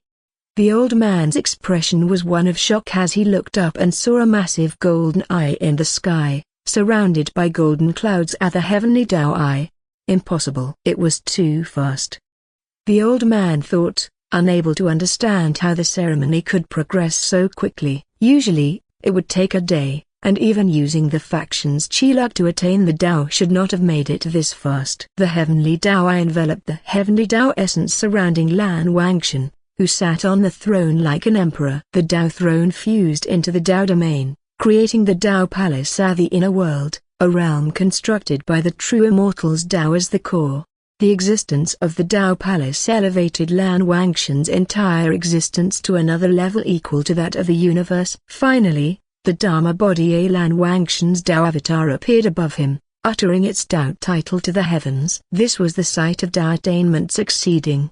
The old man quickly grabbed the transcendence and attempted to flee, realizing there was nothing more he could do. However, before he could reach his sect's territory, he was grabbed by a giant hand. He looked in horror. I remember you. You were there at that time. Lan Hengsheng's tone was filled with both nostalgia and vengeance. Lan Hengsheng destroyed the old man and the 10 transcendents' bodies and souls immediately before his eyes shifted to their Thunderclap Blade sect's location. When people reference a term of the Tao of heaven and earth, they are not referring to any random Tao or all Taos collectively. They are specifically referencing the 3,000 grand Taos are the primordial Taos, the eternal Taos, the foundational Taos that form the fabric of heaven and earth. In the myth of the world's creation, during the first era the primordial era there was nothing but primordial chaos. From this primordial chaos, 3,000 primordial fiend gods were born, each representing a Tao. Some of these primordial fiend gods were born strong, while others were weak. The most powerful among them was Pang-u, the primordial fiend god of strength. As for how long the first era lasted, nobody could tell, for at that time, the concept of time itself did not yet exist. However, someone could tell how it ended. It was the first arrival of the Great Calamity, the herald of the new era. As a result of the first Great Calamity, all the primordial fiend gods perished, and their Tao essences merged, becoming the eternal Tao source, the source of all Taos. The existence of the eternal Tao source brought about the emergence of the universe, heaven and earth, nature, and everything, even the heavenly Tao.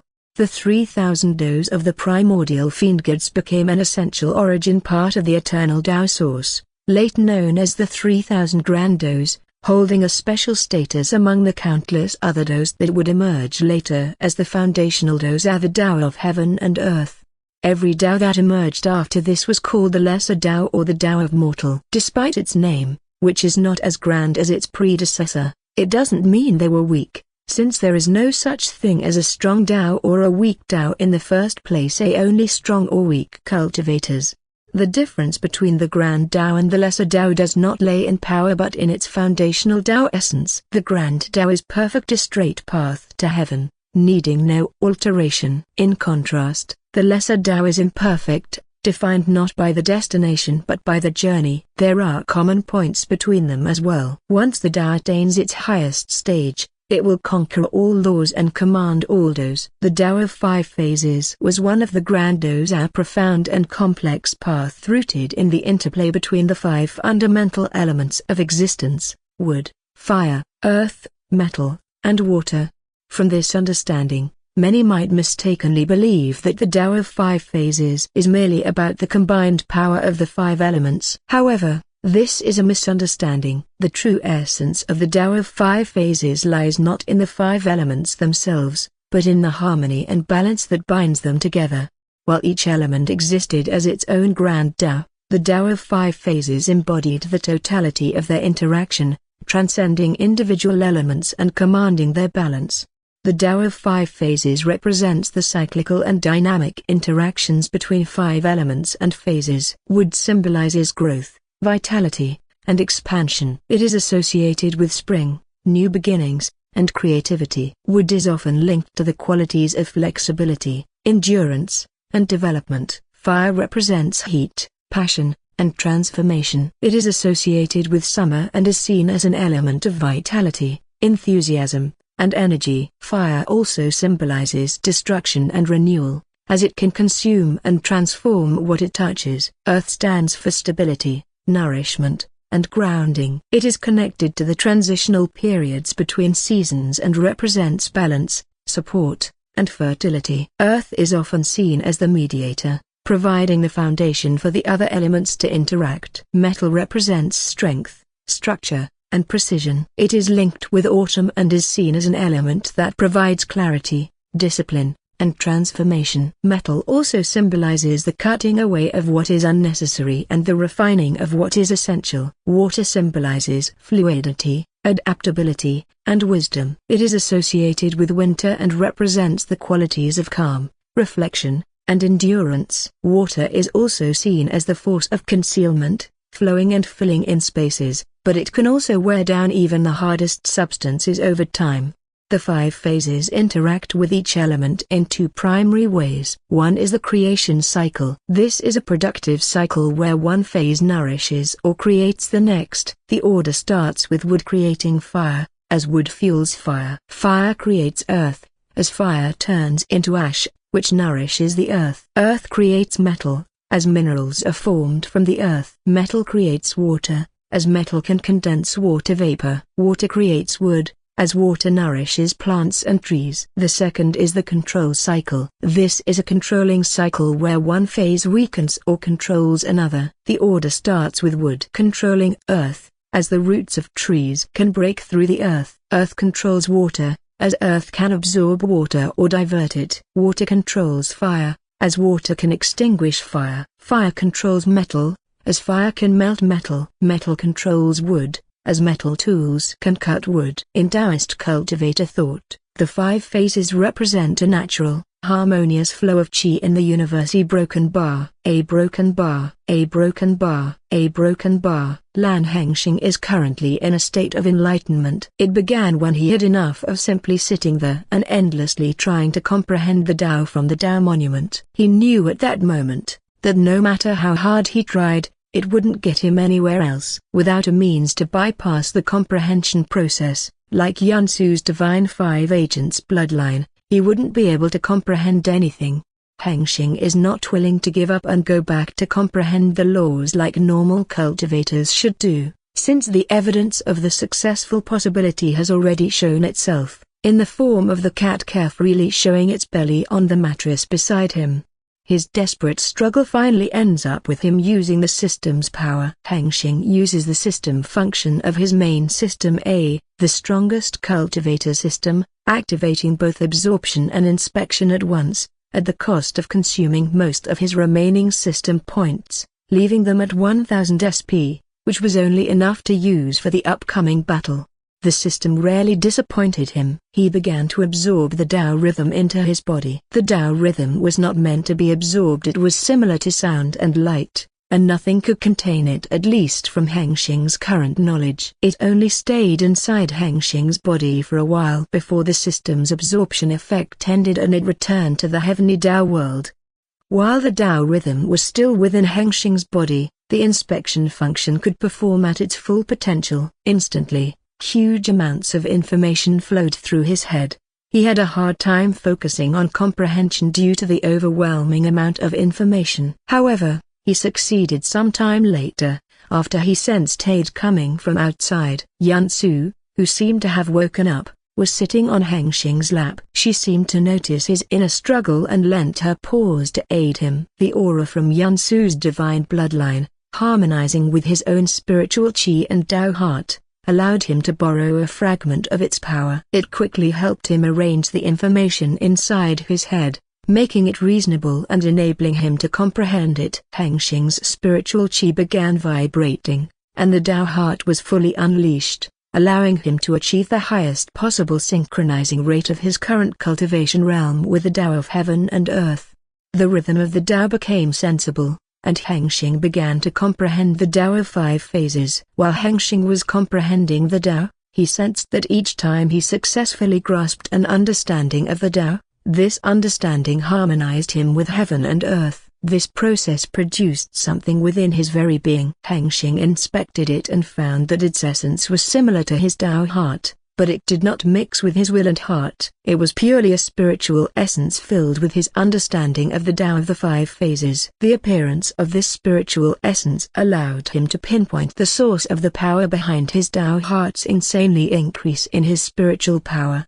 The spiritual power represents how solid one's cultivation foundation is and how deeply one understands the cultivation path. It would manifest in the form of the final multiplication in overall strength. It had been a long time since he had wondered how his Tao heart could increase his spiritual power so much that his strength increased by 10 times without any apparent cause.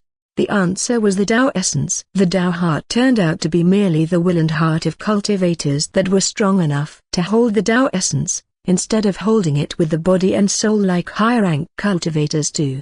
The amount of Tao essence within Hengsheng's Tao heart was pitifully low, making it hard to identify. While Hengsheng inspected the Tao essence, he sensed that it was about to leave his very being and return to heaven and earth. He quickly commanded his divine sense to grasp it, but he could not. When it left, it also took away his understanding of the Tao of the 5 phases that he had worked so hard to comprehend. Hengsheng felt as if a knife had been stabbed right into his heart. Thief, no one steals from me, not even heaven. Wood symbolizes growth, vitality, and expansion. A broken bar. Hengsheng thought. Wood creating fire. Hengsheng's wooden prosthetic left arm suddenly ignited, blazing flames appearing from the cracks of the wooden arm. The flames burned the wood as smoke and heat rose. Eventually, the wood was entirely consumed by the fire, turning into a burning hot coal. Fire creates earth. The burning hot coal arm cooled down. At one point, the temperature of the burned arm reached the thermal comfort zone, and no longer radiating intense heat, it became a soft dirt arm. Earth creates metal. Pressure began to build up within the soft dirt arm, causing it to harden gradually until it was compressed into the most solid state and transformed into an iron arm. Metal creates water. The iron arm, strong and seemingly unbreakable, underwent a subtle change. As it cooled, droplets of water began to form on its surface. The moisture in the air condensed, and the iron arm became covered in rust. Gradually, the iron crumbled, breaking down into small minerals. Only the formless water on the left arm remains. Water creates wood. The formless water arm nourished the surviving fragments of wood that had endured through the creation cycle. The pieces of wood absorbed the water and other remaining elements within the water rapidly, growing larger and stronger until all the water was gone, replaced by a vigorous wooden arm once more. Hengsheng's wooden prosthetic left arm had once again undergone the creation cycle of the 5 phases. This cycle had already repeated 8 times. Each time his prosthetic arm became stronger, nourished by the Tao essence from Hengsheng's understanding of the Tao of the 5 phases.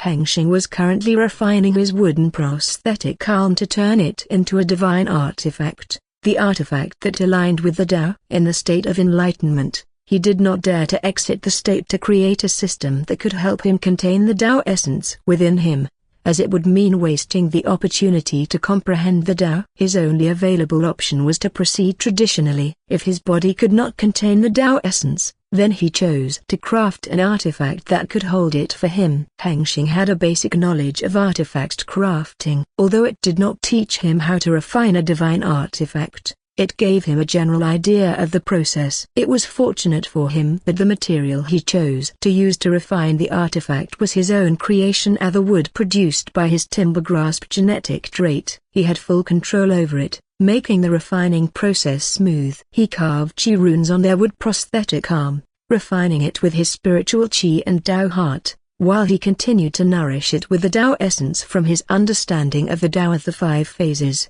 Finally, when the 9 cycles of the 5 phases creation cycle ended, Hengsheng sensed that the refinement of the divine artifact was completed. In fact, it was not entirely complete, since he still needed to do one thing to finish the creation, naming it. From his divine sense, he sensed that the wooden prosthetic arm was filled with his aura, especially the genetic trait that seemed to influence the artifact's power.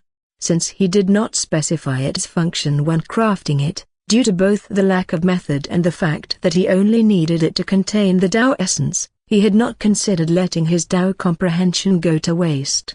He thought about the name deeply. In this supernatural world, names were significant, and he could not take it lightly. After some time, he named it the Timber Grasp Cycle, after his genetic trait. When it was named, it began to transform. The wooden surface, covered by the complex chi runes, glows as it resonates with the Tao of heaven and earth, slightly changes in shape, becomes more sacred, and finally, its spirit is formed.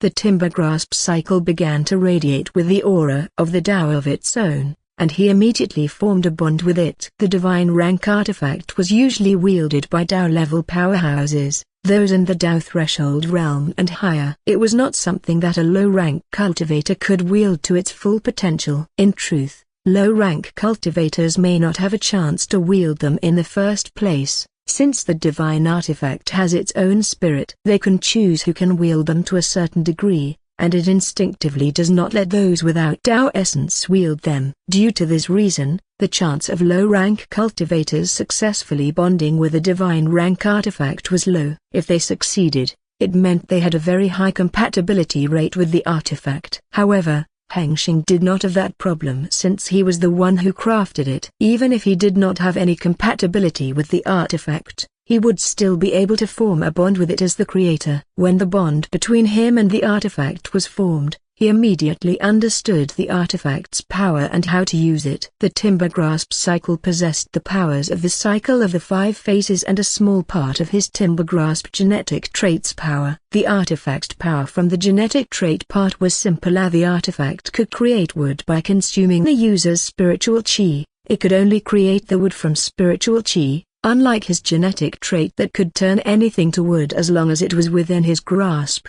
The cycle aspect allowed him to control the cyclical nature of the Tao of 5 phases, whether it be the creation cycle, control cycle, or other variations. He believed this should be the main part of the artifact's power. From the information he received through the bond, he found that the artifact seemed to be more powerful than he had expected. However, he doubted that he could fully utilize the artifact since he didn't possess even a slight understanding of the Tao of 5 phases, as the Tao essence had already left his very being.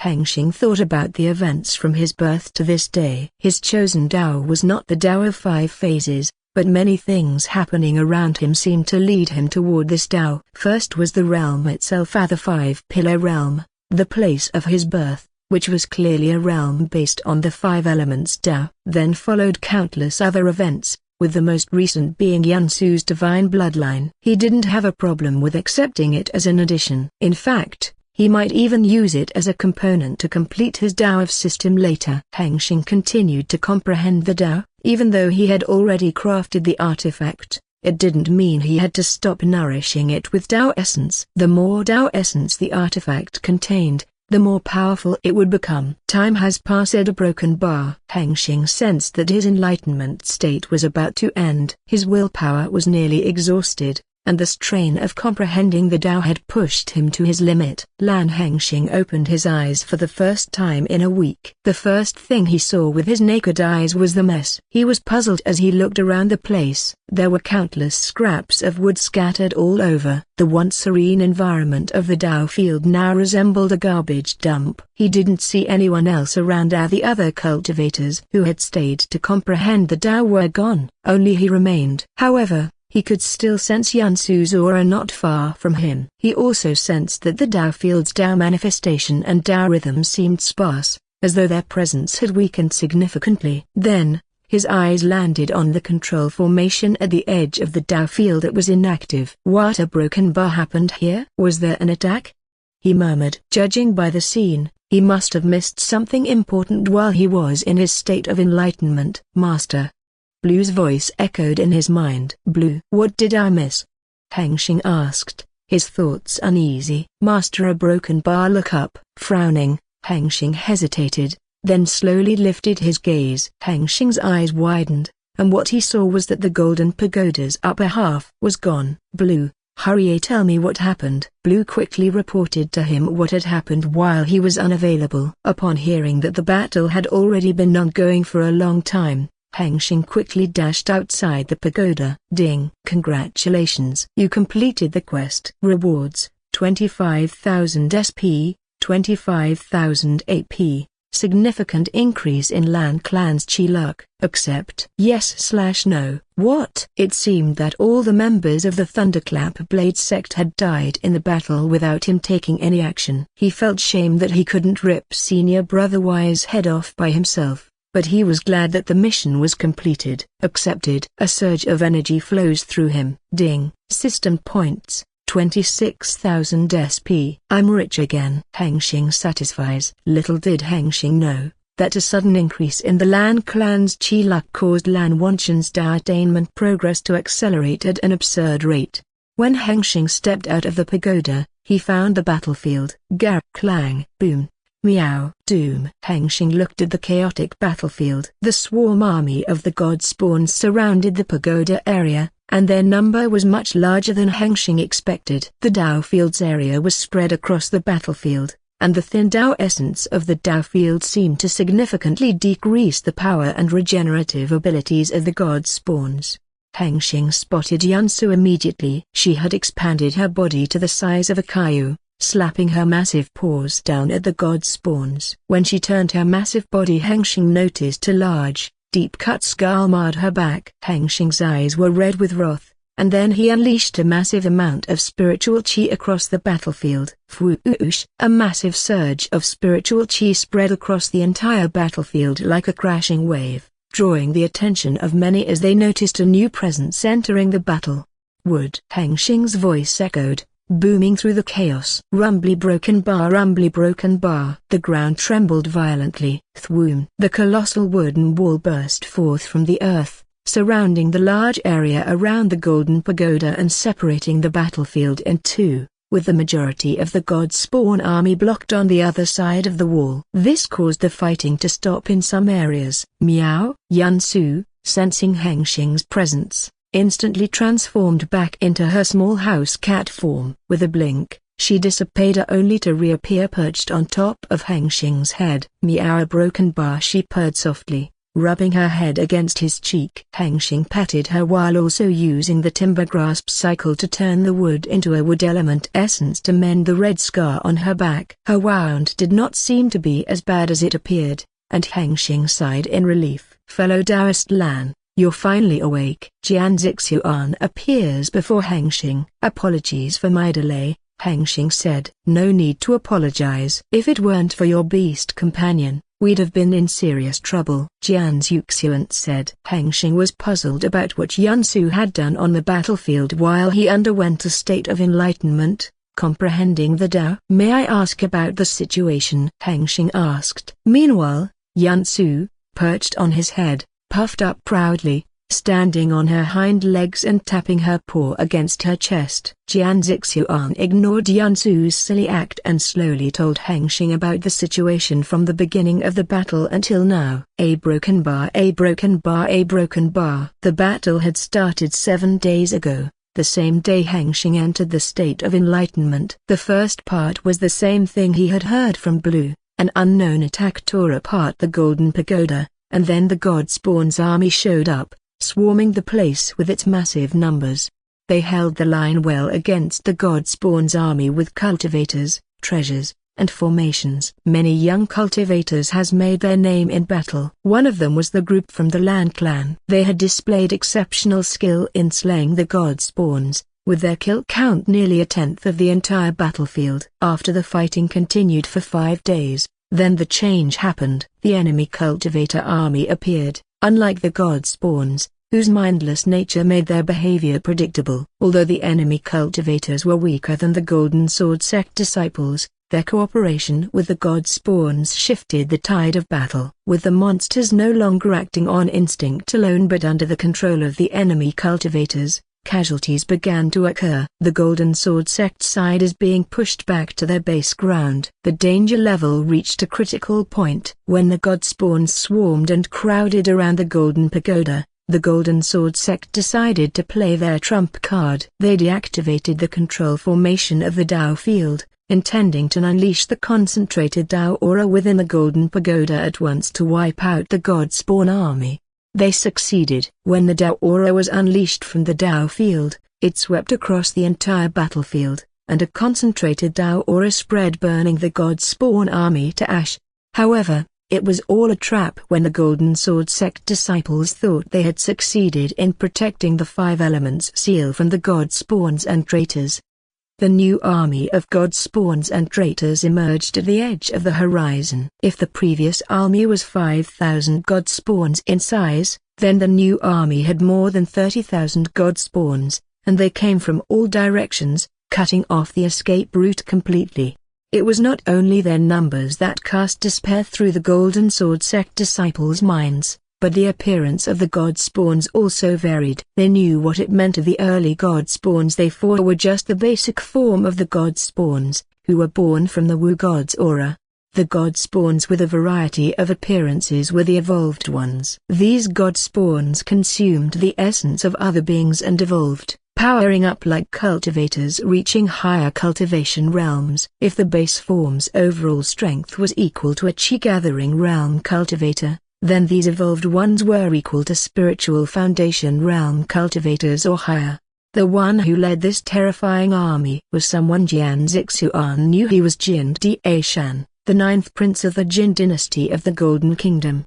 This kingdom used to have a close tie with the Golden Sword sect since their ancestor was the sect's disciple. But the tie did not last forever, as the later generation did not want to be under the Golden Sword sect. Some incidents happened, and after that, they cut ties completely. The battle was resumed. Despite the terrifying army, The Golden Sword sect was not without advantage. Since the Dao Field's area covered the whole battlefield, the power of the god spawns was reduced to the point where it was no different than normal demon beasts.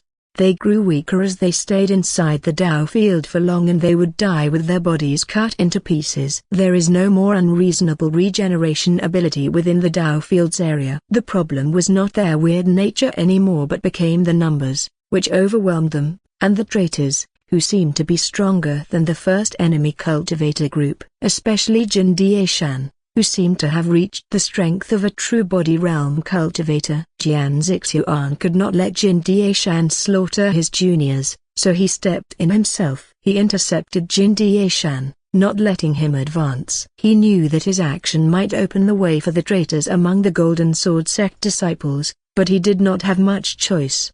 The battle between the two was epic. Their strength was beyond anyone in this place, and the power of a true body realm cultivator was much stronger than that of a spiritual foundation realm cultivator. Each crash caused an impact throughout the whole battlefield. They could destroy the city of the mortal with their one attack. Then, Jian Zixuan noticed that Jin Daishan possessed the same regeneration ability as the god spawns, but unlike them, he was not weak against Dao. This made the situation harder for Jian Zixuan, as he could not put Jin Daishan down in a short time, which could trigger the inside traitor to act. Other than Jian Zixuan, the other core disciples of the Golden Sword sect also joined the battle. To become core disciples in a peak faction like the Golden Sword sect, their talent must exceed that of many among the billion young cultivators on the continent. The minimum requirement is at least possessing a divine-grade spirit core. If they do not, they must have something exceptional in another aspect, whether it be Dao comprehension talent or an extremely rare and powerful type spirit core. The 14 core disciples stepped onto the battlefield, each of them equally matching the strength of hundreds of cultivators in the same realm as them. Their strength helped the Golden Sword sect hold the line and not collapse easily. However, the number of god spawns did not seem to decrease. Instead, it grew higher as they kept coming non-stop from behind. This put the pressure on the Golden Sword sect to the limit, as they thought it was only a matter of time before they failed. When the situation reached a desperate point, suddenly, a being appeared on the battlefield. Few could recognize this being, for example, Cao Feng and the Lan Clan group. The massive being, as large as a small mountain, emitted a powerful aura. The divine cat. At first, most of the Golden Sword sect's side had already collapsed on the ground in despair. Because they sensed the divine cat's aura, it was so potent that even the combined strength of Jian Zixuan and Jin Daishan could not hold a candle against this one. Fortunately for them, the first thing the divine cat did was to annihilate the surrounding god spawns. At that time, they finally knew this one was an ally, not a foe. The situation shifted once again with the unexpected presence of the colossal divine cat. The god spawns were slaughtered by the divine cat, as if the cat took it personally, seeking vengeance against the god spawns. She only pursued them and did not care about the human traitors at all. The traitor side was completely defeated, and they slowly retreated, with the help of the god spawn swarm. Jin Daishan, who had separated from Jian Zixuan for a second, took the opportunity when the divine cat mindlessly slaughtered the god spawns to ambush her, leaving a large wound on her back before he and the rest of traitors were gone into the wood. After that day, the god spawn's army came from time to time, never stopping, as if they were respawning endlessly.